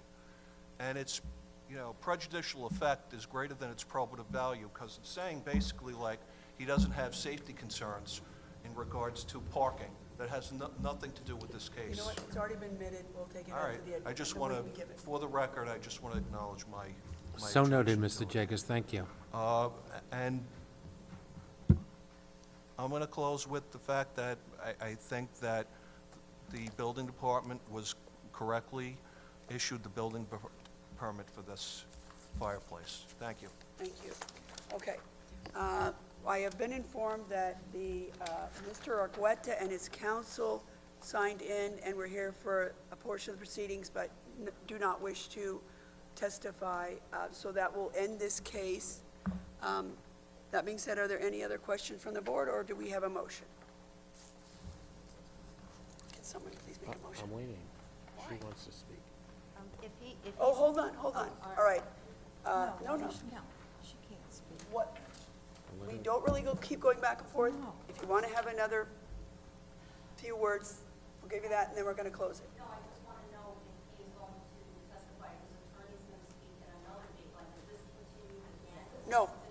So why are we here? Like, what is? Pardon me? I don't understand. All right, That's so it. we don't have to be here, right? So Correct. They don't don't, they were here, they heard what they wanted to hear, and he doesn't wish to, Okay, so, are there any other questions from the board? Do I have a motion? I move the hearing be closed, the case placed on the decision calendar. The board will make the necessary inspections as we proposed at the hearing. All those who signed in will receive a notice of the A copy of decision. the board's decision once it's ready. Okay, thank you, everyone. All in favor? Aye. Opposed, abstentions? Okay, we have two, for those of you who are on the 2 o'clock calendar, we have 2 second calls to do very quickly, and we can get down on, oh, make sure I don't have any notes in there. Dawn, can you make sure I don't have any notes in there? I might have. Okay, and then, hey, Gail, you want to do that second call? Oh, that's.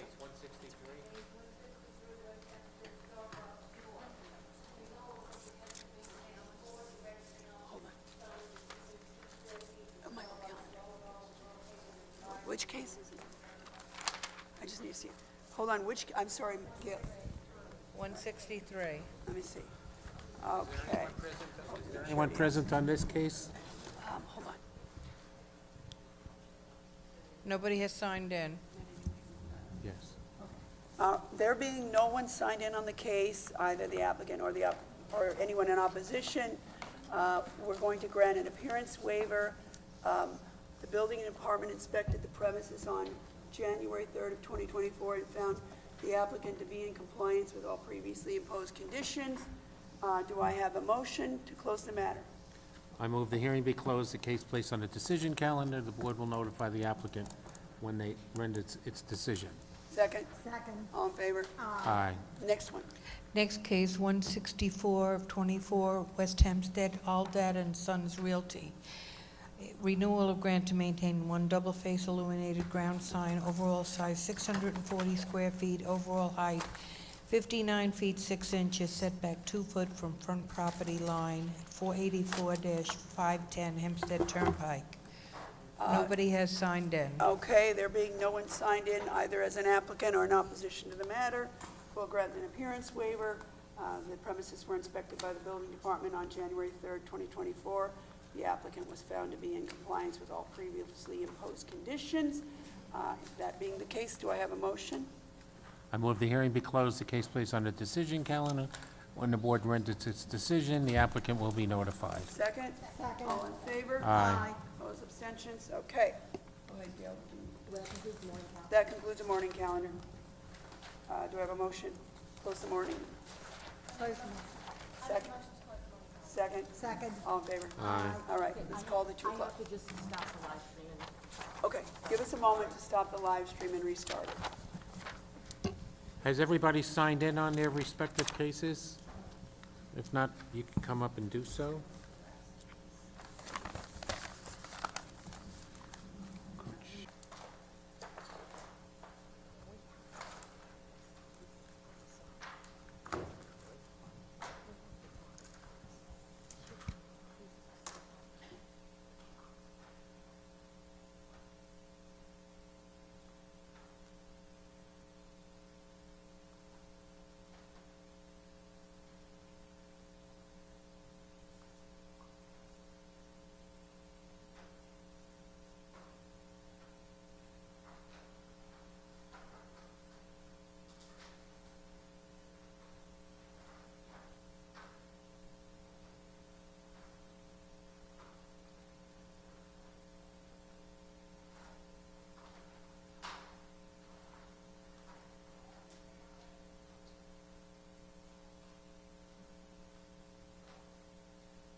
This is the 2 o'clock hearing from the Board of Appeals, Town of Hempstead. Chairman, would you like to say a few words? It looks like there's a lot of people here, many of whom may have not been here before. So we'll explain how we do this. The applicant, the case will be called. You should have signed in, whether you're the applicant or just an interested party on the matter before you. If you haven't, feel free to come up to the side here, even during the proceeding, to get signed in on the case you're here for. We'll call the cases usually in order. The applicant will come up and sit here with whomever is involved with the applicant. If there are others who want to be heard on the same matter, but either aren't with the applicant, feel free to sit over to the right here, or just remain in your seat if you wish. Once the applicant presents the applicant's case, we will call on any others who wish to be heard. Usually we have them go over here, so you can queue on that bench if you wish. You'll be sworn in, and you'll be asked to give the board whatever information you wish to give the board. Sometimes those folks might have a question for an expert on the other case. Those questions can usually be answered at that time. And then once everyone who's not an applicant but is interested in the case gives his or her testimony, then we will allow the applicant one last time to follow up and give any additional information that he or she may have left out at the first part. So with that said, I think we're ready to go. Okay, we have one request for adjournment. Case 190 to 193 near Bethpage, 420 Wantor Avenue, Inc. Variance front yard setback on Hicksville Road to install dumpster enclosure, special exception to install drive-through window for proposed Dunkin' Donuts.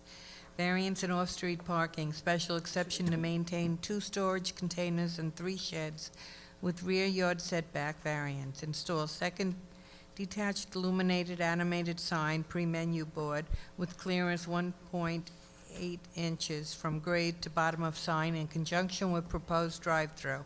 Install third detached illuminated animated sign, menu board, with clearance 1 foot 8 inches from grade to bottom of sign in conjunction with proposed drive-through, located at 420-442 North Wantor Avenue. Please state your name and address for the record. Good afternoon, members of the board. William Benesso for Chili Deacon Johanna, 333 Earl Ovington Boulevard, Uniondale. On behalf of the applicant, I don't know if anyone is here representing any neighbors or Assemblyman Mickelin's office. I did receive a call and a copy of a letter yesterday from the Assemblyman indicating that they were requesting an adjournment of the hearing.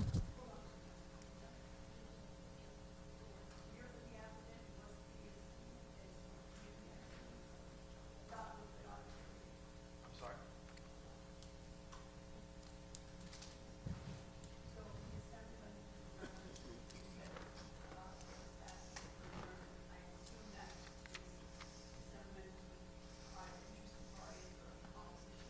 On behalf of the neighbors and people in the community, as I think these folks are here.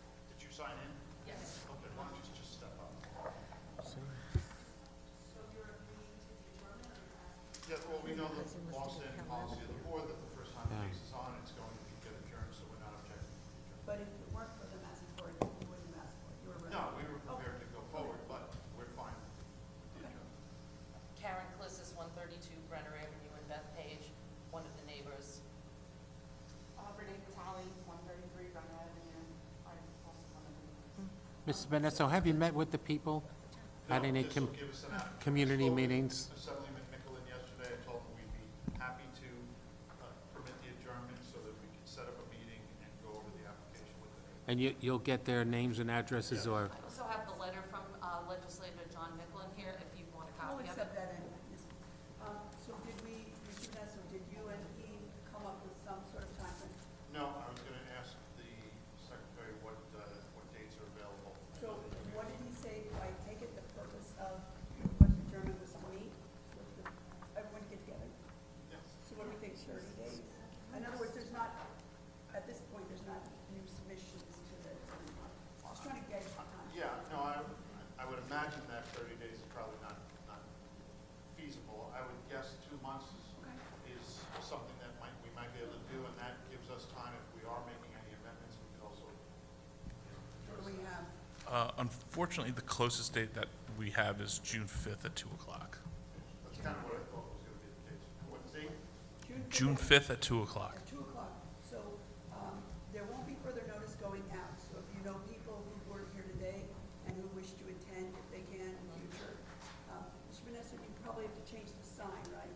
Yes, You'll we'll put a change the patch sign. on the sign with the new. Okay, but let people know that The new date is, and the new date is at 2 o'clock also, not at 9:30. So June 5th at 2 o'clock? Yes. Okay, thank you for your time. And then, you're welcome. Now, make sure whoever wants to step out and exchange information with Mr. Vanessa. Ms. Vanessa, just for the information, is this an out parcel within that parking lot? It is the end portion of the parking lot, which is not utilized by anything other than parking spaces.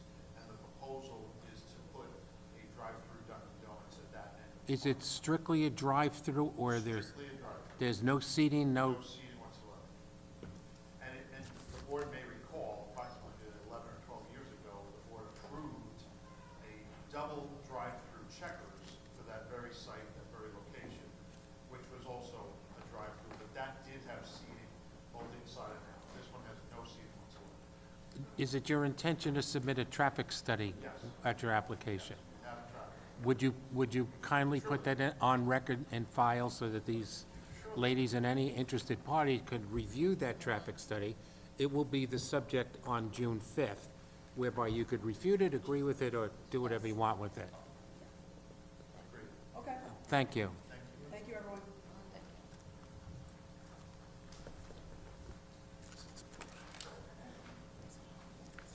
It's you.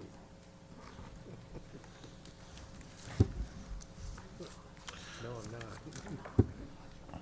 This one stays. Mr. Chairman, we don't have any other applications for adjournment for this afternoon. Okay, let's call calendar. Okay. We'll start with, okay. First, we have case 18224, Point Lookout, Paul Karachi.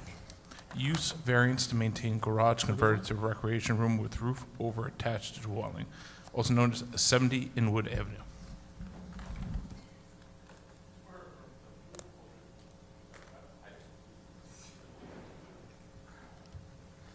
Salvatore Cuscia, permit to Russ, 338 Jericho Turnpike, Syosset, New York, 11791. Good afternoon again, members of the board, Mr. Chairman. I'm here on behalf of Mr. Croce, who is wishing to maintain and legalize a garage with roof over attached to the dwelling. Property is located in a Residence B zone. My client purchased the home 2 years ago, and the garage with roof over were already converted. When he started looking into renovating his home, he was advised that these items had no permits, so he therefore started the process. He's already spoken to all his neighbors directly next door, across the street, and no one has any objections to any of these matters.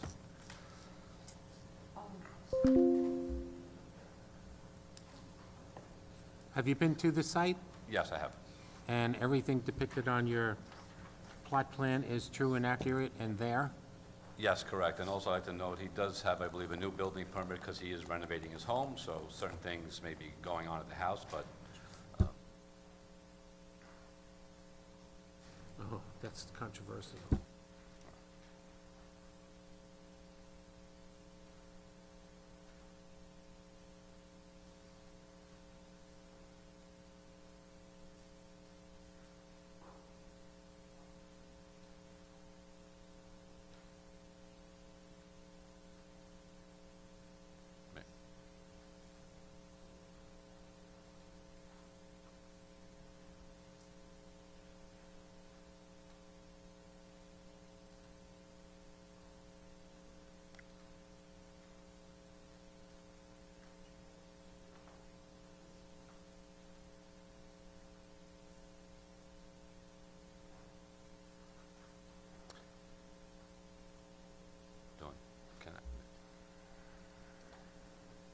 Yeah? yes. I'm a little confused why this garage being converted to living space attached is being analyzed as a use variance? It's being analyzed as use because the original garage prior to my client purchasing the home was converted. So it's being used more as an outdoor recreational space. It doesn't have an, Wait, slow down. there's no access from the garage to the home, which is why they classify it as a use. Oh, wait a minute. The garage never had access to the home. You would pull But in and walk By the out. site plan, it looks like it's attached. It's And attached, we get it's those all the attached to the time. dwelling, correct. It was built that way. It was originally CO'd as a garage. Is it a garage? No, No. It's no longer a garage. It was converted. but because, For all intents and purposes, we'll call it a cabana. Okay. because we get garages converted to living space all day long, and Correct. it's not a use. Correct. The only reason why they're classified as a use is because there's no actual entrance from the garage to the home. Any other questions from the board? Go ahead.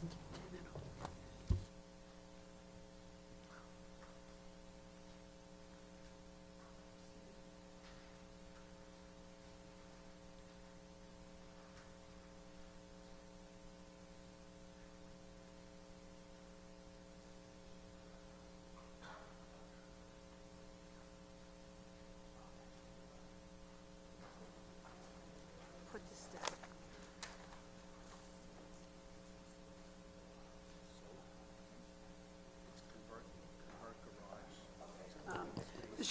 Yeah, no. Any Mr. other- Chairman, I would then move that the hearing be closed, the matter be placed on decision calendar. Mr. Cuccia be notified by mail of the board's decision once it's rendered. Second? you. All in favor? Any opposed? Any abstentions? Next case. No, I got it. Yeah. Well, is it? Next, we have case 18324, Oceanside, ABC Ocean 3453 LLC, variances subdivision of lot area, front width from and on street line to front setback line, lot area occupied, construct dwelling with garage, formerly known as 3453 Ocean Avenue, as well as case 18424, Oceanside, ABC Ocean 3453 LLC, variances subdivision of lot area, front width from and on street line to front setback line, lot area occupied, construct dwelling with garage.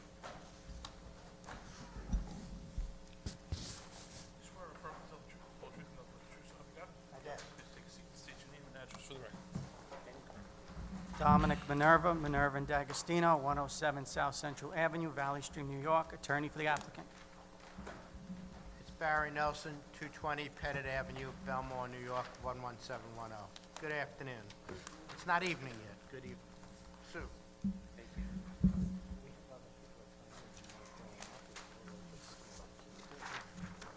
The application before you today is for variances to permit the construction of 2 new single-family dwellings on the subject premises.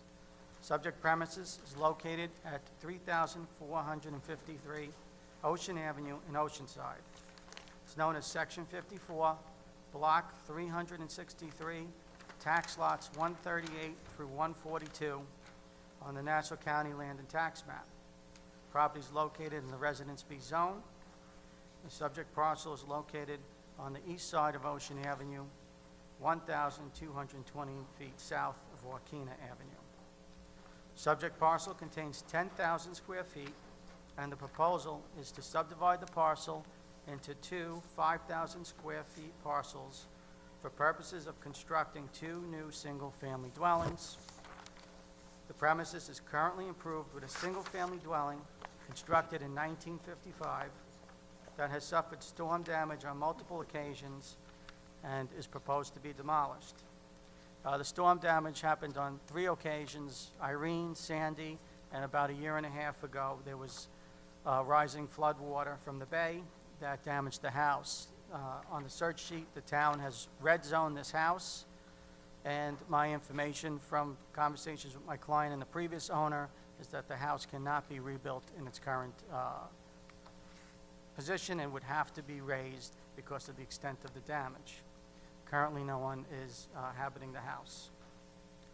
The variances requested are for lot area and front width for each parcel, with 6,000 square feet required and 5,000 square feet proposed for the lot area, and 55 feet of frontage required with 50 feet proposed for each parcel. There is also a request for lot area occupied with 27.5% permitted and 34.7% proposed. I would request that the board consider the lot area and front width variances separately from the lot area occupied variance. Because we're going to give you the testimony on lot area occupied, but if the lot area and the front width variances are granted, we can still move forward, but with 2 smaller homes. So if for some reason the board was not comfortable with the lot area occupied variance, we would just ask that you consider that separately. The 2 new homes will be fully FEMA compliant homes, which will avoid future flooding of the residents. Each dwelling has a 2-car garage and 2-car driveway proposed. The garages and the driveways are separated, one on each side of the house. In speaking with one of the neighbors, it did come up that there was a concern about having 2 separate driveways. So I spoke with the applicant, and we would certainly accept a condition that there should only be 1 garage and 1 driveway for each house, or possibly 1 garage and 1 double-wide driveway for each house, rather than the 2 separate driveways, which would allow 3 off-street spots for each house instead of 2. As you will hear shortly, the proposal is in keeping with the character of the area and will not be detrimental to surrounding property owners. At this time, I would call Mr. Barry Nelson to testify, and I would just ask the board, if having previously qualified Mr. Nelson as a real estate expert, if you would be willing to continue that qualification. Mr. Nelson, you've been previously qualified this board on numerous occasions, and you've testified as real estate experts. Since the last time you were qualified, have any of your qualifications changed? No, sir. Okay, then you are free to testify as a real estate expert once again. Go ahead. Your testimony, will you give us, in accordance with Mr. Minerva's request, can you, when you speak to, for example, lot area occupancy, rather than just saying 6 lots was substandard and not specifying what, I want to know specifically which lot area, which properties have substandard lot area, separate from the other, issues you addressed, okay? Yes. I'd like to hand in some exhibits. I have 3 copies of photographs people of the in subject opposition. property and the surrounding area. I have some aerial views of the subject property and surrounding uses, and then I'm going to submit a second aerial view with the Nassau County Department of Assessment tax map identifying parcels that do not comply with the lot area. And I indicated a B on the right-hand corner, so you can separate that. and There's see. opposition.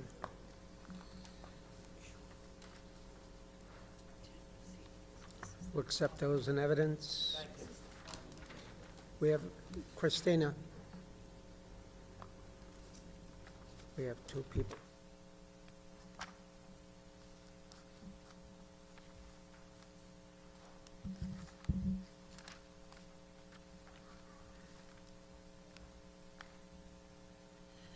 The subject property is located on the easterly side of Ocean Avenue.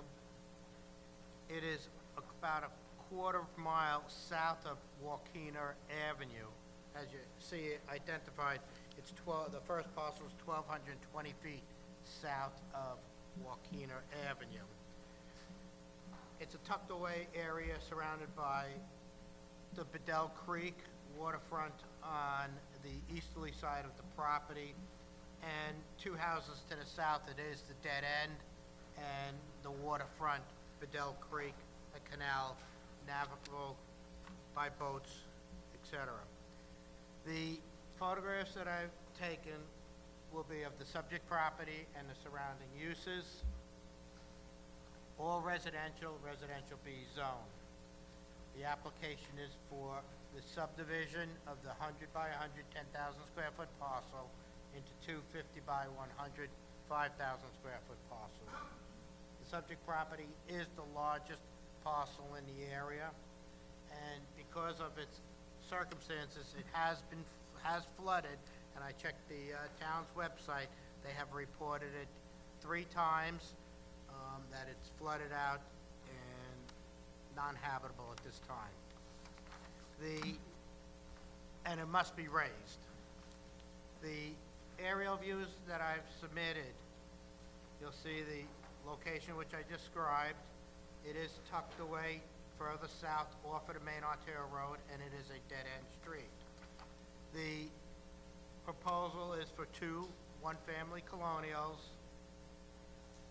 that would be raised and comply with FEMA requirements in all respects. It is bulkheaded and a waterfront parcel. On the easterly side of the subject block, in the 200-foot radius, you'll see The first house to the north is a compliant lot, 60 by 100, and then the next four are 40 by 100, 4,000 square feet.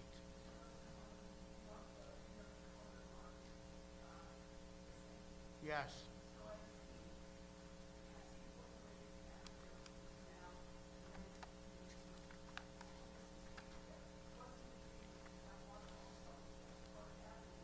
So, to answer your question, it's section 54, block 363. The subject property would be on the easterly side on Ocean Avenue, the most westerly portion of the block. Everything else... Oh, that's Bedell Creek. That's waterfront, Bedell Creek. Yes.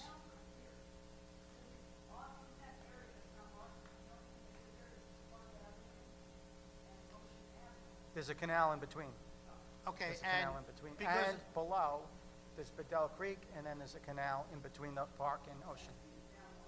And just to further clarify, while you see two sections, and I indicated at what point, what this would be is, it'll fit on top of the...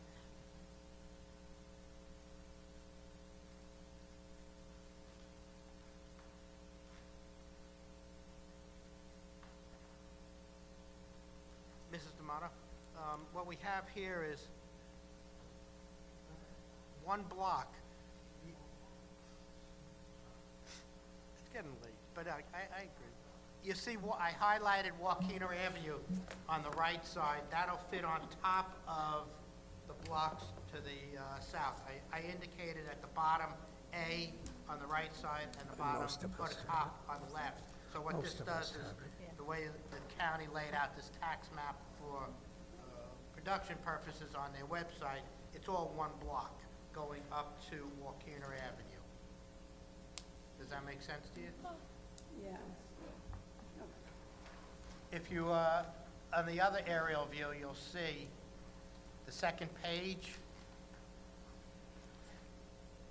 She's got it. Yeah. This is all one block from Joaquina Avenue straight down to the what waterfront, she's looking Bedell Creek. And what I did is identified parcels why this is likely a unique area, and the 200-foot radius doesn't expand past the waterfronts. You'll see along Park Avenue numerous parcels that do not comply with the 55 by and 6,000 square feet. And just in the subject block, you do have 14 parcels, and I've identified the addresses that are substandard as far as lot area and front width. And if I may continue, the house, so what you see is 4 within the radius on Ocean Avenue, 1 additional on Park Avenue, and then I identified the others in the area. As far as lot area occupied, I'll hand in one last exhibit, and on the aerial view, on the second one, you'll see Gintel Street, which comes off of Ocean Avenue, just to the north. A house that was before this board several years ago, and it included a demo of the, it wasn't a subdivision, but it was a sandy house that was demolished and a new colonial was constructed. That colonial is pursuant to variances cases 1403 and 1404 in 2017, and it requested height, average front yard setback, lot area occupied, rear yard, constructed new dwelling, and some fencing. That was a lot 70 feet wide, 80 feet wide, 70 feet depth, 5,600 square feet. I'm going to hand in a picture of that house and a location map as it relates to the subject property. It is What just- it, no, go ahead. You What is the lot area that was approved in that case? 5,600 square feet. No, the lot. No, what was the lot area? Oh, okay, I was gonna just get into that. Okay. So, no, I didn't stay. On, at 3372 Chintel Street, on a 5,600 square foot lot, what was approved was a 43.1% lot area occupied. Roughly 2,000. In my research, I will identify, I uncovered and identified 3397 Ocean Avenue, which was case 11, January 8, 2003. I received a lot area occupied of 46.87%. At that time, right, that was it. I'm sorry. How large was that lot? That was under case, I'm sorry, what was it? How large was that lot? 46.87%. No. How large was the lot? It was a 60 by 100. Mr. Nelson, I'm sorry, I'm looking at this again, what I was asking earlier about the space, that's not a body of water. I think I'm figuring out that this actually stacks on this, Right. and you put them side by side. That's the way it's printed out, that's the way Okay, the so I town was has asking it. what's in this area? Oh, Now, and then, that stacks on, that's just a gap that the other half of the block, which fits on top of.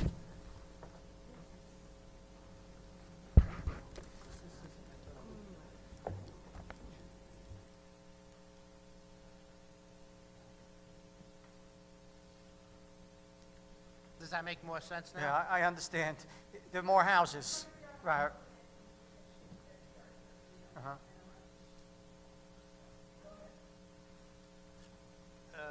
3466 Ocean Avenue was a case 514 and 515, July 26, 2000, and had received a lot area occupied of 34%, 60 by 100. 3415 Ocean Ave, 3415 Ocean Avenue under case 97, February 12, 2014, received lot area coverage at 35.9%.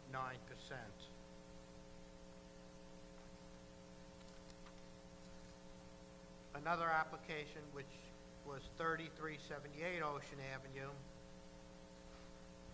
case 1415 of June 29, 2016, 29.7%. So you do have homes that have received lot area occupied. You have mixed development, some substandard parcel as far as lot area, front width. What's being proposed are 2 new colonials, FEMA compliant. The area did suffer greatly under Sandy, Irene, and within the last 2 years, flooding. It's my opinion the proposed dwellings, colonials, is not going to alter or change the essential character of the neighborhood.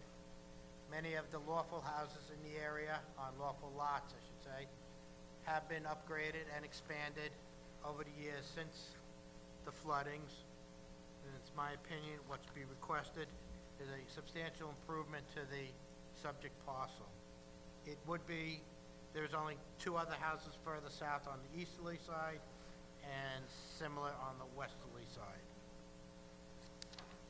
Values in the area range anywhere from approximately $600,000 to $1.5 million.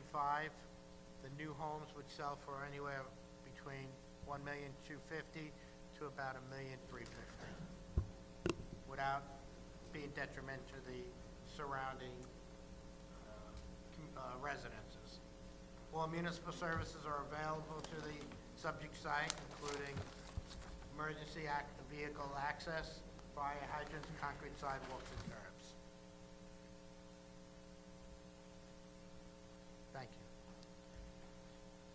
One thing I would just add to Mr. Nelson's testimony, this is the only lot on the radius map capable of this subdivision. There are no other 100 by 100 lots on the 200-foot radius.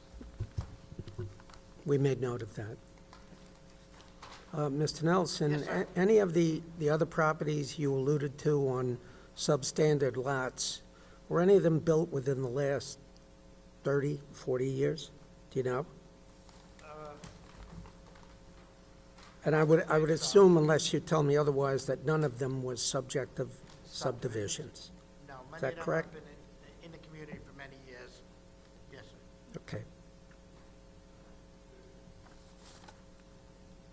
Okay, in conclusion, based upon Mr. Nelson's testimony and the evidence submitted, it's our position that the variances are in keeping with the character of the area, will not be detrimental, that they're minor in nature, and that the benefit to the applicant outweighs any perceived detriment to the neighbors, which we believe there are no detriments. We have some objections. And there's no possibility of any other subdivisions on the map. Okay. And we request your favorable consideration and remain available to answer any questions. Any questions? We have some people who are in opposition. I'll just go through a few things, Mr. Minerva.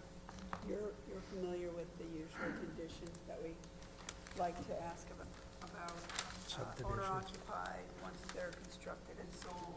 The client agree to that? The applicant will agree to the standard conditions on variances for single-family dwellings, yes. And I had also mentioned, we're flexible on the driveways as well, because I understand that there's And the sizes of the might be some concerns from the neighbors as to having 2 driveways on each lot, and we're certainly willing to limit it to 1 driveway on each lot. Okay. That concludes your case. We have Thank you. anyone here who would like to speak in opposition? There were some people who were signed in. All of you can, if you would like, just Oh. transfer over to that bench so that you can more easily go.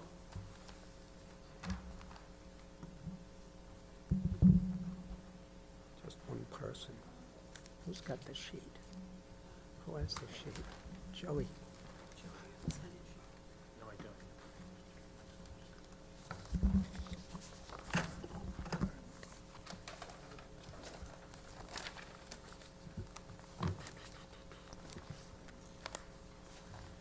What happens? Do you have the sign? Yeah, wait a minute. Have it. Yes, I do.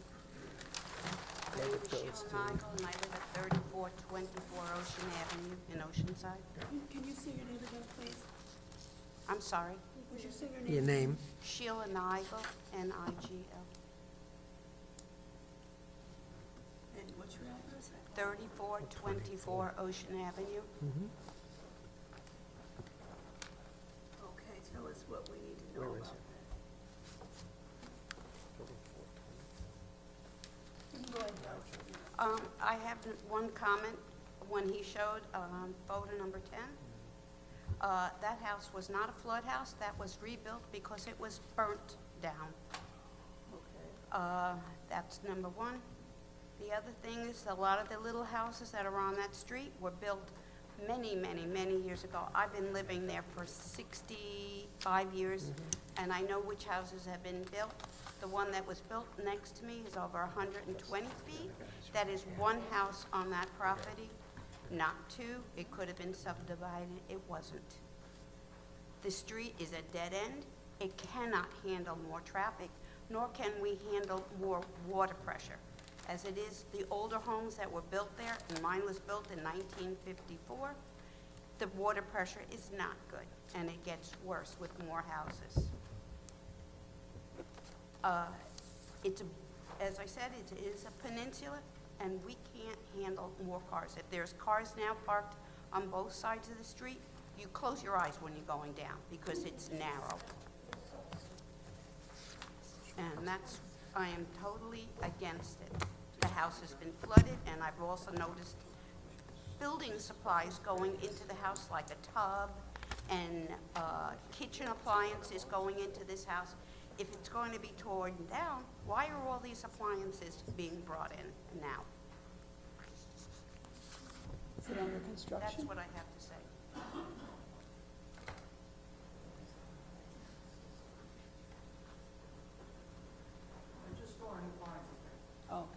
storing appliances. Oh, okay, next. No. Okay. Mr. Goldstein is right across the street. Good afternoon. My name is David Goldstein. This is my wife, Sarah Goldstein. and we live at 3452 Ocean Avenue, directly across from the subject property.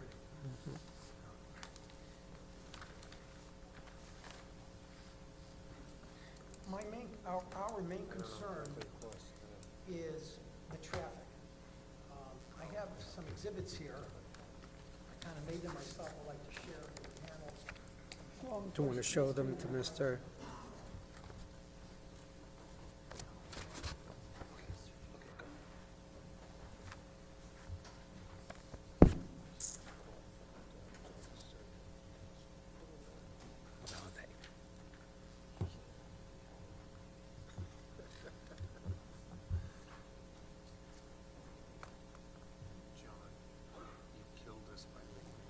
Why? Did she go wild? She went wild? Big time. Really? Yeah. Was it a show that I missed? Yeah. It was the KDA show.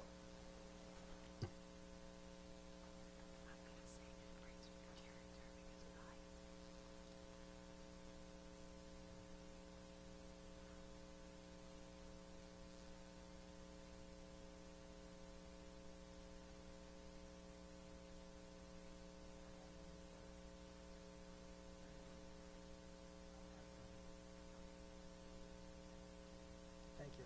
So I kind of did this on my own, the old-fashioned way. I cut and pasted. The first one clearly shows how this is on a peninsula. It's a dead-end street.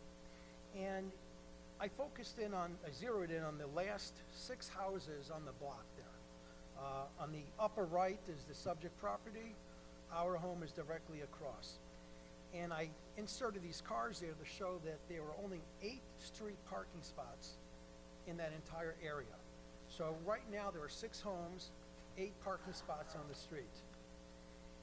If you look at the second page, I took out 4, because right now, because it's a 100-foot lot, even with a double driveway, there's still room for 4 cars to park. If you eliminate those 4 parking spots, then that only leaves 4 street parking spots on 7 homes. Because I got a copy of their plans, and even though they say they want 2 garages, each garage has their own curb cut. And not only that, each garage is separated by the entranceway.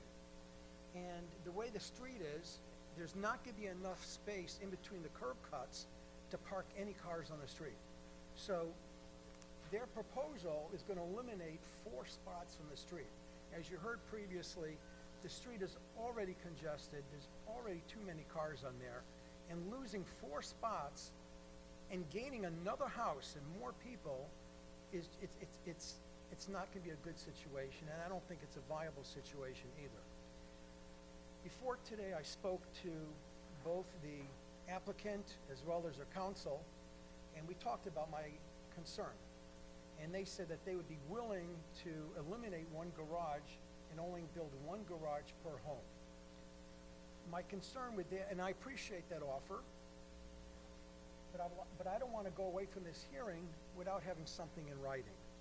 And I would propose and ask the board to enter a declaration of restrictive covenant, limiting each home to 1 garage, and have that declaration be binding both upon the current owner, their assigns and successors in interest, that the covenant run with the land, and that the covenant be filed with the deed.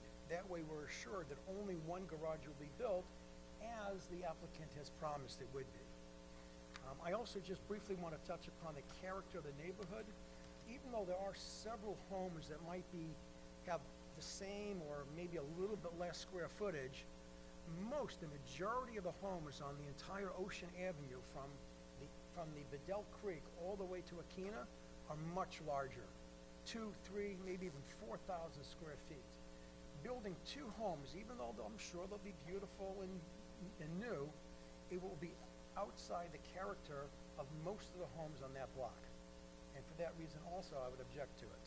I also want to just say that, for me, as far as the character goes, they look really nice, but there aren't any homes on our street that are gonna be as tall as these two houses. Two houses blocking, what, it's like living in a city, in an inner city with tall buildings. We moved to that area so we can have like a little bit of a view of the sky and what, you know, it's just, they look to me, just from the plans, like they're gonna be taller than any other houses on our block. Because it's a garage, then it's one story, and then it's another story on top of that, and then there's like the attic area. So it's just, to me, it just seems like, really tall. You understand that they're not applying for a height variance? They're not applying for a height variance? I understand that. Okay. But they were just saying that it fits with the character. It doesn't. There aren't, you know, houses like that. Mr. Minerva, have any response? Well, I would say that, there's no variance for the height, and even if you built one very large house on that lot, it would be the same height, and it would be solid without a break in the middle, having a 15 feet of break on it would be fine. So it would be a lot more obstructive than what we proposed in terms of the mass of the, But Mr. Minerva, that being said, and we get this a lot, you're not asking for a height variance, but you're asking to put a structure in a lot that's smaller than it's supposed to be, and which covers more percentage of the lot than it's supposed to. And so, if that weren't as tall, it would be less of a bulk. You know, you are asking for variances, and if we take it as a whole, it would definitely be less of a bulk, for lack of a better way to say it, if it weren't as high. The proposed first floor is a 10-foot 10 ceiling, the next is 8.8, and then I forget, there's about 8 feet of roof structure. And even, you know, theoretically, if you wanted to start, your DFE is at 11, and I think when I looked at it, you're proposing the first finished floor at 13 and change, or something like that, I'm not sure. And I know why I know that sometimes makes sense, because if you only have 6 feet of flood area, you might as well make it 8 or 10, so you can use that as a garage, get some cars off the street, makes perfect sense. But the 10-foot 10 ceiling and the 8.8 on the next one could be given in exchange, for example, for the bulk that is on a 5,000 square foot lot instead of 6, with a footage of front of 50 and a coverage of 34 instead of 27 and a half. Theoretically, you know, some give and take, rather than saying, well, we're allowed to do DFE plus 30, you know what I'm saying? So, point is well taken.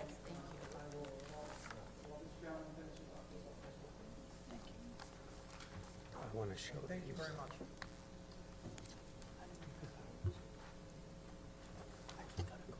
There are 3 emails in opposition. Could you please give those to the applicant's representative? Mr. Minerva. Give him the opportunity of addressing them. What did you?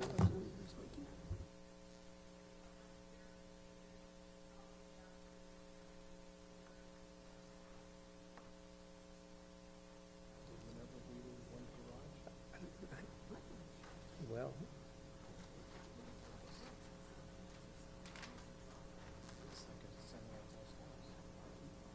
What? Semi-attached?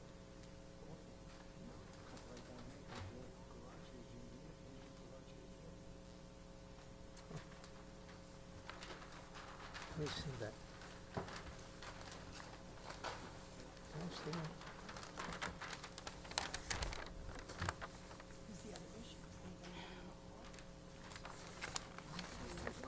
We'll put 'em in there.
Any other questions from the board? If not, motion. Wait, go ahead. Mr. Pellegrini? How did you say that you were thinking about the garage configuration?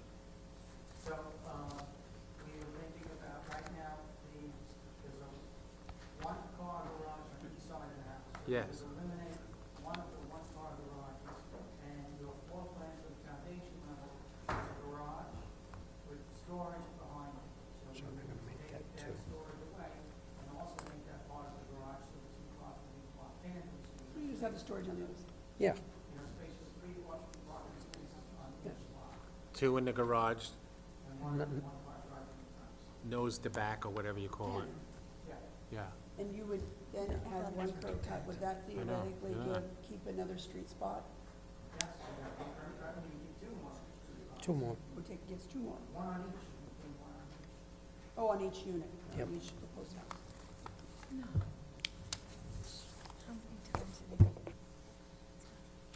I don't have any questions. Any other questions from the board? Not, do I have a motion? I move the hearing be closed, the matter be placed on the decision calendar. Mr. Minerva, Mr. Nelson, all of you folks who signed in on the case will receive a copy of the board's decision by mail once it's rendered. Thank you, folks. Have a nice day. All in favor? Opposed, and abstentions? Oh, that keeps them happy. Everybody gets a little something. Stephanie. Like a little break? Little break, Steph? All right, we're going to take a 10-minute break, Mr. Benesso. It's been straight from the morning. Unfortunately, unfortunately, the court reporter needs blood in her hands. On occasion. On occasion.